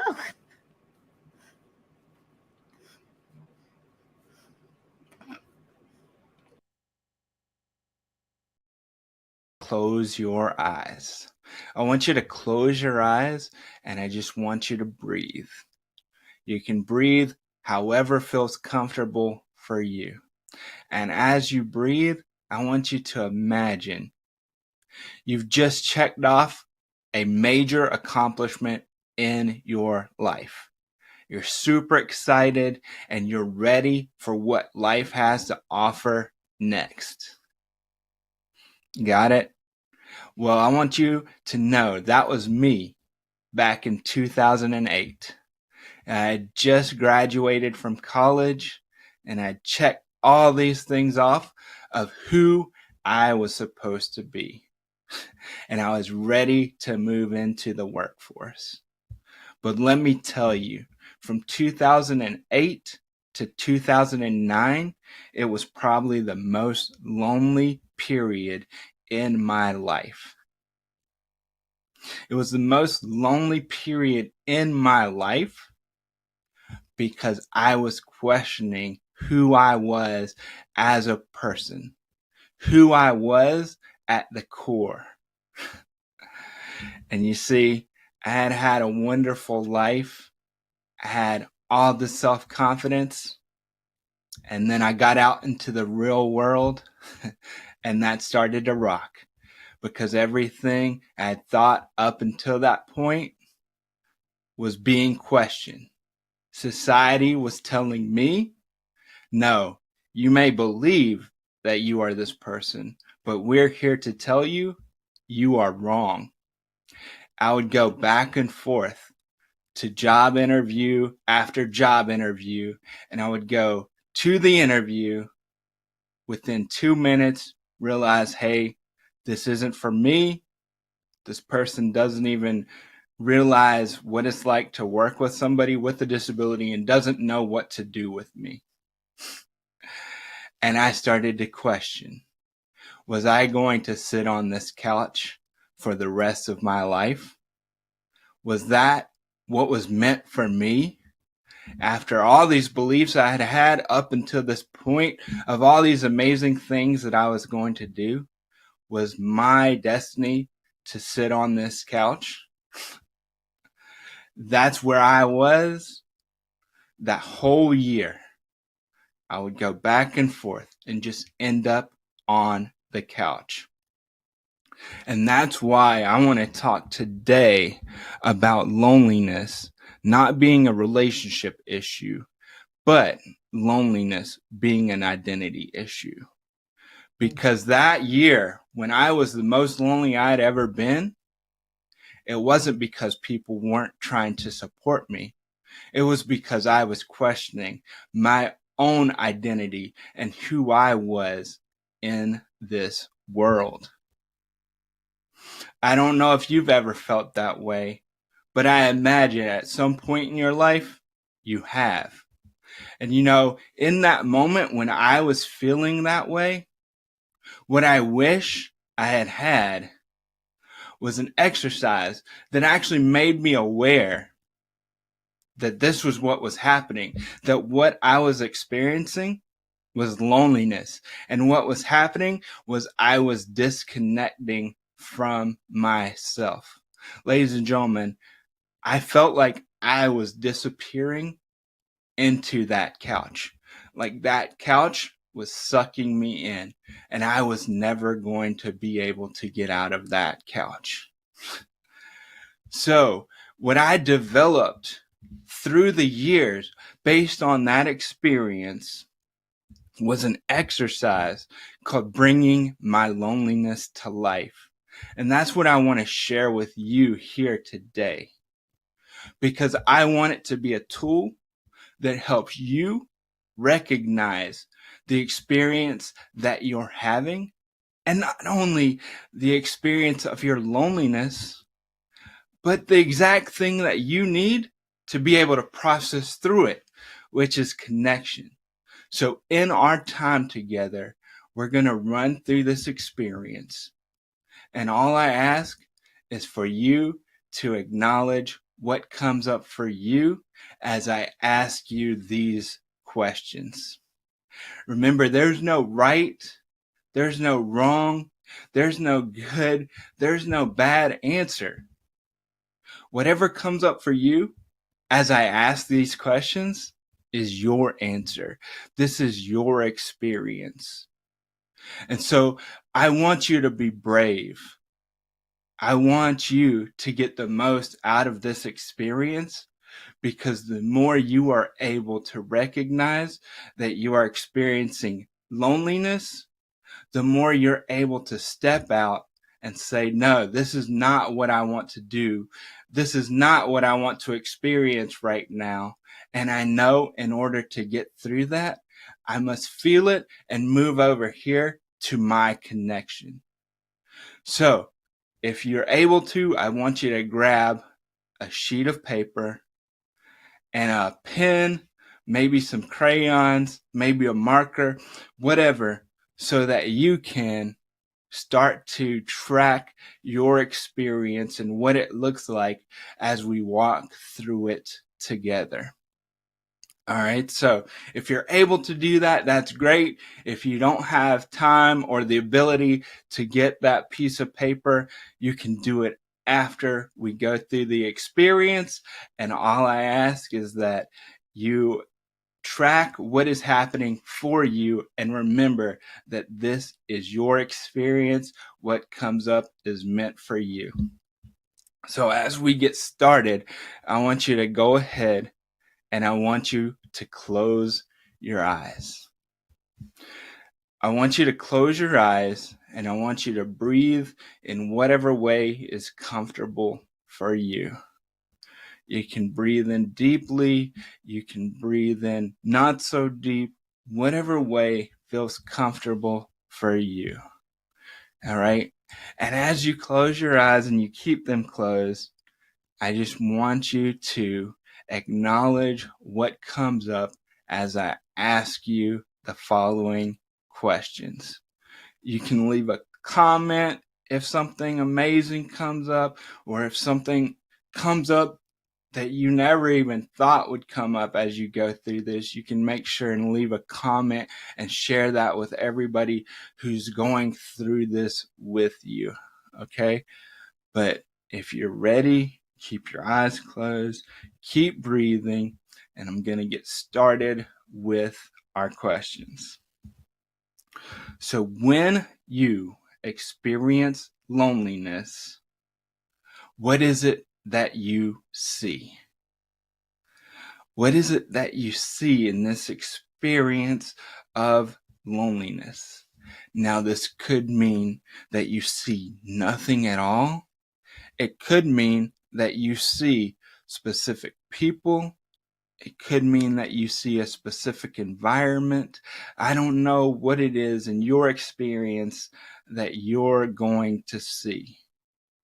But what is it that when you experience this emotion, this feeling of loneliness, that you see? Now that we know what you see, I want you to think about, what is it in this experience of loneliness that you hear? What is it that you hear? Now, this could be complete silence, nothing at all. It could be, again, sounds from a specific environment that you hear. It could be specific music that you hear when you experience this feeling of loneliness. But what is it that you hear? And remember, whatever comes up for you, trust whatever that is meant for you to see here today in this moment. No right, wrong, good, bad answer. There's only the answer that's meant for you in this moment. So now we know what you see, we know what you hear. Now I want you to imagine that you're walking up to this table. And as you walk up, you see that it's got a box on it. And it's a box of crayons. And as you approach it, you notice that there's one crayon in the box. And as you pull it out, you go to look and see what the crayon is named, okay? And this crayon, you look at it and it says loneliness. And I want you to think, as you look at this crayon, what color is this crayon that you see? Now we know what color you see, we know what you see in general, and we know what you hear. Now I want you to imagine your experience of loneliness as this inanimate object. Yeah, an inanimate object.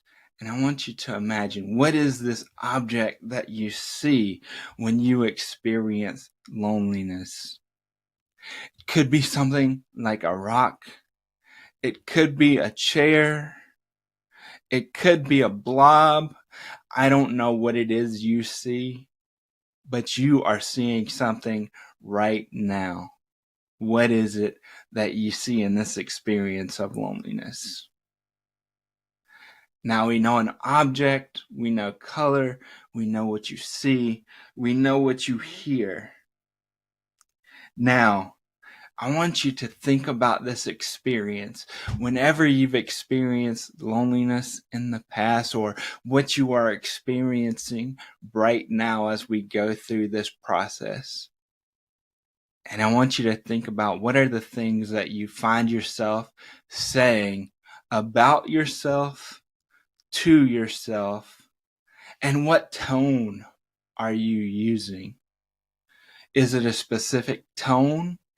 As you hear yourself say these things, is it even your voice that you're hearing, or is it the voice of someone else that you hear? But what are you saying? What tone of voice are you using? And are you talking to yourself? Ladies and gentlemen, we know now what you say. We know a color. We know what you see. We know what you hear. Now I want you to imagine, in this experience, we know that you're experiencing loneliness, but are there other feelings and emotions that you are experiencing right now? Now, it could be that you experience anger. It could be that you experience sadness. It could mean that you experience fear. I don't know what the experience is going to be for you, but you know what those experiences are. And I just want you to let them come so that you are aware in this moment, when you experience loneliness, this is happening as well. It doesn't make it good, bad, right, wrong. It is just what is happening right now.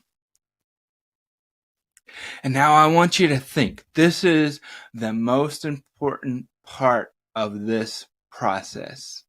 It's the final question as we come through this experience of loneliness.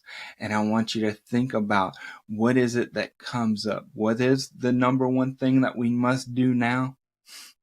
Remember, this is called bringing your loneliness to life. So as we bring it to life, this experience needs a name. So what is the name that you want to give your experience of loneliness? Now, this could be something like sad dog. This could be something like lonely chair. This could be something like lonely Larry. But what is it that when you put all of this together, you name this experience? And as we come to an end of this part of the experience, I want you to acknowledge yourself. Acknowledge yourself for the courage of even going through this experience.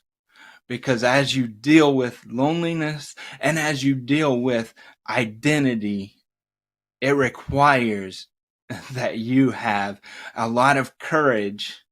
And I often say, connection is the amount of courage we can display when we face our own self-rejection.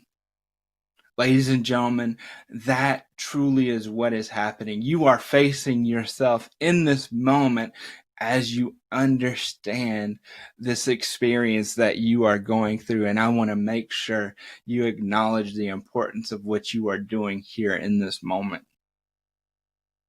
So now you have a full picture of what this experience is like for you. I imagine some of you have a lot that is happening right now, and it may feel extremely heavy. Just know that that is okay, and you are safe as you go through this experience, my friend. you are safe as you go through this. And I want you to take in a deep breath.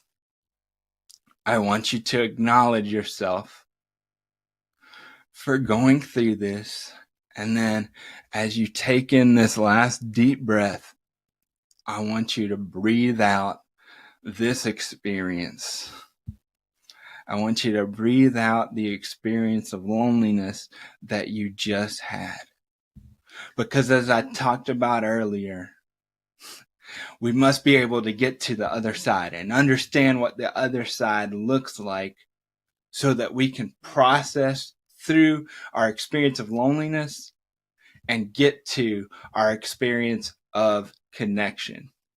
So in the remainder of our time here today, I want to lead you through the second part of the exercise.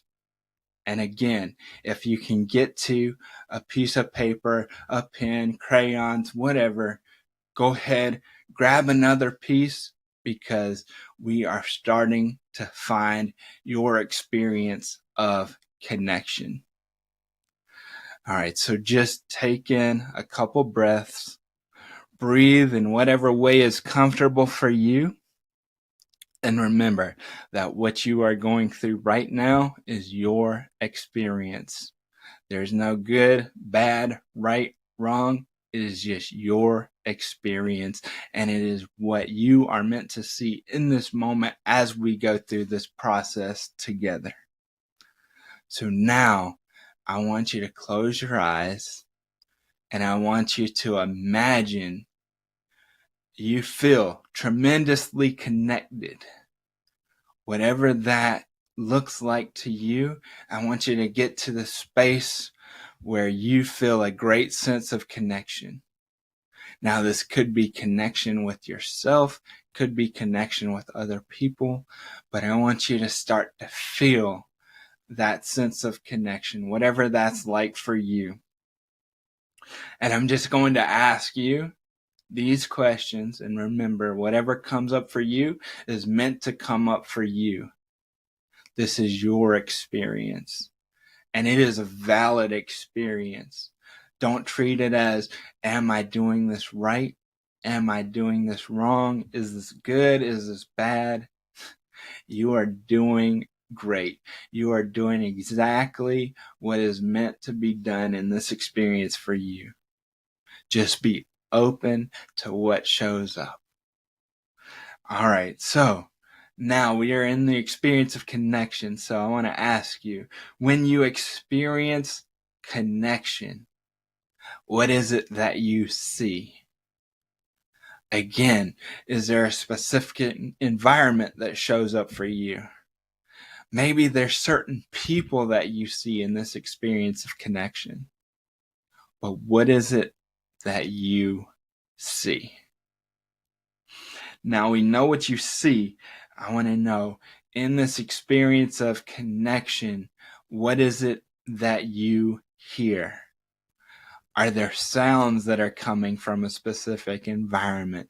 Do you hear specific people's voices?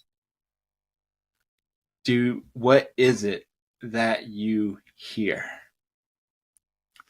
Now, we know what you hear. We know what you see. Now, we're coming back to this table, and you notice that there's a new box on the table. You come up, you open it up, and you begin to look at this crayon. It is different from the last crayon that you looked at. And this crayon's name is Connection. What color is this crayon? Now we know a color, we know what you hear, we know what you see.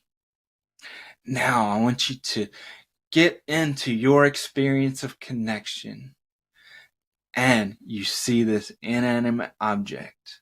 So as you imagine this inanimate object of connection, what is it that you see? Now it could be something like angels. It could be, again, specific environment. It could also be a chair. I don't know what it is for you, but you have something that is coming up for you right now in this moment that is representing connection for you. It is exactly what is meant to show up for you in this moment.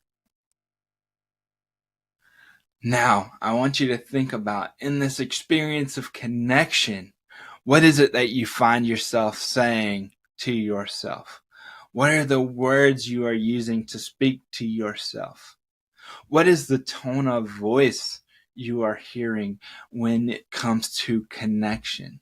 And is it your voice that you are hearing, or are you hearing the voice of someone else? But what is it that you hear yourself saying? And what tone of voice are you using? Now we know what you say, we know what tone you're using, we know an object, we know a color, we know what you see, we know what you hear. Now I want you to really feel into this experience of connection, and I want to ask you, what else do you feel in this experience of connection? Maybe you feel a sense of stillness. Maybe you feel happy. Maybe you feel like you are yourself. I don't know what it is that you feel in this moment, in this experience, but whatever you are feeling is what is meant for you. Remember, there's no good, bad, right, wrong. It's what's showing up for you in this moment. Now, again, the most important part of the process. I want you to think about this experience as a whole. And I want you to give your experience of connection a name. Now, this could be something like Christmas sweater. It could be the connection chair. I don't know what your experience of connection is going to be named, but trust whatever is coming up for you in this moment. And as we come to a close, I want you to just breathe in this experience of connection. I want you to breathe it in.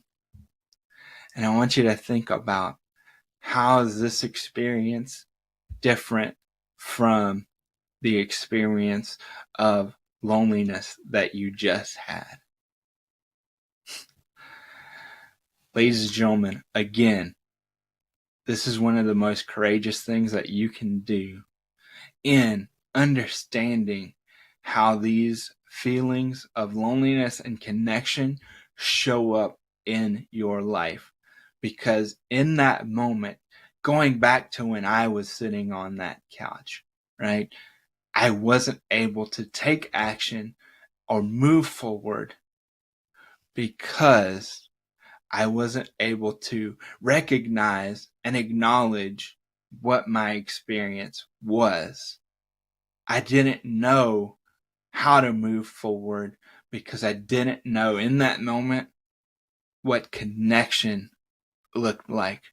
I only recognized one part of my experience. And so as we come to a close, I want you to remember that both of these processes, both of these feelings, they're necessary for our human experience. Loneliness itself, my friend, is not bad. It is giving you information about your experience. But it is important that you have tools to be able to step out of the experience into another part of your experience. Because the moment you stay stuck in loneliness, you get stuck in inaction. What I would love to see from our time here today is that you take these questions that I've asked you in our time together, and you create the images of your loneliness and your connection, and you share them with each other.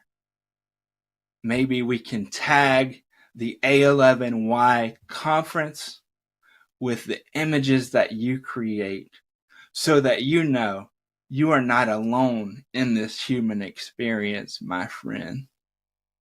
And I want you to know you have the power to create what it is you want in your life, but it requires the courage to ask the question of, who am I, and how do I process what I am feeling right now?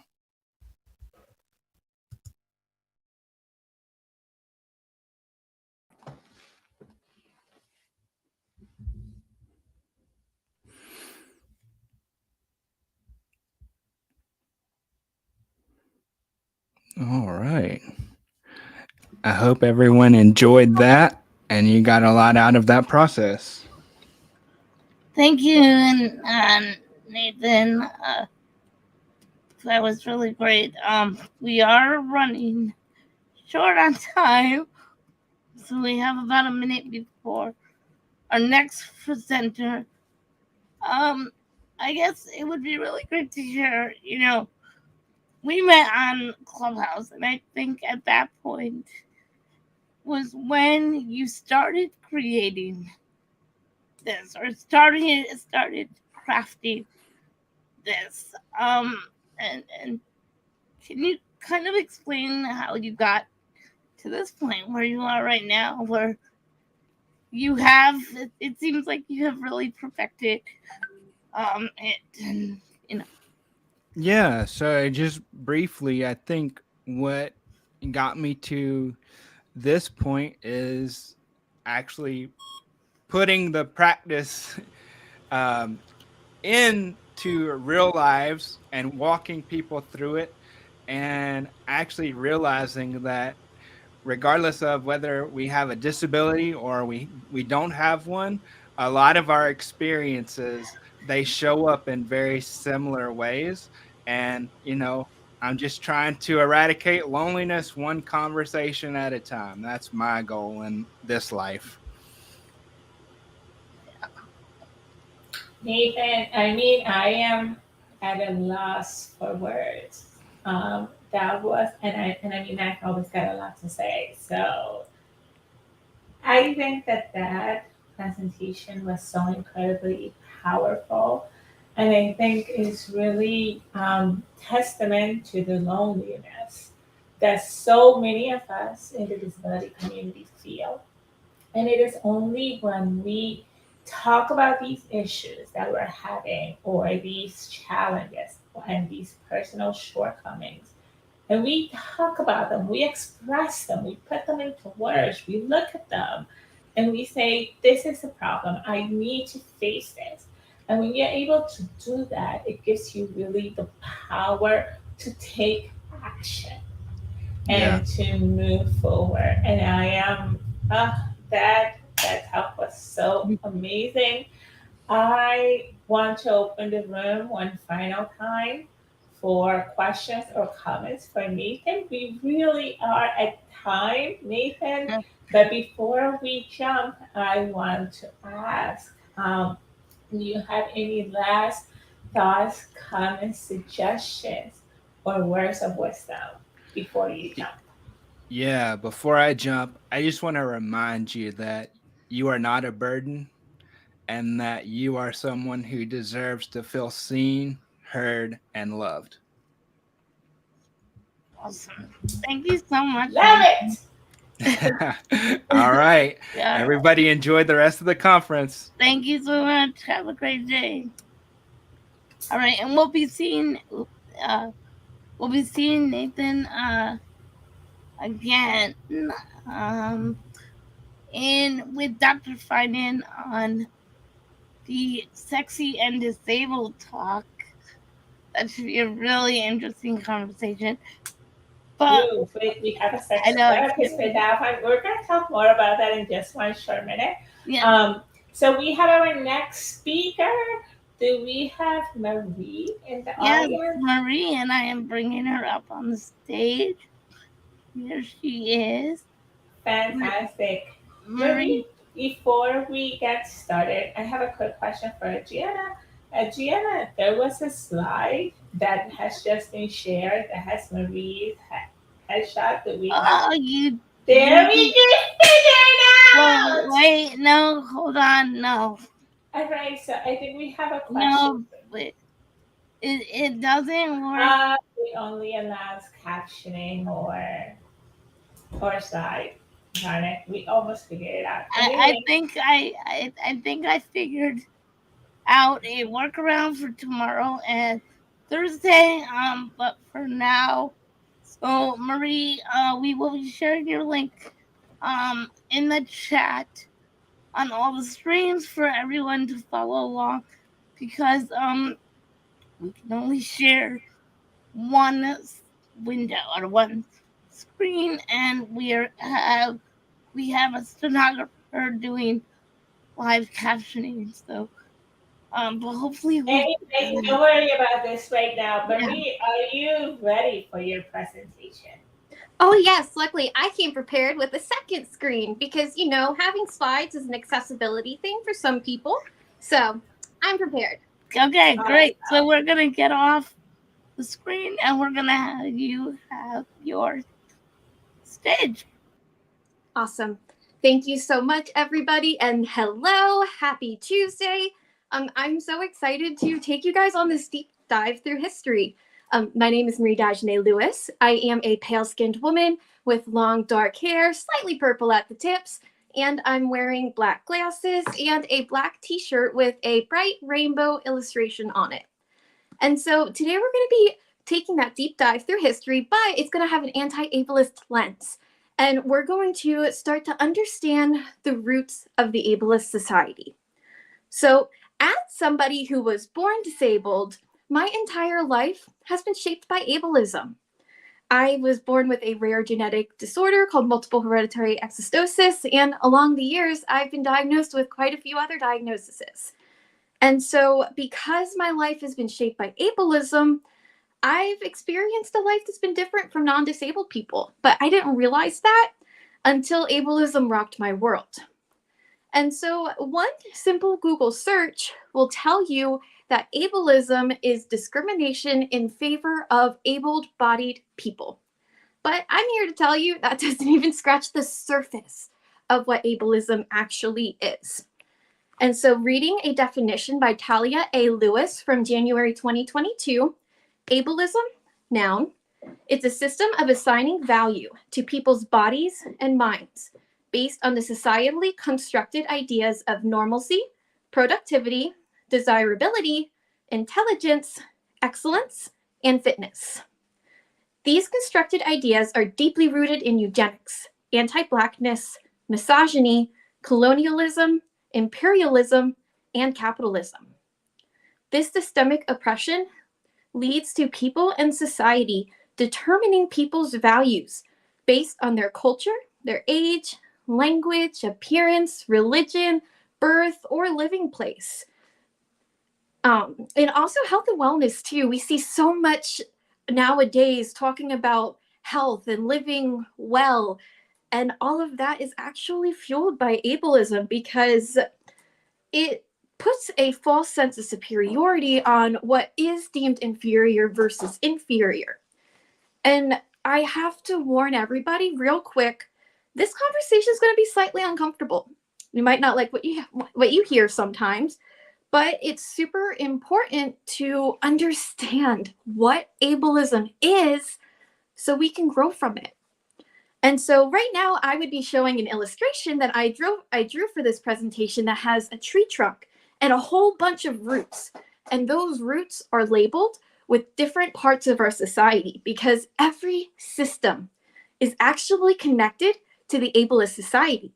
And ableism fuels that ignorance. And so I'm talking about the patriarchy, I'm talking about racism, colonialism, the workplace, there is our laws and order, our social structures, our education system, everything is connected to ableism and that false sense of superiority. It's the spark that fuels all forms of systemic hatred. Because again, it's the belief that a certain set of traits is superior, and that's ableism at its very core. So this false sense of superiority fuels all forms of systemic hatred, like racism. A certain race is superior to others. Sexism, a certain gender or sex is superior to others. Colonialism, a certain culture is superior to all others. Elitism, a certain class is superior to all others.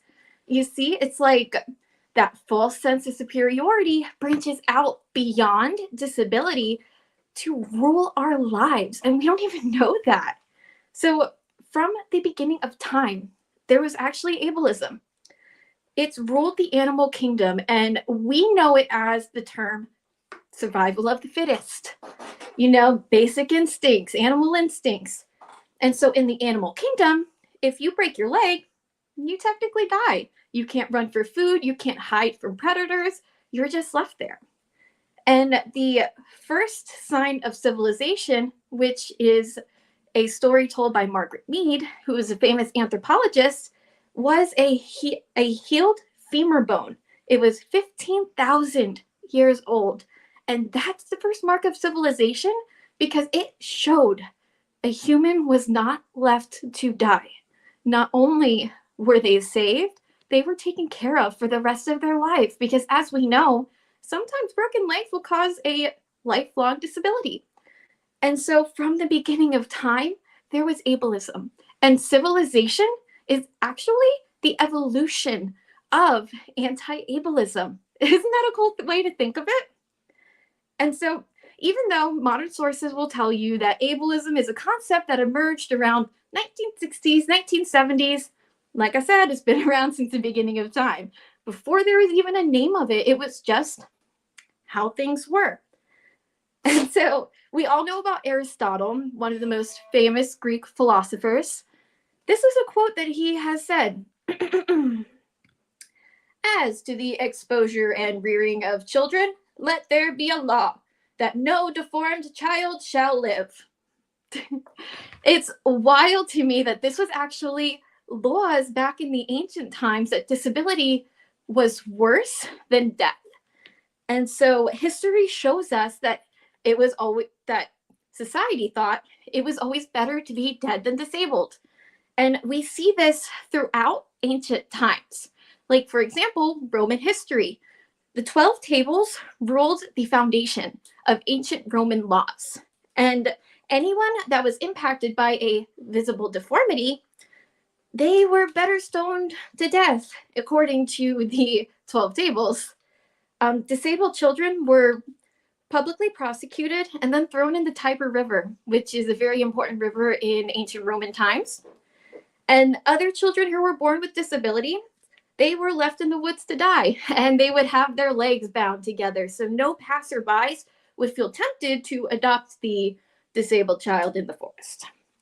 And then in ancient Sparta, we have the abandonment of deformed and sickly infants as part of the rule. That's actually part of Spartan law.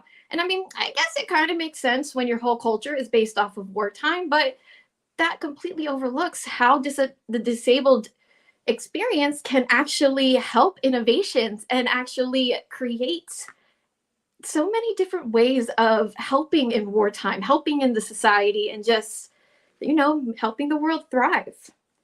And so while we had those laws in ancient history, we also did have some who viewed disabilities like epilepsy as being touched by the gods. And so even though Julius Caesar would hide his epilepsy, they still would say that if you were epileptic, you were touched by the gods. Some of them said. Other people thought that they were monstrous. So I guess it depends on who you ask. In Roman times, the Roman Greek man was the standard for all culture. And so that was the superior culture. If you were not the Greco-Roman man, then you were inferior. And so it was actually quoted by Aristotle again, what a brilliant philosopher, that the first step along the road of deformity was actually women. Women represented that first step towards deformity. He actually believed that women were deformed men. Wild stuff. And there's another example of ableism fueling misogyny. And so throughout the scholarly devaluation of ancient Rome and ancient Greece, we also see that disability is represented as integral parts of Greek and Greco-Roman life. And that's shown with the pantheon, with the Greek god Hephaestus. He was the god of metalworking, he was the god of artisans and of fire, and he happened to be, quote unquote, shriveled of foot. And so what's really awesome about this is his life actually mirrors many lives of the disabled experience, because he was actively engaged in art, he was actively engaged in relationships, he even had the goddess of beauty, Aphrodite, as one of his relationships. And Plutarch associates the god association with fire, saying that fire makes no progress without wood, the same as lame people without a cane. I'm using quotation marks there because I don't like that terminology, but that's the terminology used back in the day. And so similarly to the Greeks, the Romans had a god in their pantheon as well who was disabled. In Roman times, we had Vulcan, and he also had a congenital disability, yet he worked as a smith. And so we see that during the rise of Christianity, we see that there's more of a humane treatment of the disabled, slightly, but it was still riddled with ableism. Jesus Christ showed more compassion towards the disabled than anyone in his time. And he comforted the quote-unquote feeble-minded, and that became a call to action for so many Christians led by St. Paul. By the 4th century, however, Christianity, or by the 4th century rise, infanticide became less commonplace, and helping the afflicted was a sign of strength. However, as time goes on, we see this drastically change. It goes from helping the sickly being a sign of strength to disability being viewed as a punishment for the greatest sin.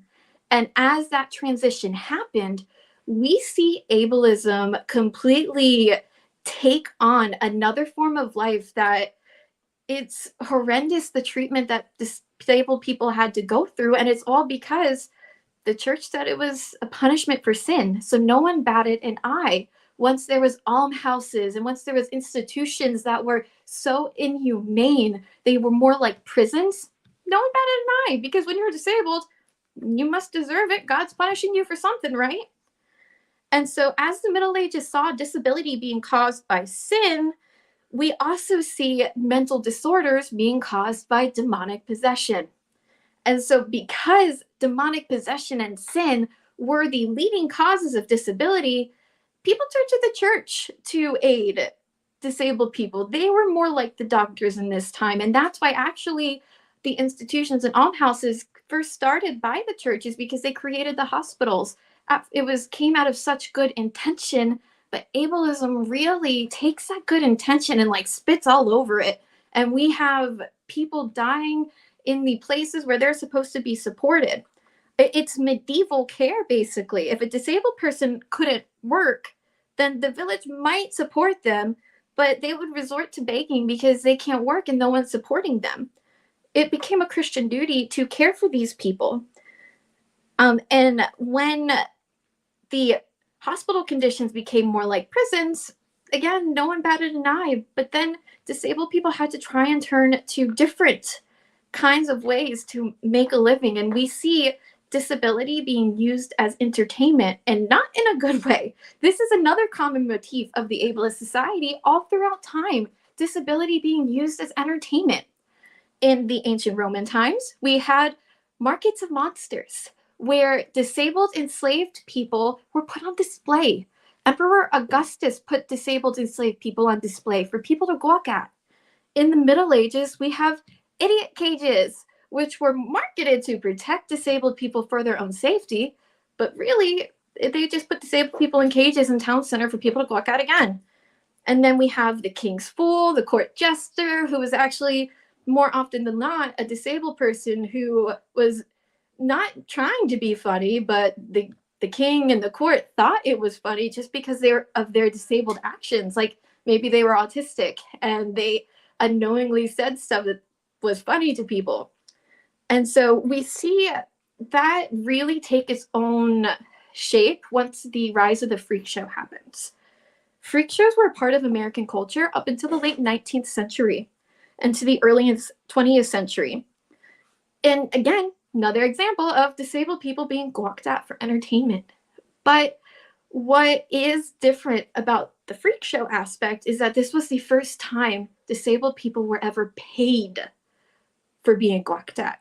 And so even though it was such horrible conditions, disabled people for the first time were actually able to achieve a form of employment that gave them a good income and gave them fame, but at what costs?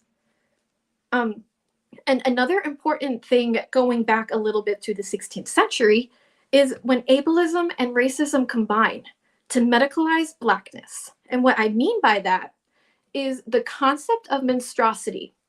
And that means disability. Back in the day, they called disability monstrosity. It gave colonizers and the elite a way to justify the process of enslavement. Much like in the ancient times, the scholars of the dominant culture, they saw themselves as superior to all of the other cultures, which were deformed and monstrous in comparison to their much superior cultures. And so the language back in this day used by these scholars to describe Blackness was dehumanizing, and it was parallel to the language used to describe disability. It justified the subhuman treatment of both disability and the enslavement because they were monstrous. And we also see something coming around this time of age called maternal imagination. And what maternal imagination meant was the scholars in the 16th to 18th centuries believed that maternal imagination was the cause of monstrous births. So whether they're disabled, whether they are of different race, it's a monstrous birth, and the cause of that monstrous birth was because of the mother. And so maternal imagination was an attempt to separate the father from sharing the blame of a monstrous birth, showing how ableism and sexism can combine to put the blame of inferiority on the woman who is deemed inferior to the man. And we see maternal imagination extend towards the Black community with enslavement, where English writers held the Black women responsible for passing on their monstrosity and thus for their enslavability to their children. And quite frankly, to me, all of that is just so disgusting, the way that ableism and racism and sexism combine to create what actually is monstrous. They look at us like we're monstrous. I cannot even believe that. And so one of the things I also really want to touch on is how ableism fueled eugenics and how our society still to this day is riddled with that same thought process. So back in 1978, there was concerns that there was going to be overpopulation. And an English clergyman named Thomas Malthus, he advocated that people who are defective in any way, whether it's appearance, behavior, or function, should be identified and eliminated. So only those who are normal and who could make the greatest contribution to society would survive. It just blows my mind that is constantly something that the disabled community has to fight against, that we aren't contributing to society in a way that justifies our life. Meanwhile, disabled people are some of the biggest artists, some of the biggest innovators, some of the biggest creatives that fueled so much of the entertainment that we watch today. It's like, can you imagine a world without disabled people? Because I can't. That would be awful. And with this time, though, disability was seen as a menace. So people caught on to that thought process. people felt that disability was a menace, a genetic flaw that would stigmatize a family. And thus they were encouraged to either hide their child or institutionalize their child. And as we said before, institutionalizations, while they came out of an ideal, like a good ideology, they devolved into such horrific conditions. One of the most heartbreaking things you'll ever watch is Geraldo Rivera's story on Willowbrook, and I highly recommend seeing what people had to live through. And so all of these concepts are fueled by eugenics, which is the doctrine of process in the human race. And so eugenics fuels a lot of the treatment of the disabled before there was even a name for that one too, because back in the 1800s, no one knew of ableism, no one knew of eugenics. All they thought was disability is inferior and shouldn't be in this world. And so the fear of disability fueling eugenics actually caused so many issues in our society that our country likes to hide, like the fact that forced sterilization became legal in 1927 in Buck versus Bell, and still to this day has not been overturned. We don't hear about that. We don't hear about how, when we think about eugenics, we associate it with Adolf Hitler, and we associate it with the Holocaust, which killed over 6 million souls. But they had to learn it from someone, and sadly, they learned it from the US, because we've had laws on the books since the 1800s, which prevented marriage between feeble-minded, marriage between different races, for sterilization. Marriage laws in the 1800s was the first taste of eugenics in law, and the US Supreme Court supported eugenics, like I said with the Buck v. Bell case. And it's really sad because during the darkest time in the world's history, during Nazi Germany, the US actually had a president that was disabled. And he did his best to hide his disability. Meanwhile, there was such an extremely dark situation going on in Germany where Action T4 took the lives of over 300,000 disabled people. We don't really talk about this part of the history either, but the gas that was used in the chambers was actually tested on disabled people before it ever got used. We don't talk about all of the ways that the disabled were eradicated during the Holocaust either. And after the World War II, there was a mass reawakening of hope. It was first led by parents of kids with disabilities, but then that movement gave way to the independent living movement and the disability rights movement, where we see leaders and pioneers like Ed Roberts and Judy Heumann demand a better life that's not segregated from the world. And Kate, just to sum up, because I know we have just a few minutes left, I know I didn't go over a lot of the modern history, but this isn't about modern history. It's about where we come from so we can understand where we want to go.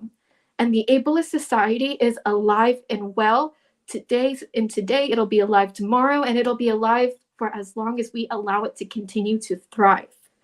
The COVID pandemic showed us how society disregards the lives of the disabled, and that was made evident when the head of the CDC said it was encouraging news that the COVID-related deaths only occurred, that most of the COVID-related deaths occurred with those with more than 4 conditions, meaning it's encouraging that only severely disabled people are dying from COVID. Amongst the outrage over the Roe v. Wade reversal, pro-choice advocates use disability as supporting evidence as to why abortion should be legal. I am always going to be pro-choice. Abortion should be legal, but please don't use a disabled life as the reason why it should be. It should be legal because people deserve to have a choice, not disability. Don't bring that into the conversation. And another thing that makes ableism alive and well today is the harm that is being caused in AI.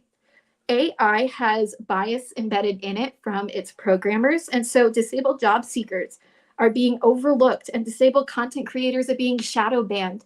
And I highly encourage anyone that has Netflix to watch the documentary Coded Bias, because you would definitely understand the harm and bias in AI so much better, and you'll understand why it's something that we really need to fight against. You can help dismantle the ableist society by educating yourselves. And you can do that by surrounding yourselves with disabled culture Immerse yourselves with disabled content creators who all have different disabled experiences. There is not one there's not one disabled experience at all. Even if we have the same conditions, we will not have the same experience. And so follow as many disabled content creators as possible. You can help fight all of these stigmas that we just talked about by being an ally in action. You can hire disabled people in all industry forums, follow disabled people, of course. You can hire rightfully disabled consultants to consult in your DEI efforts, and you can amplify the work of disabled people. Instead of making content that relates to disability yourself, go ahead and share with disabled content creators, because amplifying that voice and showing that you think that disabled voice is more important on this subject does so much to dismantle the ableist society. And this was such a quick presentation. If you want to learn more about anti-ableism, understanding ableism through our history, or disability pride, please, by all means, find me on social media. I'm at r.a.r.e.advoc8, and I also am on Facebook at Art Activism by Marie DL. Marie, I feel like we had this conversation years ago in Clubhouse. And Adriana and I were just like, hey, we're having this conference, but it's like really far out. And we were just like, hey, would you be interested in being a speaker for this? And I remember you saying yes. And I was so very much looking forward to your talk. And wow, what a history. I mean, just the way you broke all of that down was amazing. Amazing. I'm so happy to have you as a speaker today. I do have a quick question that I want to follow up to all of that. And that question is, how did you get started in your disability journey? What was the sparking moment for you? Yeah, so honestly, that spark didn't come until I was 26. I was born disabled. I always lived a disabled life, but for the majority of my life, I thought I shouldn't be disabled and that I had to hide my disability. I had to be as non-disabled as possible, as neurotypical as possible. And I didn't realize how much harm that was doing to me until I lost my career, my directing career, to disability discrimination. And then it hit me so hard because for so long I was blaming my disability. For like the first few weeks after that, I was saying they fired me because of my disability. And then that places the blame on me when I did everything I could to keep that job. And so I started processing in my mind that if they were more accepting of disability, if they were more accepting of chronic illness, if they were more accepting of understanding there's a different disabled experience, then I wouldn't have lost my job. It wasn't my fault. It was the ableist society's fault. And that was life-changing because then I had to go learn all I could about ableism and start my own anti-ableist journey. It's like my disability journey now is my anti-ableist journey. It's totally different from my disabled life prior. I just feel like for so many of us in the community, there's a before and there's an after.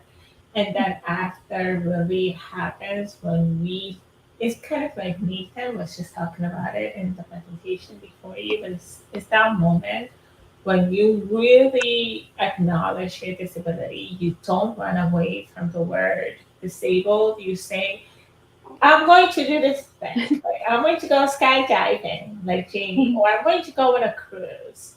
And you commit to doing that. And you step so outside of your comfort zone. And just hearing you talk about the history, like even the way you told the story of how people with disabilities previously were being looked at in these spaces, but for the first time they got paid. And it's like we look back at that and we're just like, and I think that it's so important to be able to look back, because in the same way that we are creating a new world, we have to recognize the ableist society, how it is there, how we have to actively dismantle it, and create these spaces. So love your presentation. Love you guys too. Thank you for having me and making these spaces. Yes. Adriana, anything you want to add? We have Maria as our last speaker of the day. And I know, that was amazing, and we do have some comments and a question. So first, Nicole Luongo says, Marie creates great content. I learned so much from her. And then Ajani Murray said, are you a disabled historian? I mean, I guess I'm not a disabled historian to where I have like that PhD type of thing, but I have a special interest in disabled history. So I do all I can to just try to learn anything I can do with that. So it's more of a special interest for me. And then Nicole asked, Marie, what are some good resources to learn about disability history? Yeah, so I think Sins Invalid is a great resource to not only learn about disability history, but you learn it through a disability justice lens, because that was one of the resources I used when I was doing my research. There's just so many little tiny things I wish I could remember. Autistic Self Advocacy Network is also a really good resource for so many things. That's where I learned about the forced sterilization that's still happening to this day. There was so many more statistics I could have gone into with that.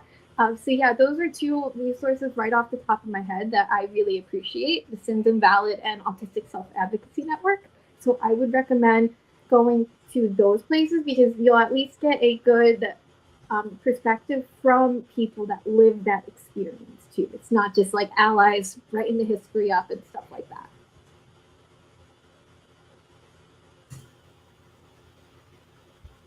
Very well. Thank you so much. Yeah, thank you so much, Marie. I am just like taking notes, trying to absorb everything. So Adriana, let's take Marie off screen. Thank you so much, Marie. And now it is time for us to wrap up day one. Adriana, how are you feeling? I'm feeling great. You know what we missed by our intro in the beginning.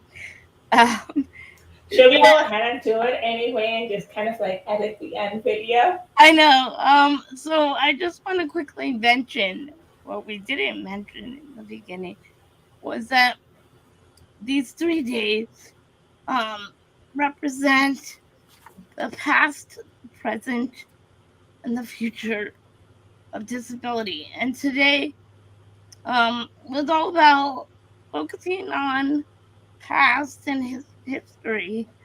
And tomorrow we're going to be focused on the present. So I just want to share that because we actually didn't really do a good job of talking about the conference much. But we just were so excited to get into the content, especially our kickoff panel. I mean, we had many amazing panelists to begin with, so I think we were just so excited to start off that we kind of glossed over a lot of or some things that we wanted to do in our intro that we did not, but hey, we did it now. Okay, so Adriana, I think we can definitely do like a post-mortem after and talk about all the things we could have done better. But for right now, I do want to thank each one of our speakers. I want to thank everyone really for taking the time to join us for day number one. I want to thank our stenographers and our ASL interpreter for helping make this event accessible. Again, I want to give you a major shout out for putting everything together. I want to thank our audience members for joining us, making the time. We had people joining in their pajamas all the way from California. So people really made the time. So thank you all so much for being here. We have an amazing lineup coming tomorrow. So Adriana, I have some slides in the other screen. Let's go ahead and just quickly go over those. And I know we can only share what either the captions or the slides, but Right. I'll just read the content that is in the slides. Okay. So what do you want me to do?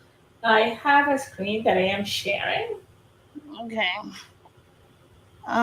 Okay. Let me switch it. Let's see. Here we go. Fabulous. So tomorrow we are going to have Colleen Flanagan, who is the Outreach and Engagement Specialist for the City of Boston. And we're also going to have Maria Town, who is the President and CEO of the American Association for People with Disabilities. And they are going to be leading a workshop on how civic action can empower disability rights. We are going to have, well, I just spoke about these two. We are going to have Stefan Ippolito, who is an adjunct professor at the City University of New York. He is going to be talking about decolonizing higher education with universal design, which is a theme that we have been exploring in buckets throughout the day. What does universal design look like? Next, we have Sean Horn. She is the founder of Give Beauty Wings, and in the last few months, she has become one of my best friends. Her presentation is titled Beauty, Self-Love, and Disability, Challenging Beauty Standards and Celebrating Intersectionality.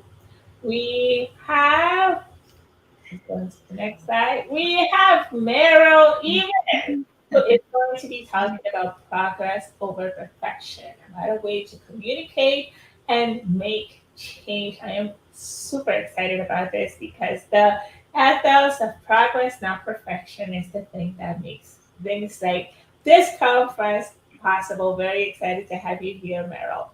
We are going to have a spicy panel with Dr. Michelle Finan and Nathan, who gave a presentation earlier today. Their presentation is going to be empowering intimacy, disability, sexuality, and disability. I am super excited about this one. And hold on. One important thing I need to say is that Dr. Michelle is also going to be in another panel for parenthood and disability, which is going to be the last panel of the day here. We also have Priya Ray tomorrow. She is going to be talking about the power of do-it-yourself solutions for individuals with disabilities. I love her content, and if you didn't know, I think she was in a band before, like a rock band. I think she may talk about that tomorrow. We'll find out. We also have Kalina Powell, who will be talking about um, learning how to love your disability, strategies for building inclusive relationships. And Kalina talked a lot about self-help, but specifically within relationships and love and dating. So I'm very excited to have her. And then last but not least, we're going to have a panel on parenthood and disability, and we are going to be joined by Keith Jones, the president of Soul Touching Experiences, Dr. Kara Ayer. She is the associate director of UCCEPD, and that is the board of governors at. And it's on the board of governors at the Patient Center Outcome Research Institute. And Thomas Reed, who is the host and producer of Read My Online Radio, and that was the smooth audio description we got earlier today. We also have Dr. Michelle Finan, who I just spoke about previously. And with that said, friends, esteemed colleagues, family members watching today's webinar, we are wrapping up day one of our 3-day conference. Closing thoughts, Adriana. I think this was great. I'm looking forward to tomorrow, and yeah, I can't wait.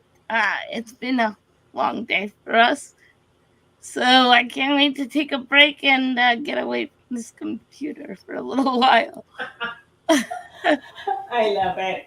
Anyway, Adriana, we are going to close up here. We are going to have the lives up for a few days, and we will see you tomorrow. And Bye, I just want to quickly thank behind the scenes. We had Amy Parsons, who was helping us change out our interpreters. So what you can't see behind the scenes is coordinating interpreters when it was time to switch them out. So thank you again for that. But yeah, bye everyone. See you tomorrow. And we are out.